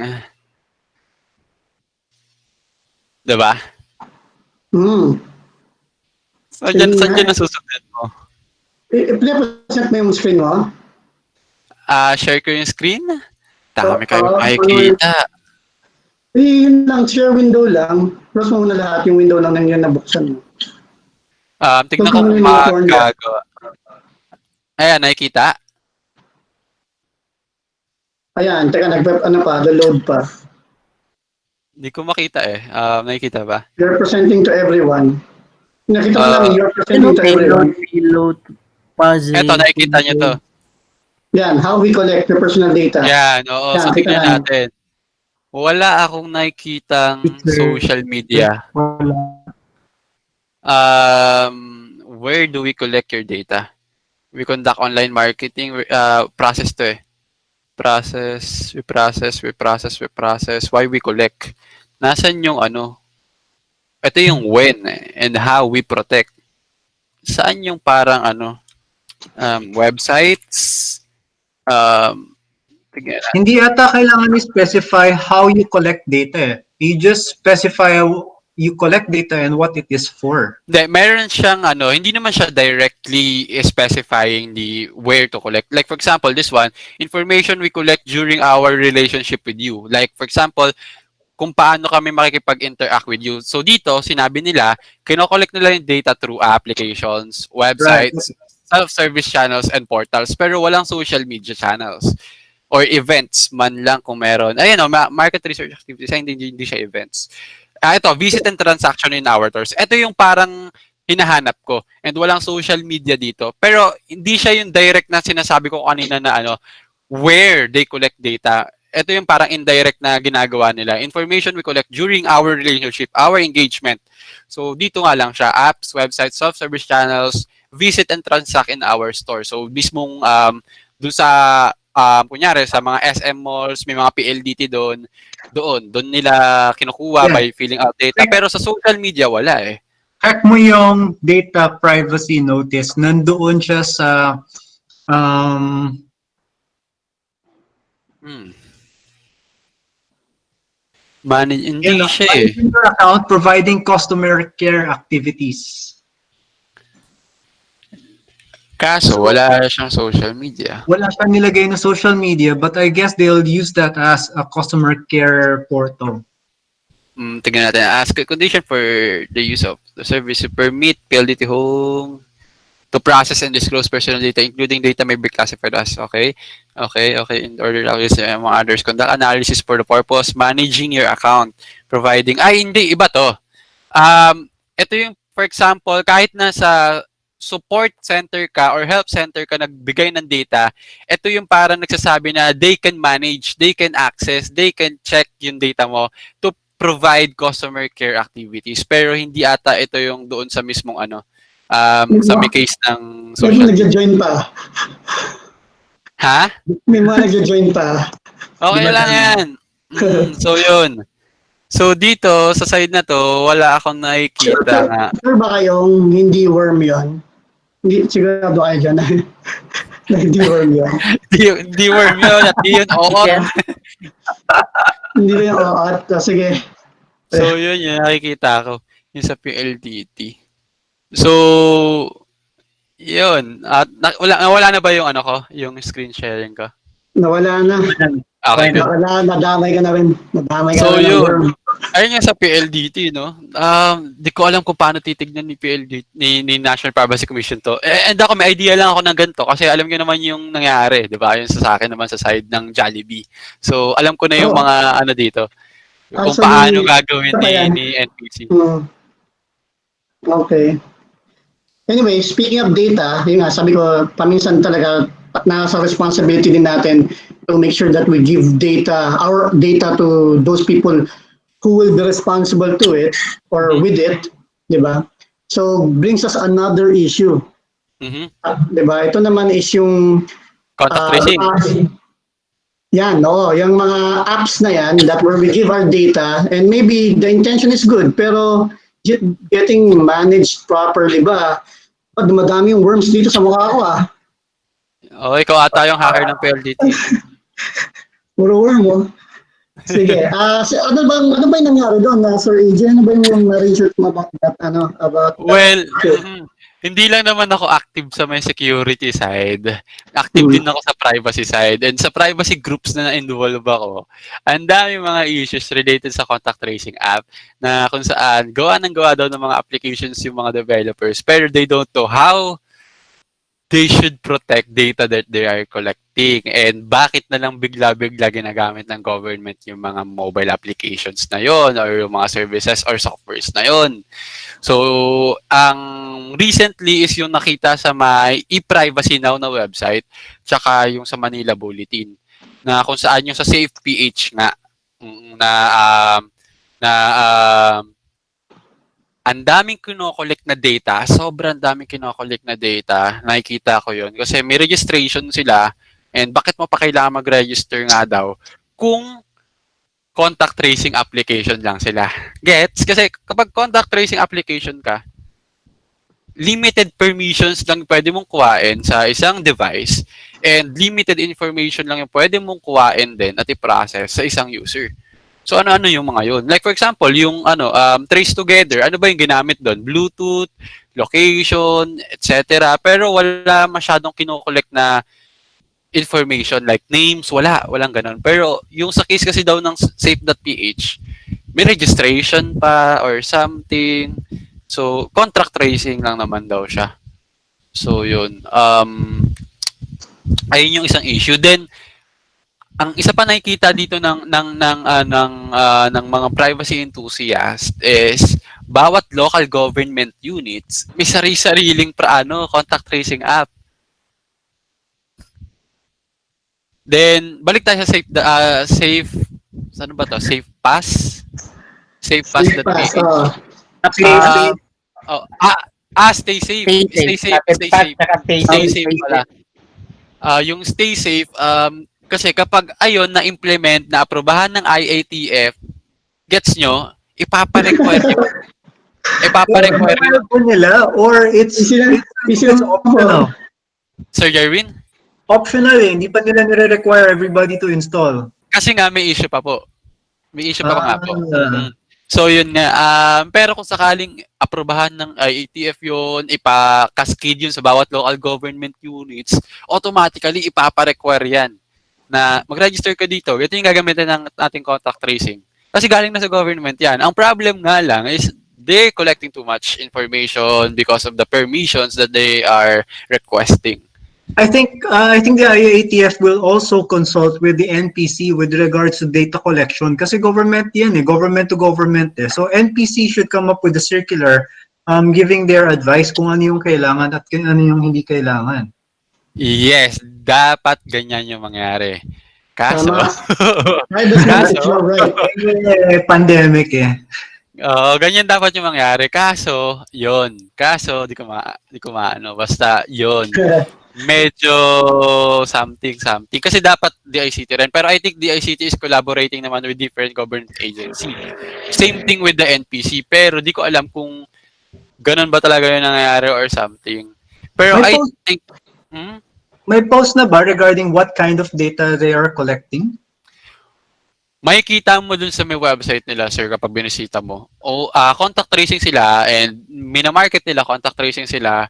Pero they're asking registration information details from the user. And ibang-iba siya compared sa mga contact tracing sa iba. Like, sa tingin ko yung developer to. I'm not sure. Binigyan lang siya ng form ilagay mo lahat yan. Hindi ko alam yun. Pero pag sinabi kasing contact tracing is pwede kang gumamit ng kahit anong feature ng device like Bluetooth, location, GPS. Then ayun yung gagamitin mo to contact trace yung mga nakasalumuhan ng tao. Pero hindi mo na kailangan kumuha ng details. Kasi doon na yun siguro sa iba. Kasi ang nakikita ko sa IATF is parang they are leveraging stay safe and yung COVID kaya. So yun. So COVID kaya is yung kumukuha talaga ng personal information. Pero yung contact tracing is dapat hindi kumuha ng information. Kaya ayun yung parang usap-usapan sa privacy groups na nakikita ko. So yun. Then ang nagkaroon ng hinanakit din siguro. Hindi ko alam kung tama yung word na hinanakit.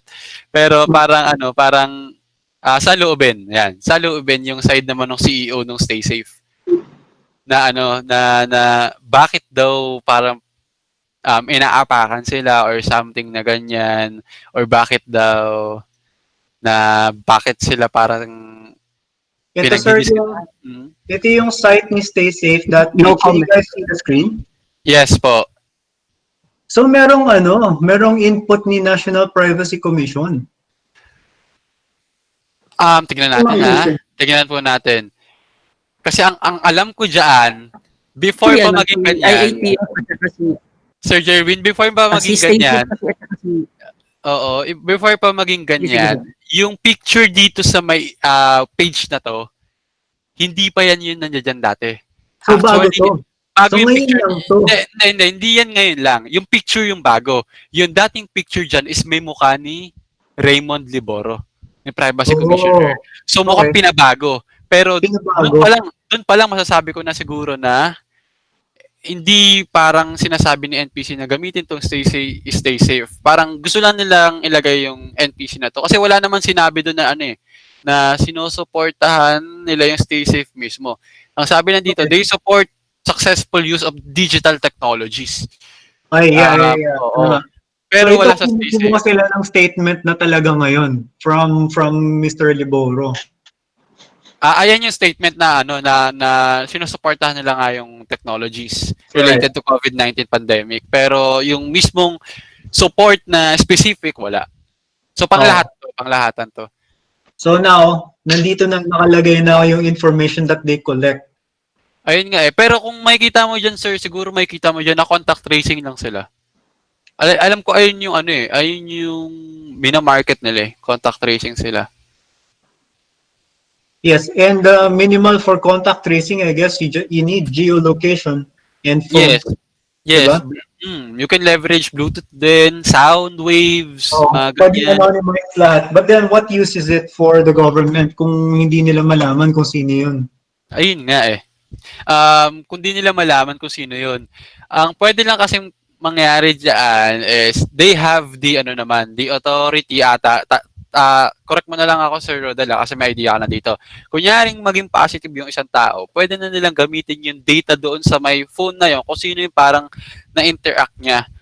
Or pwedeng gamitin yung stay safe na yun kung contact tracing, tapos nakita nila doon sa logs na itong device ID na to, itong device na to, na kung saan positive yung tao na may-ari na to, is nakipag-contact with this one, na nakikita doon sa may stay safe. Ayun yung pwedeng gamitin, pero they don't need information na. Right, okay. So they know, pwede nilang malaman kung sino. Yes, kasi may ano yan, may araw-araw yan na connected ka. Ayun yung contact tracing. Meron siyang Tapos pag ikaw yung isang nakasalimuhan ng tao, i-alert ka. Yes. You have been in contact with somebody who's tested positive. Yes, exactly. Yeah, they could also send notification to that person na nakasalumuhan ng positive. Ayun yung gamit niya. Pero hindi na kailangang gamitin yung yung pag-collect ng information kung contact tracing nga lang talaga sila. So ayun yun. Okay. So nakalagay dito, they ask for your name or alias, mobile number, age, and gender, which is mandatory, I guess. Nothing else. Pero yung family members nandun. Nakalagay. Ayun, no? So may babang line ng highlight mo.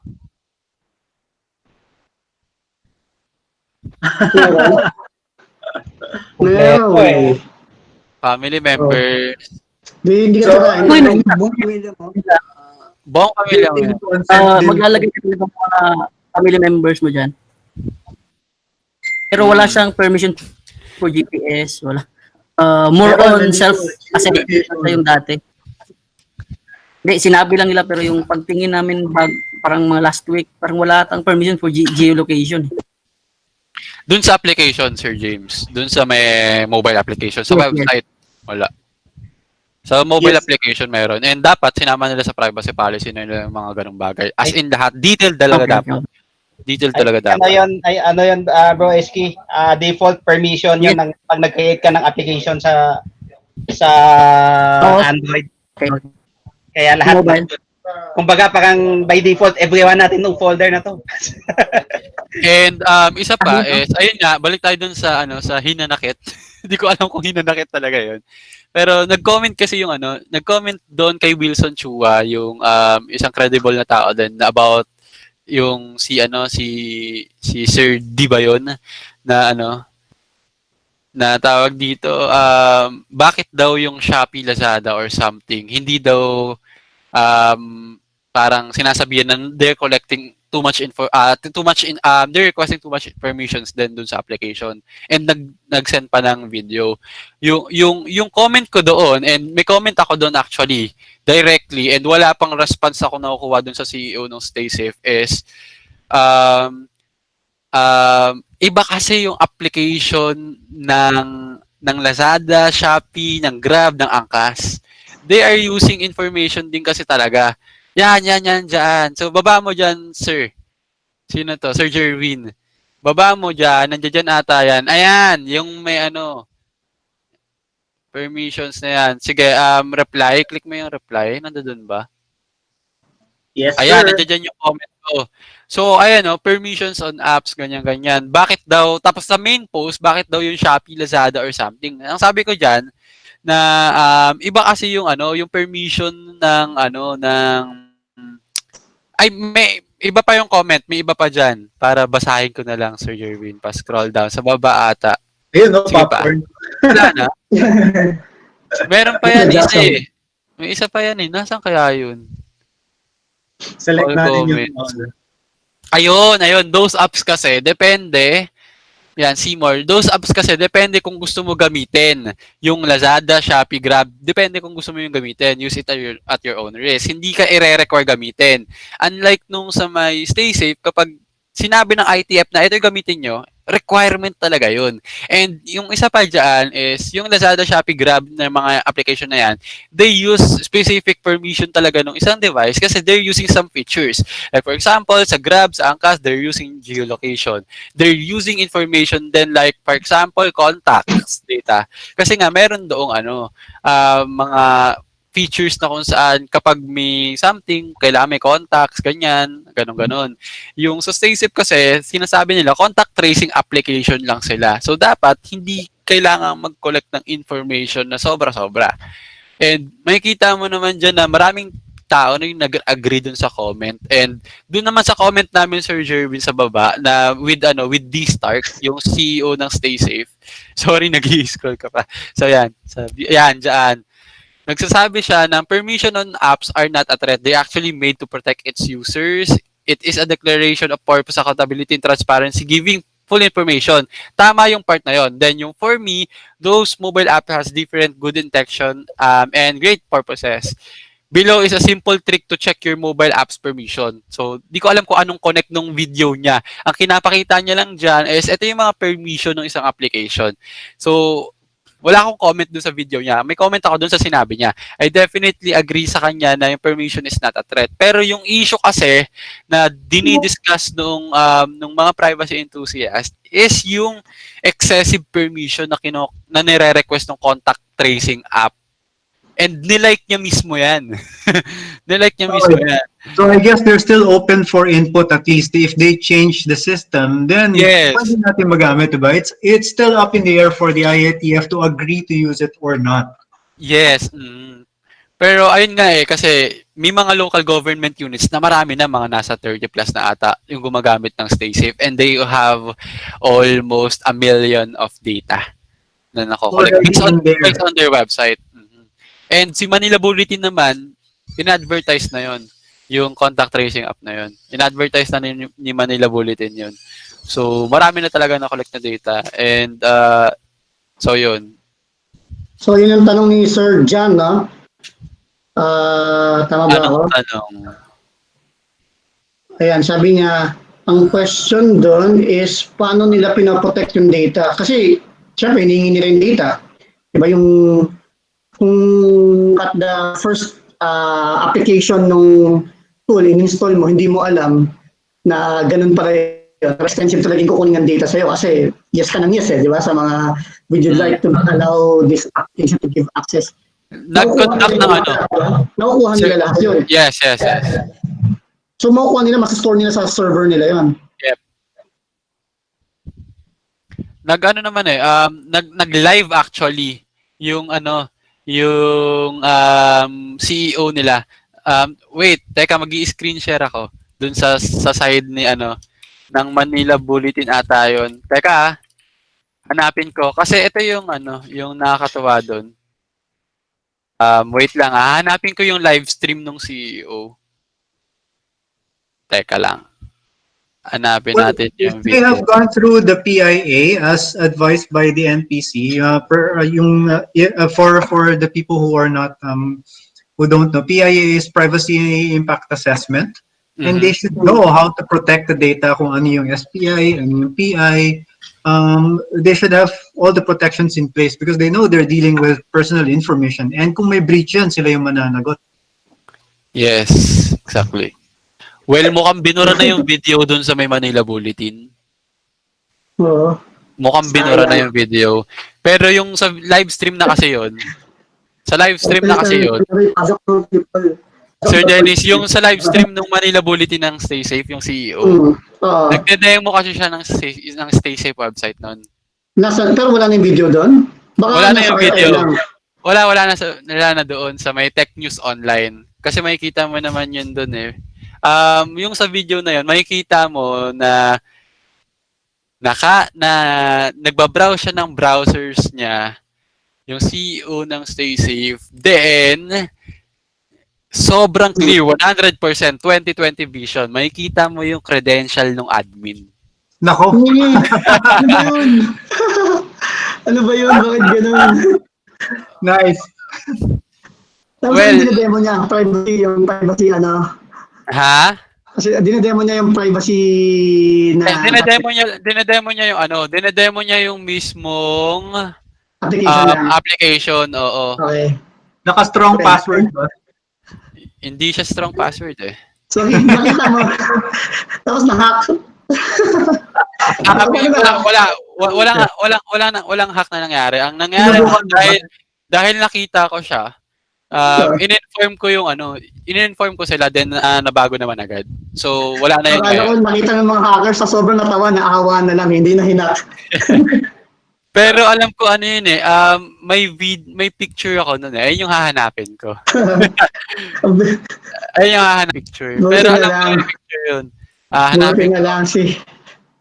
Buti na lang si Mamang AJ ang nakakita. Mabait. Kung sino ang nakakita nun, wala na. Iba, yari talaga. Massive na yun. Massive and cool attack na yun. Bakit pala yung mukha ko, no? Sorry, hindi ko nakita. Baka natakot na yung mga bata sa... Teka lang, palitan ko. Hey guys, yung Google Drive pala for the past speakers for nung sa Nights of the Net na online meetups, meron tayong Google Drive for their slides which they allow us naman to give out publicly. Pero yung sa tonight, wala pa. We'll try to get all the slides from the previous mga speakers kanina. Tapos ilagay na lang doon and then I'll let you know. Siguro i-post kami sa P-site and then we'll tell all the members of the Nights of the Net na ikalat na lang din. Pero I put it in the chat message kanina. Lalabas ba dyan kay ano? Yes sir, we saw it. Ayan. Okay, ayun. Kaso nabablock ni ano eh. Screenshot nyo, bilis. Nahanap ko ba? Okay. Teka lang ha. Yan yung slide share.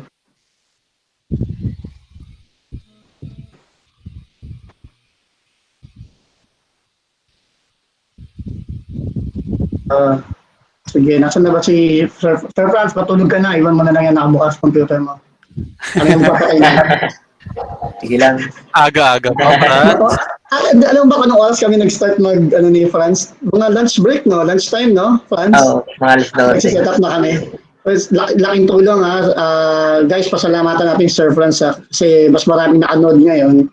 And mas smooth yung transition natin ngayon, no? Dahil the rest ng, I think about half ng mga nanonood nasa YouTube eh. Di ba? Nasa about 70 yun nandun na nakita ko kanina, tapos dito 90 lang eh.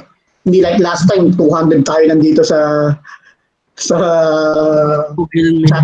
Sa Google Meet, bigla may naglalabasan na napipindot yung presenter. Ang kulit eh. Kaya nga, pwede ko yung mukha ko. Pero yung stay safe naman, okay naman talaga siya. Maganda yung pagkakagawa. Yung information collection lang talaga. And meron akong copy ng link. Ngayon, yung na-access ko, ayan, gumagana pa siya. Nako. May nag-join ba? May nag-join ba? Tumana sa YouTube, mga gusto magbigay ng gusto magbigay ng mga part of their, or anong naisip nila, or they want to open up a question, sige lang, ay send the message dyan, nakaabang sa Sir Franz. And you can also join naman doon sa sa Google Meet na channel. Pwede bang i-post mo doon, Sir Franz, parang gusto magbigay ng message na or magsalita? Yung Google Meet na link. Siguro i-message, flash mo lang dun siguro one time. Ilan ba yung tao dyan? Okay, nakikita na yung screen. May 30 na tao ba? Ilan tao sa Sige po, nakikita. Meron 20 dito. So, nakita natin ni Sir James yon. So, tingnan natin. Ayun, nakita ko rin yan. Yun yan? May mapa. 62 pa yun, nasa ngayon? 62 pa yun nasa YouTube na nakalagin? 29 na lang nakikita ko. Hindi, dito yan, sa atin. Sa 31 tsaka 29 na nakikita mo, sa lang yan? Sa Zoom. Iba yung number of people sa chat. Ilan nakikita mo yan? Ano yan? 29 dito sa akin. Tapos 30. Anong, alam niyo yung time? Ano yan? Ano yung pinapakita mo? Sir James, alam mo yung time nung Hindi ko napansin nga yung credential. Tiningnan ko lang saglit, hindi ko na pinanood lahat. Ako titingin saglit. Kinuha ko lang yung URL. Yung video na yan, yung piniplay mo? Actually, nakita ko na yan kasi kasama naman si Stacy sa isang project. Na-present na yan sa amin.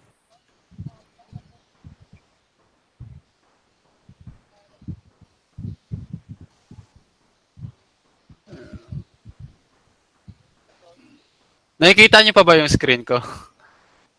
Wala na po. Wait.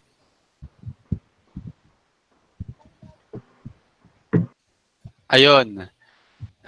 Nakuha ko na. Ito. Pero na to, okay naman na to. Wala na to, kaya Pinalita na. Saka public naman siya nandun nga siya sa Manila Bulletin.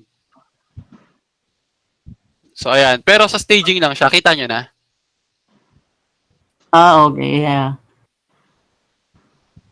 Yung sa core. Ayan, yung nabuksan niya yung alaka. Binuksan niya yung workplace nila, pero yun. Pero ayun Pero at least naman, May pakita, baka... wala na yun. Napalitan na yun. Nasa public yun. Marami nakakita nun, hindi lang ako. Hundreds of people na yun nakakita nun for sure. Kasi thousands of views na rin. 3,000 views na yun nakakita nung video. Yun lang. So yun. Ayun yung problem din. Security awareness sa lahat ng klase ng levels ng tao. Sa isang company. Sabi ni Jervin, medyo okay pa naman daw yun kasi nasa staging pa lang naman eh. Ang problem is kung they reuse nasama sa live. Sa prod, sa live.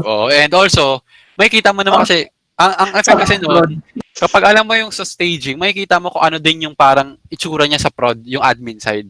So, marami akong alam na ganyan eh. Ini-stage nila. Tapos kung ano na yung nasa staging, yun na rin yun. Other subdomains.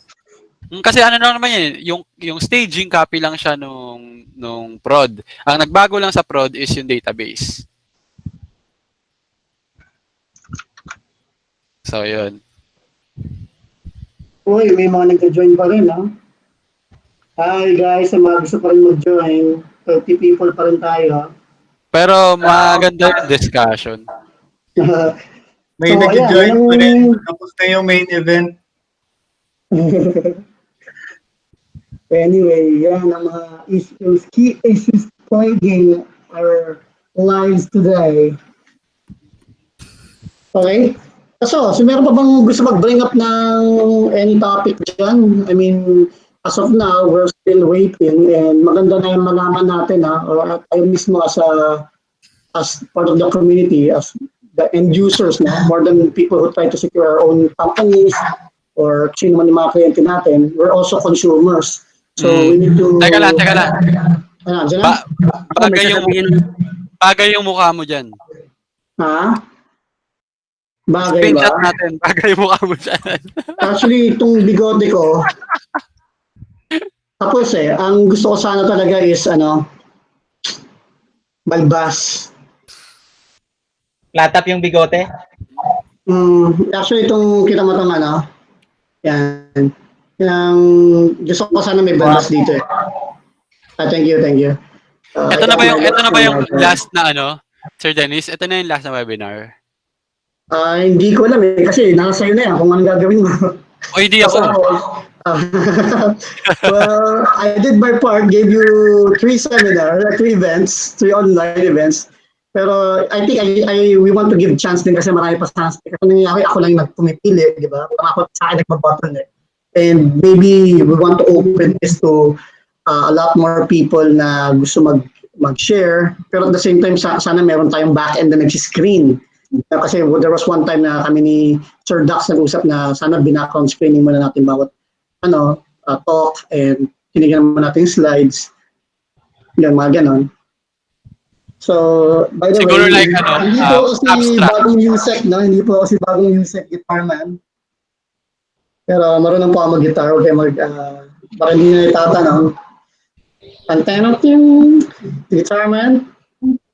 Welcome to RJ29. Sabi niya sa RJ24? RJ, ano yung channel? RJ29 yung channel.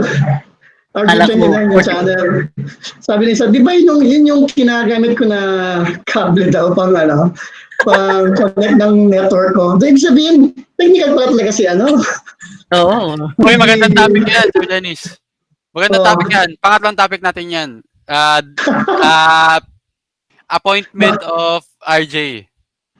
Yan, pag-usapan natin yan. Dati pa yan si RJ na tinawag na ito yung unang magiging secretary noon ng DICT. Alam mo ba yun? Kasama ba siya sa pagpipilian? Parang hindi ko na... Sa una pa lang. Hindi. And siya, if I'm mistaken, siya yung naging lead na tumayo noon nung wala pa. Wala pang... talagang naging parang ASEC and USEC and ano yung pag dyan? Secretary. Wala pa talaga secretary nun. And then, I don't know, bakit lumabas na naman? Kasi I've been saying this to people. Sabi ko, I've been also questioning na sabi ko, sino ba si Ramon Jacinto? All I know is that we listen to his radio station kasi mahilig yung dad ko sa mga oldies. So, music, classical music pala. Yan. So, nakikinig ako dyan. So, I've known him, pero I didn't know that, he has knowledge sa IT infrastructure, most especially cybersecurity. I think wala ata eh. Kasi more on management lang talaga siya, tsaka yung parang sa economic, kaya siya kinuha as parang advisor for economics aton or something with Uploading of it, yung radio station niya, siya talaga nagtayo niya with this knowledge ng radio telecommunications or radio communications. Pero that was what, 30 years ago? Meron din akong nabasa na related din siya dun sa PhilComSat. Okay. May OSINT dossier na ba tayo ni RJ? May, sir? May OSINT dossier na ba kayo ni RJ? Ano yun? OSINT na profile niya. OSINT na profile niya. Sandali lang po. Walang ganyanan dito. Wala ba? Gusto mo? Wait lang ha. Give me 3 seconds, 2, 1. Ito. Well, yun. Guys. Wala magdi-disclose sa online na naka-live yung YouTube natin. So yun, yung PhilComSat. So, balik tayo sa PhilComSat. Public data naman siya, public information naman siya. And related siya sa PhilComSat. So, may mga nababasa ako sa Twitters, mga professors from UP. Sinasabi nila na check ba yung background niyan? Kasi shareholder daw siya ng PhilComSat. Which is siguro private entity supported by the government. I'm not yet sure. Pero PhilComSat is not a government organization. It's a private company pala, yung PhilComSat, and shareholder siya, and dati siyang CEO. So pinag-uusapan baka daw merong conflict of interest, sabi ng mga professor, ng mga ibang users. So yun. So ano sa tingin niya? Ito na naman, conflict of interest na naman, no? Actually, Pero parang, dadaan pa rin ata siya ng appointment, like, di ba meron niyang ano eh, I forgot what you call it. He has to be confirmed. Mhm. Pero kung sabihin ng presidente, wala na magagawa eh, di ba? Kailangan pa rin eh. I think to be a secretary, you still have to be confirmed by Congress. Oo. Hindi pa naman, hindi pa siya automatic na uupo, di ba? Ganun naman palagi. Pag ina-appoint, meron pa yung nagiging parang, actually, nagiging batas pa yan eh. Yes, correct. Sir Dick ang ipasok sa DICT. Talaga naman to si Sir John eh. Appointment orders, and then you go to Congress to defend it for your confirmation. Pero maraming ways eh. Maraming ways. We find ways. Pero yun nga, kasi basta nirecommend ng presidente, ano na eh, malaki na yung chance kasi. Like, tulad ng sabi dito kanina, yung kay Sinas, di ba? Bakit hindi siya nakulong? Oh, anong ginawa ng president, di ba? Kinain niya yung sarili niyang salita ni president na ganyan-ganyan. Yes, pero pag hinarang ng Congress to, walang magagawa si presidente. Well, sana kung magkakaroon ng ganun, pero wala pa tayong naririnig eh. Well, nasa politika na siya, no? Politics na kasi talaga ito eh. Yun lang. So, yun nga. Ay, kanina ba ito? Sino may-ari ito? Ay, ba ito, Mel? O si Kevin Winston? Nasa akin ba, oh? Pamimigay ba yan? Pamimigay ko na. Sabihin mo nga, kay Kevin Winston niya ito eh. O, hindi ko lang. Mel, sa'yo ba ito? Melchor. May pangalan ko ata yan, sir. Pangalan ko nakasulat. Sakto na yung costume ko yun. I got a pen. I got a napkin. Teka, picture ako. Asan yung pen mo? Teka na, Taas mo na maayos. Hindi, Apple yung cellphone ko. Apple. Oo. Apple. Apple yan, di ba? Apple. Tapos, Asan yung pen? Nahulog eh. Hindi ko mabot. Pag binatawan ko, mahulog yung salamin ko pag ginuko ko. Hindi pwede. Wala ka ito magawa. Kasi, yung privacy na yan eh. Anyway, balik tayo sa topic. RJ Jacinto. Si RJ Jacinto, saan ba siya itatalaga na secretary? Or USEC pala, rather?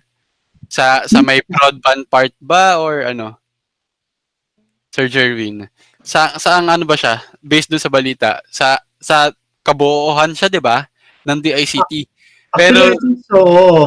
Pero yung sa statement kasi ni RJ Jacinto, more on ano lang eh. Network, broadband, Wi-Fi. Yung two projects lang, yung national broadband sa yung free Wi-Fi. Ayun nga eh, di ba? So, dapat ano na lang siya, ASEC na lang siya nung part na yun. Hindi siya pang USEC. Nakikita niyo yung sinishare ko. May appointment, may power to appoint, may appointment process. So, madami pang dadaanan to. Pero feeling ko, dahil madaming netizens na naging concerned, medyo malabo siya. Parang si ano ngayon, nung time ni General Rio, ano lang siya, acting lang siya eh, di ba? Hindi pa nga siya talaga... Kasi hindi din siya confirmed. Oo. Winston daw ba? Yun na ang nangyari. So, pero parang na-feel ko parang ang gulo, no? Parang umiikot-ikot. Medyo naging tumagal lang na talagang Sir Alan Cabanlong. Pero umalis din. Walang ASEC na yun for cybersecurity eh. Undersecretary lang yung appointment niya. Pero do you remember nung what the heck na attend ba yung when was this? 2013 yata? 2013 ba yung nag-ano kami ng 20... Basta wala pang DICT.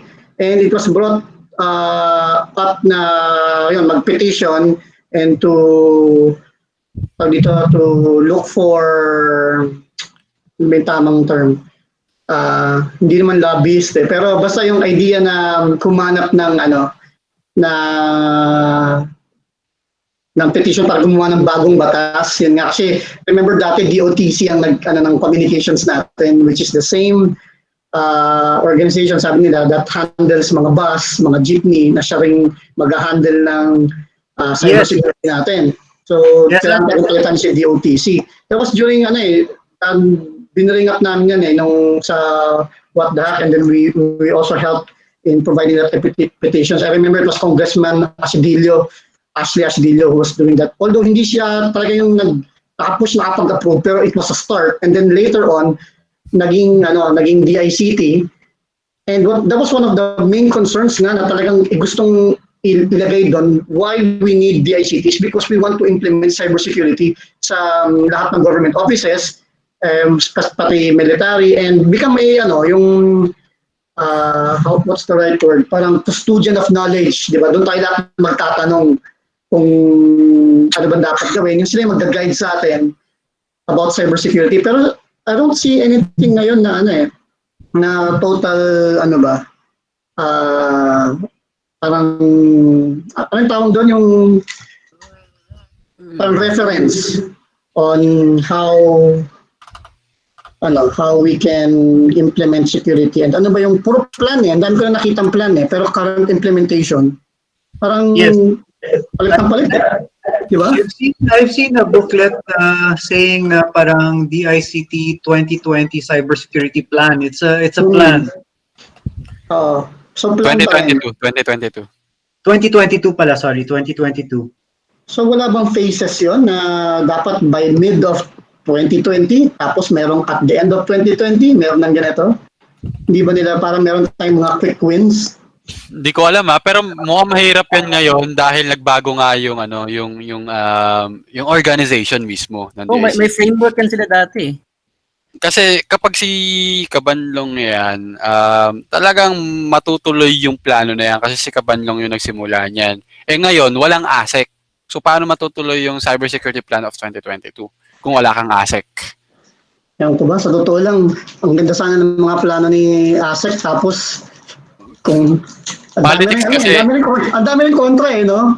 Parang, politics kaya siya nawala. Hanapan ka talaga ng butas, which is, I think, I'm not gonna say na 100% talagang naging di ba? I can't really speak in behalf of him, pero I know that his plans were good kasi ako mismo nakita ko na lahat yan And parang nakakainis naman ng bayan natin imbis na mag-focus kung paano natin matutulungan, paano natin mapapaganda yung bayan, hanapan ng butas.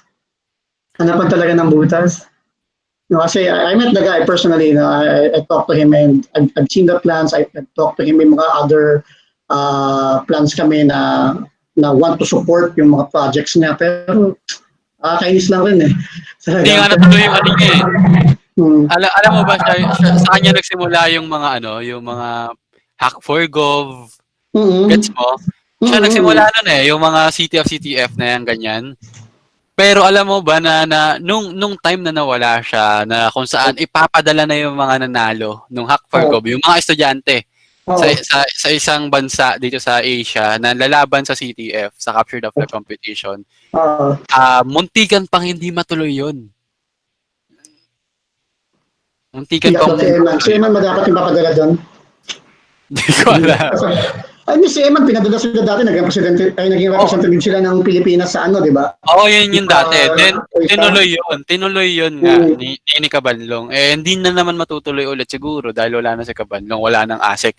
Tapos, si ASEC Kabanlong, former ASEC Kabanlong din yung parang nag-initiate na dapat meron ng mag-bounty sa government, which is a very, very good idea talaga. Kasi, the US government is doing it. Pentagon mismo, di ba? Bakit magpapahak ang Pentagon? Isipin nyo. Sa crowdsourced na security researchers. Isipin nyo yun. And ang ganda ng feedbacks. Ang ganda ng nakikita nila. Hindi nila alam na dami nilang vulnerabilities. So, kung natuloy yung kay Kabanlong dito sa Philippines. Kasi, sinabi niya yun sa may Privacy Awareness Week, sinabi niya yun sa may Davao, sinabi niya yun sa DICT. Sa mga conferences, sinabi niya na magkakaroon ng bounty. Hindi natuloy nung nawala siya. Kasi parang lahat ng mga initiatives niya maliban doon sa Cybersecurity Plan of 2022, ayun lang yung yung natuloy, yung And, cybersecurity and plan. naniniwala tayo, we ourselves nagtatrabaho sa IT and sa security companies na talaga may value yung bug bounty programs na yan. Diba? Kasi hindi mo kailangan mag-train ng tao na magpe-pentest ng mga systems mo when you have thousands of pen testers or at least hundreds of pen testers who only get paid if they find something, di ba? Ang problem lang talaga ngayon sa government is they are not open in adapting new kind of solutions. Like actually, may sabi, mag-ano daw tayo, ito alam niyo ba yung Knights of the Net? Di ba yung pangalan natin AACT? One of the people who actually helped me put up the organization then, as far as mga legality, is hoping pala na na we become a party list. Kaya nga A-Act kasi para pag lumabas sa listahan, A tayo, madali tayo sa botohan. So malaki din sa nanalo pa sa party list pagka letter A yung pangalan mo. Pero ang sagot ko parang is I'm not really scared about the responsibility na helping the government or helping our people through politics. Pero ang hindi ko matanggap is yung culture ng mismong Pilipino eh. 'Di ba? Nandito pa rin, nandiyan pa rin yung crab mentality, nandiyan pa rin yung kung sino yung may sikat, sino yung mas may pera, siya yung pinapanigan, and yung trial by media. Marami talagang ganyan na we see that effect sa US and other countries. Pero sa Pilipinas, mas matindi. Di ba? Yung hilahan na yan and crab mentality na yan. So, and everybody's like taking advantage. I think if we get into politics, you'll be forced to take sides. And I don't think cybersecurity should take sides. Oo, yun pa. Sa bagay, tama ka pa. Maraming issue na andun. And basta, I'm not sure. I mean, maybe later you as a group you want to discuss that. Diba? Kung gusto niyo ba yung meron ba sa ating na willing na pumasok dyan para, at least we have a voice dun sa... Volunteer kami dyan. Pero hindi ako Nagsuot na ako ng crown kasi ayoko maging presidente, gusto ko maging king. Kasi para ako yung last na mamatay sa Clash of Kings. Mag-chat ka tayo. Mag-monarchy na. Si ano ba? Sino to? Kalimutan ko na. Kalimutan ko. Sige, tuloy niyo muna. Ayun. Let's talk about DICT naman. Sa DICT, nandiyan yung, syempre, DICT Cybersecurity. Nandiyan din yung National Privacy Commission. Cybersecurity Bureau rather, tsaka Privacy Commission. Napapansin ko lang na ano yung functions ng dalawa. Kasi dapat yung pagpo-post ng mga social media awareness sa side ng National Privacy Commission, then si DICT Cybersecurity Bureau is more like protecting the government organization. Pero may time na as in nakita ko na sa isang linggo, pareho ng pinost ang National Privacy Commission at yung Data Cybersecurity, phishing. So parang nagkakaroon ng conflict yung dalawang organization na parang pareho lang sila ng ginagawa. Alam ko kasi paminsan magkasama sila mag-attend sa isang convention tapos meron silang bagong issue na i-address. Kaya pag umuwi sila sa mga bahay nila, sabi sa mga opisina nila, hindi i-address nila agad. Pero walang masama dun sa pag-share ng social media awareness Pero syempre, di ba, nagiging redundant yung organizations na post na ito ng National Privacy Commission, tapos na-post ulit ng DICT, Cybersecurity Bureau. Siguro dapat talaga si Cybersecurity Bureau. Alam mo yung sa Singapore, government ng Singapore, GovTech. Kanta ng GovTech, promise, ng Singapore. Meron silang CTF, meron silang tunay na mga cybersecurity students na professional talaga. As in, alam nyo yan, taga Singapore kayo, Sir Dennis. Singapore GovTech. Yung mga bumubuhay ng Singapore dyan. Yung GovTech talaga mismo. Si Sir Art, nagdala si Art na grupo ngayon. Yan, sila. Kumatayo. Alam ba na marami sa mga workers ng Singapore sa IT security is mga Pilipino. Ayos Hindi yung head kasi yung mga tumatayo as representative, as executive, hindi na mga Singaporeans yan. Pero yung mga main guys nila na tumatrabaho sa IT, Pilipino, gulat ka. Pati sa telco. Nice. Kaya napapaisip no? Yung mga Pilipino rin no? Mas maganda pa talaga opportunity sa ibang bansa Kasi yung talent nandoon sa bansa. Pero bakit hindi natin ma-harness, di ba? Hindi natin ma-maximize yung mga talent ng mga tao natin. Bakit kailangan pa nilang pumunta sa ibang bansa para ma-appreciate? Kasi nga dito, sa Pinas, corruption. alam mo yung parang picture or diagram ng parang may flow na kunyari ito yung president. Ito yung may magandang ehemplo kung sakali. Kung sino mang president 'yon, kung maganda man yung ehemplo niya. Tapos doon merong mga merong vice president, merong mga House of the Speaker, merong mga senators. Pasa-pasa 'yon. So for example, binigyan ka ng 1 billion dito. Pagdating sa vice president magiging 900 million. Kasi nakupitan na yung mga ganyan. So, ang nangyayari, sa bandang pinakababa, kung ano yung matitira, ayun na yung mabibigay na budget para dun sa mga government employees, sa employees, basta politics, ganyan. So, ayun yun. And yung economy. May nagtatanong bigla dito, bakit daw si Dennis nasa ibang bansa? Bakit daw ako nandito? Kung saan daw sa ibang bansa ka. Ito masasabi ko sa inyo 10 years na. Every year, awareness training pa rin ang ginagawa ko dyan. Dito, one time I had to speak with the IMDA. Before there were IMDA, there were IDA. And one of the companies under them, Singapore Technologies, meron yung school na ako yung kinuha na instructor to tell them about the flaws ng web application.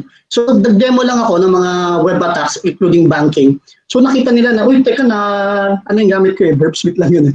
Pero kita ko na sabi ko, I could sniff yung mga credentials and all these things on this layer, sa application layer. Pagka kahit pa sabi mo HTTPS yan, kung hindi marunong user, makukuha yung credentials niya. Kasi walang client-side encryption. And this is one difference na makikita mo. You compare Citibank US sa citibank.com.sg. Makikita mo yung encryption na nando sa application mismo na pupunta sa browser ng I'm not saying that it's unhackable, pero it's very hard to crack na isang pindot mo lang sana sa Burp Suite, kita mo na yung yung information or kahit Zap yung gamit mo, yung OWASP Zap, kita mo So, yung pinakita ko sa nito, talagang parang nagtinginan lang sila. And then, Dennis, can you give us the write-up dito? So, simple lang, hindi ko pa nga pinurofeed na maayos Dinala nila doon, inayos nila. And then, nag-thank you lang sa saan. Dennis, thank you sa sa binigay mo. So, wala namang ako hiningi na bayad because they were my students also. Pero you will see that within the few months, siguro mga let's say 5 to 6 months, nandun na sa MAS yung bagong mandate na all banks, MAS is yung parang Bangko Sentral na nagmamandate ng lahat ng bangko. All banks have a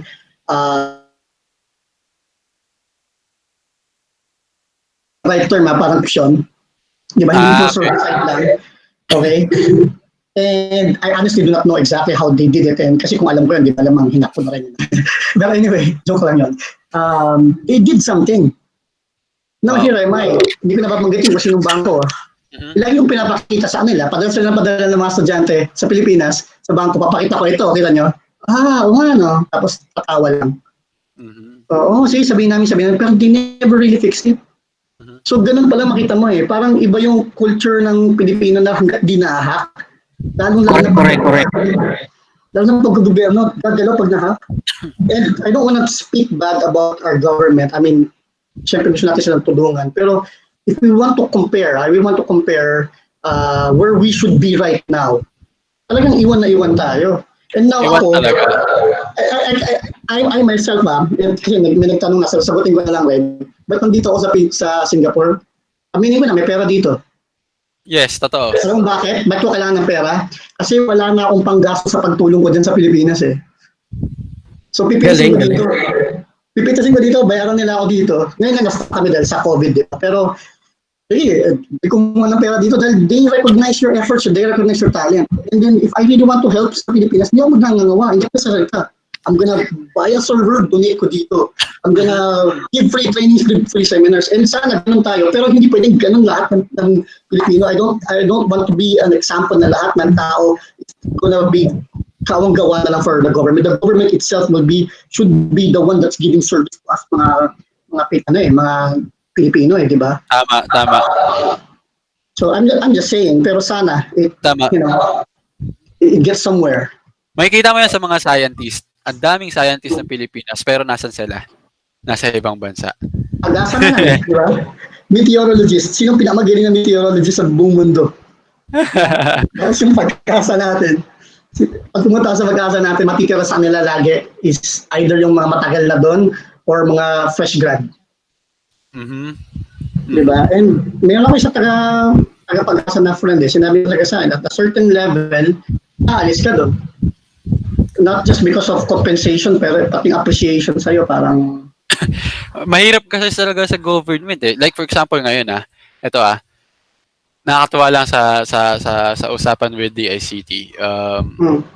Ino-offer namin yung Sikuna for free sa government. For free. Ang problem nila is ang dami nilang tanong.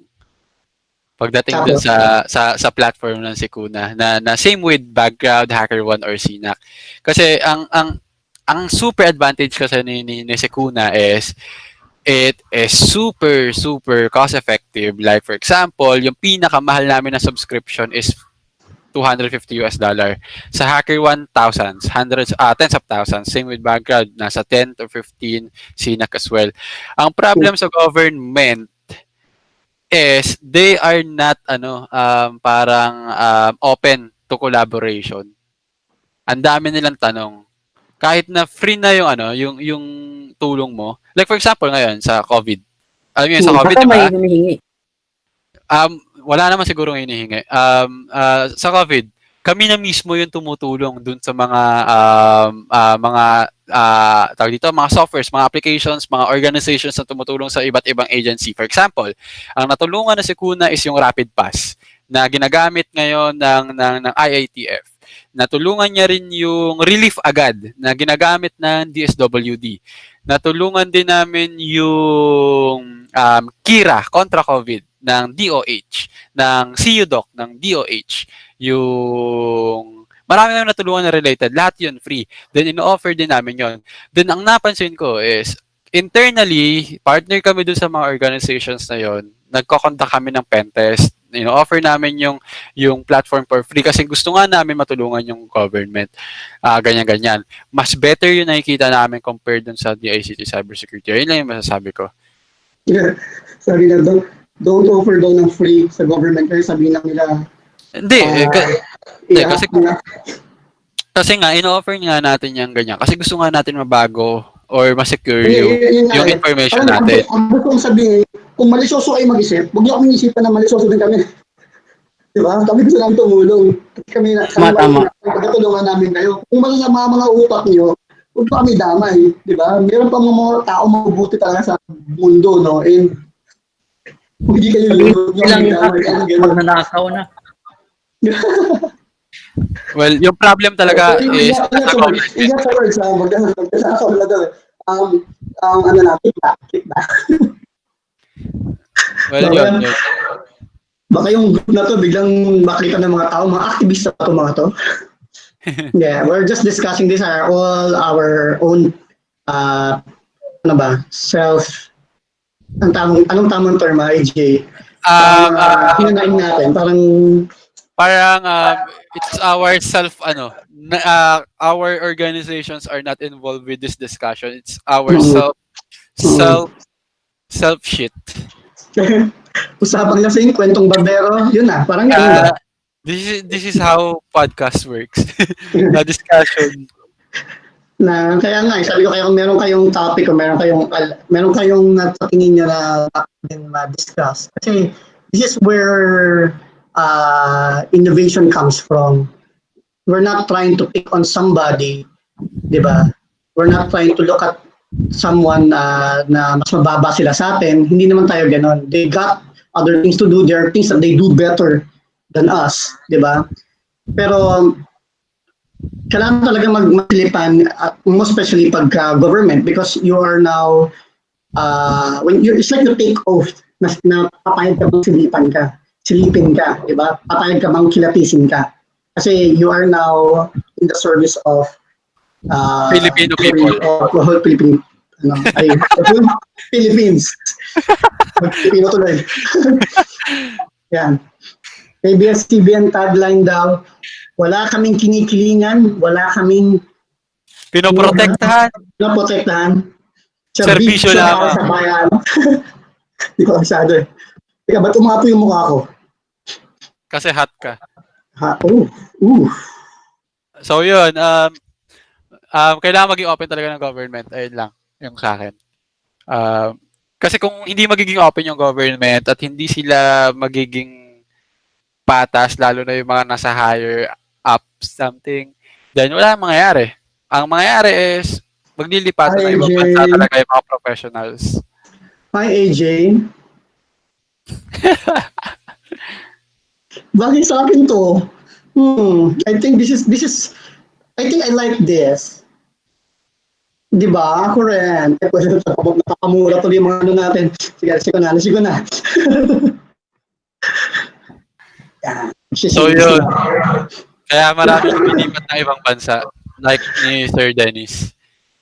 Hindi, pero hindi naman ako dito entirely. I have a contract here so I can work with the people here. And I enjoy working dito. May mga Pilipino rin tayo natutulungan dito. Pero at the same time, alam niyo yan, every month I see to it, andyan talaga ako. 1 week per month minimum nasa Pilipinas ako. Ngayon lang dahil sarado yung mga airports kaya hindi ako makalipad-lipad. So, andyan pa rin ang puso ko sa Pilipinas and that's why hindi ako nag-apply for being a citizen here or even a PR kasi andyan talaga. I'm just right here trying to make ends meet din at the same time, have a chance to help. Diba? Kasi hindi ko naintay na yumaman pa ako ng sobra bago tumulong, diba? Pwede naman tumulong habang kung naman meron ka if you can share, diba? Like, pero Sir Dennis,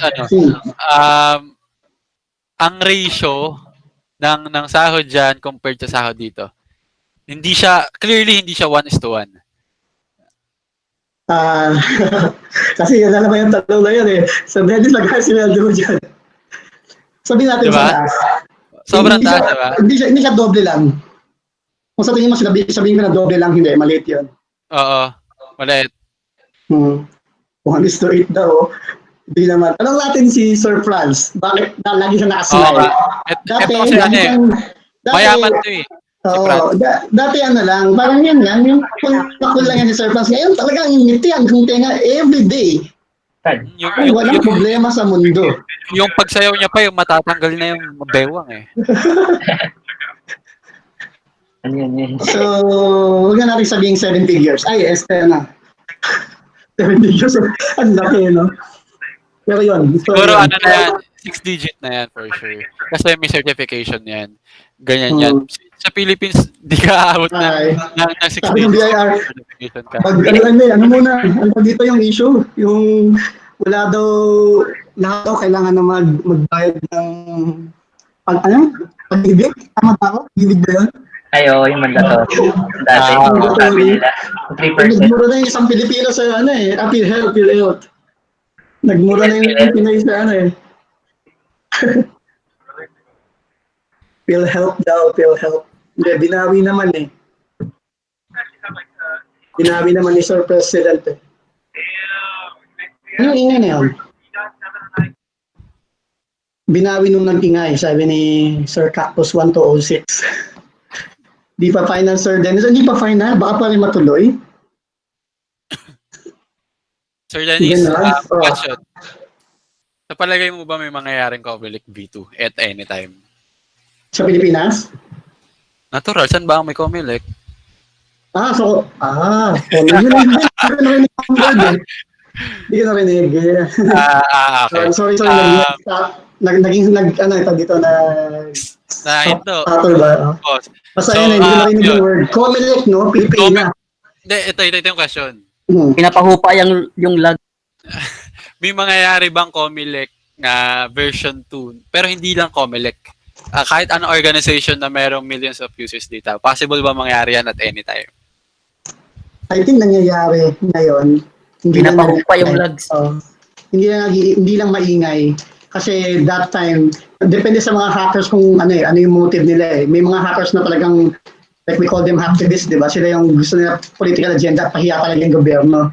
Pero merong mga hackers na they don't even want us to know na breach nila tayo eh. Nagets mo? So, yung ang maiingay nakikita, which is less I think yung mga nag-iingay ng mga hackers na yan is way less than yung mga hackers na tahimik because they're making money out of it. Exactly. Diba? So, that's already a sign eh. That's the point eh, hindi sila mahuli. Oo, di ba? May tatlong klase kasi yan. Yung maingay, yung tahimik, at yung pasayaw-sayaw at pangiti-ngiti lang. Oo, may makikita, no?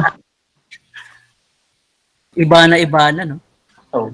Paano nga ba yun, sir? Gusto ko yung ginagawa ni sir. DJ Audio. Inaayos na yung damit. Nagiging dance move yan eh. Hindi ko magawa eh. TikTok ala yung iba eh. Oo eh. Ano yun? Oh my God. Anong pinapanood mo saan? Sir Jerwin, sa'yo ba yun? Kuya Will siguro. Alam mo itong maganda sa ano eh. Sa Sabado na seminar makabot ng alas 12. May mga discussion kasi mas better pa na dahil maraming inputs. Diba? Offline na tayo para tayo lang. Well, ito yung siyempre may time tayo ng turuan, may tayong time na tanungan. Dapat yun talaga maging healthy na community. Alam mo yung nangyari sa Nights, di ba? Nagbangayan yung dalawa. Si Bill and Jen. Sabi natin, ang tatalino nitong dalawa nito, bakit hindi nyo i-present sa atin yan? Siyempre, buti na lang talaga mabait din yung dalawa to take their time to share to us. Ano nga ulit yung pinaglalabanan nila? Malware is pen testing, tsaka malware is not pen testing, tama? Yeah, isa title niya malware for pen testing. Okay. Not necessarily that malware is pen testing na rin. Hindi siya equal, pero malware for pen testing, yun yung point niya na pwede mong gamitin sa pen testing ang malware. Si naman, you cannot use, si Jenny naman, you don't use malware for pen testing kasi parang napaka-limited nung kaya nung gawin. Di ba? Okay. So, parang naman sila may point actually eh. Parang may point. At saka ako, I believe in my company, lumaki ako talaga, sabi ko open source, di ba? Pero when I came to the company, inaharap kong open source sa mga kumpanya. Sabi ko, sir, to libre, mura, ganyan. Hindi nila alam gawin eh. Saan kami kukuha ng support? Kasi sa community meron, hindi ba pwedeng bayaran na lang namin? Kasi as a business, yan ang meron kami. Kaya namin magpaikot ng pera.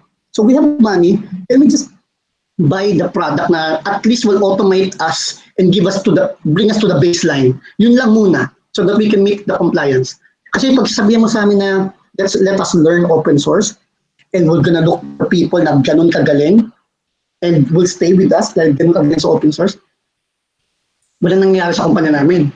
So, I think there's like one part of the gap that is being bridged if they use yung mga automated tools. Pero yun nga lang, talaga limited yun. Sobrang limited. Pero kami mismo, as a pen tester, we use tools to do scans, pero hindi yun yung basis lang namin. Kunyari, we want to do a scan based on PCI DSS. We want to do a scan based on HIPAA or SOX, parang ganyan. Yung mga templates lang namin yan. Diba? So, the point is, it can be part, automated systems can be part, pero hindi siya total. It's not even, I don't think that is even halfway. Pero, if you can speed things up, lalo na time is of the essence, diba? Then why not? Diba?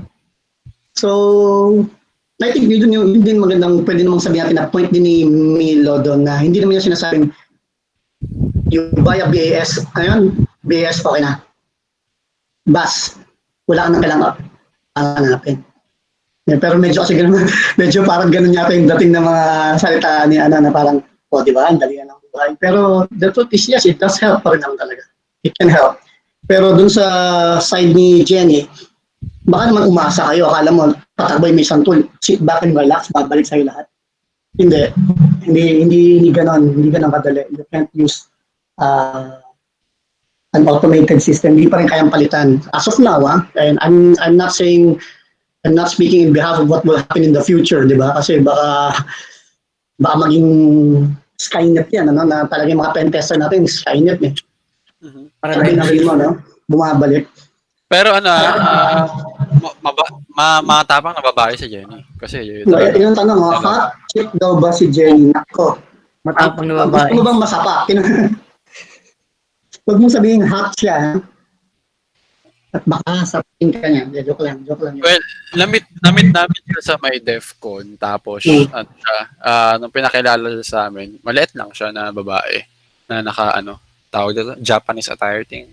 Ano ba tawag sa Japanese nun? Cool siya. Yun naman sabihin. Cool siya. Ha? Kawai. Kimono. Tama, kimono.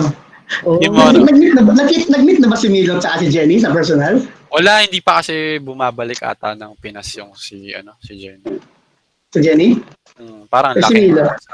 Si Milo, ewan ko. Pakita natin, sino ba si TLD? Kasi yan tuloy, umalis na si Ma'am Kimchi na ano mo kasi, hinaharas mo eh. Sino ba si TLD? Sino ba si TLD? Ikaw admin eh. Ha? Ay, hindi ko makikita. Franz. Franz yung si TLD. Isa ta nga dyan, TLD. Para papakilala ka namin kay Ma'am Kim. Ano yan pagka may mga seminar ako, sumasama sa akin yan. Pagka Tender loving. Tender loving what? Dick. Huwag mo na sabihin D. Ay, nako.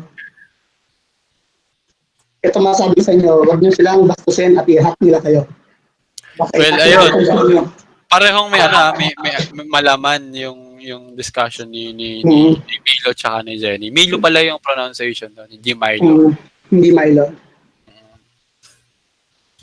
So, ano siya? Nakakasap si Milo dati, tapos hindi naman recently, pero one time nung na-meet ko siya, first time ko siya na-meet na, ganun pala talaga yung personality niya. Talagang, when he believes something,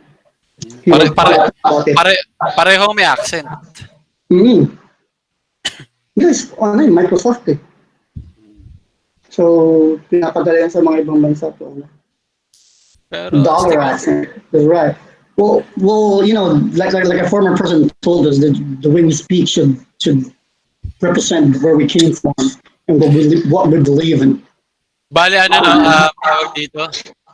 Sir Dennis, ito na yung magiging huling webinar. Ito ba? Ito na yung magiging webinar. Hindi ko alam, depende na nga sa inyo. So I know that, of course, AJ, you can host, Humphrey can host, pero kasi busy tayo lahat eh. So far ngayon, na na-stuck ako dito, hindi ako nagpa-fly in and fly out, nagkakaroon ako ng oras. Kasi most of the time talaga, ubus ang oras ko kasi kailangan matulog dahil, di ba, parang itong umaga may talk ako dito, pero may class ako sa gabi and then I have to fly the next day. Talagang kapos na kapos.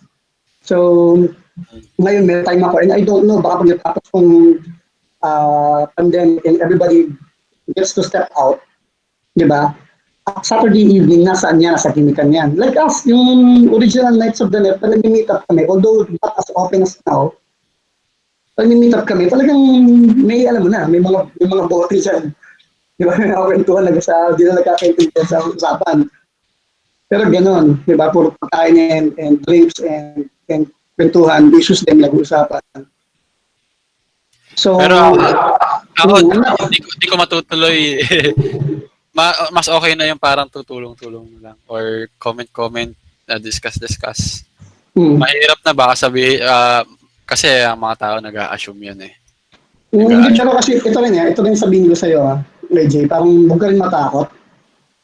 I mean, Mahirap I'm just saying hindi ko naman talaga binibigay sa'yo. Alam mo naman ako, mahilig din ako mantulak ba, na if ever bumigay ka, di ba, then you got that job, parang gano'n. Pero kapag ganyan kasi, kapag mag-host ka ng mga ganyan, kahit hindi naman ikaw yung nagsabi, pero gano'n. Medyo mahirap talaga dahil madaming marunong or nagmamarunong sa Pinas. Kaya nga in the words of Sir Merrick, maraming bright boy. Kaya ako naging naman ganun, sabi Sir Eric, gusto ko talaga niya sa cybersecurity kaso nung sobrang daming bright boy. Sila lang ang magaling. Natatataan ka pa, hindi mo naman gusto silang sapawan, gusto mo naman tumulong. Diba, titirayan ako mismo, nasa class ko yung estudyante, tinawagan itong si Ita. Hindi ko na sabihin mo sinabi, sabi mo sa teacher mo, magaling siya, sabi niya. Sabi, inaano ko ba siya? Sinabi ko sa kanya, sabi mo sa kanya magaling siya dahil alam ko magaling siya. Ako mismo nagsasabi magaling siya. Binawihan ko lang siya ng ganun. Next debate daw, certification versus no certification. Ayun, ilang beses din ako na-bash dyan. Di ba? Kasi I'm a teacher for certification and I'm not saying na certification, pag may certification ka, hacker ka na. O may certification ka, ikaw na dapat pakinggan, di ba? It doesn't prove anything, pero does it tell something? Yes. Can it at least tell something, di ba? At the minimum, yes, di ba? Pinasa mo nga yung exam eh. Nag-attend ka nga eh. Nagtipon ka nga ng pera para may pambayad ka eh. Does it tell something about you? Di ba? Compared to dun sa tao na nag-Google, hindi niya alam kung tama o mali yung ginagawa niya, pero ang dami na naipon, marami siyang alam. Hindi niya alam kung tama o mali. Or yung sa mga tao naman na pasa-pasa ng mga standard. Pero kasi ito rin totoo lang ang dami rin naman talagang kuha ng certification, sumasabak sa trabaho dahil akala nila, certified sila, akala nila, alam nila yung gagawin na pagdating doon, nga. Diba? Nakakatakot ka lang dyan, Yusek Dennis, is yung sa may, kapag tinignan mo yung LinkedIn, Yusek Dennis, makikita mo dami. Yusek Dennis? Anong Yusek Dennis? Loko-loko kayo Hindi. Seryoso, Yusek Dennis. Pag tinignan mo sa LinkedIn. Yusek Dennis, teka lang. No Yusek Dennis, ha? Tignan. Kobos ng AJ daw. Okay. Undersecretary Dennis. Alam, parang bagay na bagay, Ayun tayo, dyan kumalat, yung sa LinkedIn nga, ang daming Indians na easy council of sex certified. Natatawa lang ako kasi sobrang dami ng ganun. Pero nung tinanong ko one time DM na na try na ba nilang yung HTB pero OSCP wala siya idea. Paano yan kasi OSCP? Di ba hindi naman pabindayain yun? Hindi, merong way. Merong way yan dyan. Anyway, anything can be repeated, di ba? Lalo na kung yung nakuha mo na proctor is nasa kabilang bayan lang pala, di ba? Hindi mo malalaman kung sino yung proctor. Hindi mo malalaman kung sino yung proctor doon. Pero ang makikita mo is, ang pwedeng siguro gawin is, pwede ka pwedeng i-control ng someone certified na ng OSCP at may alam talaga yung machine mo. Parang our desktop something. Or pwede namang talaga, di ba? Pwede din namang parang, kunyari, meron kang machine dito na gagamitin mo for certification. Tapos, maraming way. Like for example, nung inobserbahan na to siguro ng proctor, kung sakaling oobserbahan yun, pwedeng after obserbahan, i-connect niya na ngayon yung hidden na wire para or something. Oo, hindi mo connect. So yun, marami. The truth is, about employment, certifications can get you 1 foot, through the door. Yun lang. Standard lang siguro siya. Yung mga HR, hindi naman mga cybersec yung mga HR. Pero alam nila yung minimum na dapat na requirement kung dahil sa project. Kunwari, we have a project na we need to sign up for. Kunwari, may isang project sa government. Pero ang kailangan nila, we need 5 people na sa SSP and 3 people na OSCP, tapos siguro 2 na may level of CEH. Ganyan. So, bakit? Kasi we need that certification na dadaling namin to match yung compliance doon sa mga whatever na gusto nilang i-match. Okay? Yes. So, yung HR nila, maghahanap ng mga taong ganon. Pero, it doesn't mean na may certification ka, ikaw yung makukuha. Kasi, kakausapin ka pa ng technical guys kakausapin ka pa ng mga security guys kung talagang alam mo. So, ang value lang ng certification is to get one foot in para you can get invited. Di ba? Tama yan. Tapos, pagdating sa dulo, ma-offeran ka ng 1,000 per hour.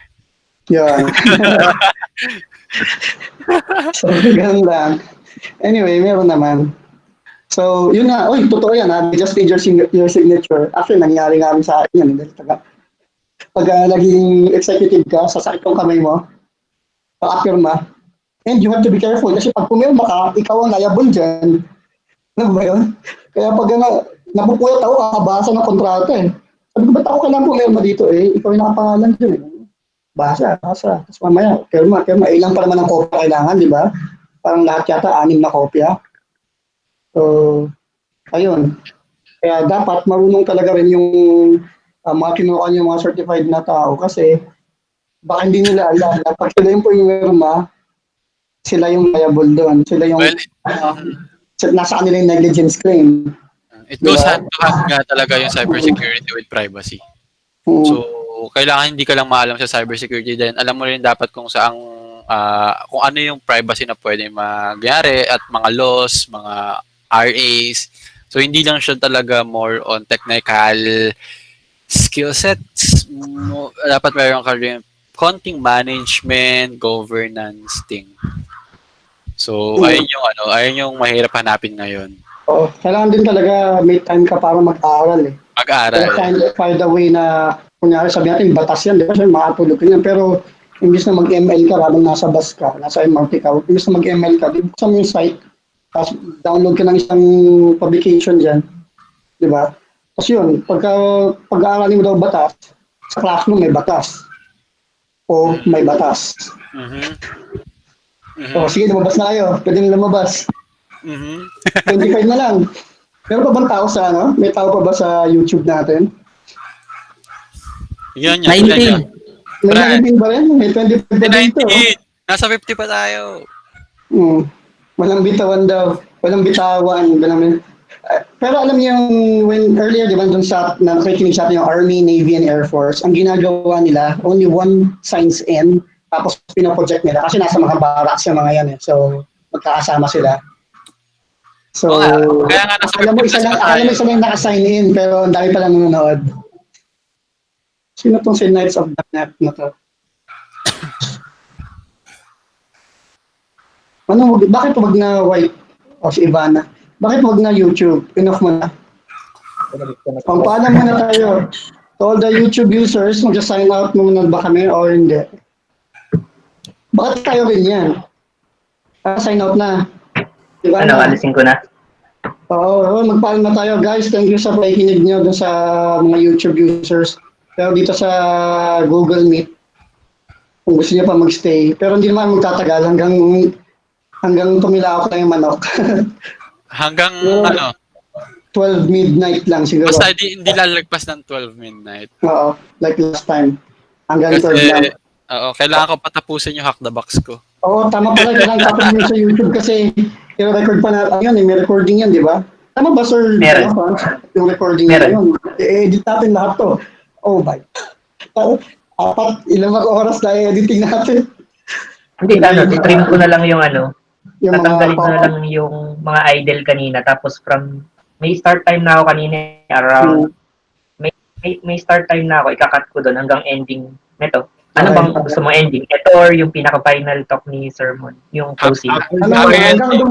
Iba yung kay Sermon, iba tong natin, podcast natin. Gusto namin happy ending. After the closing remarks, cut na.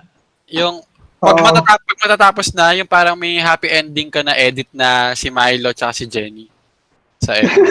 Kasi ang mangyayari, wala nang Pwede naman dalawa Ay, hindi ba pwedeng kunin mo muna buo, tapos sa natin i-cut?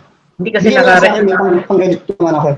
Naka-diretso siya i-stream diretso upload sa YouTube, tapos doon mismo i-trim. Hindi nga.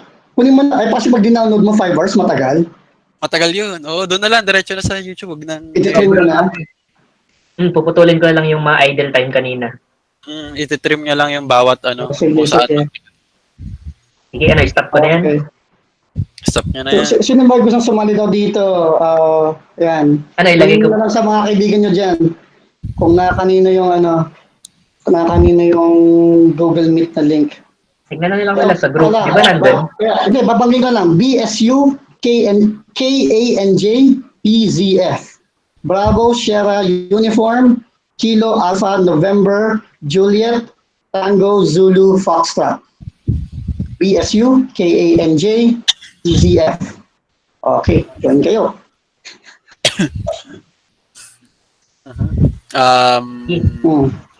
End ko na. Bye-bye. BSU, KANJ, PZF, bye-bye. Ayan, post mo, sige.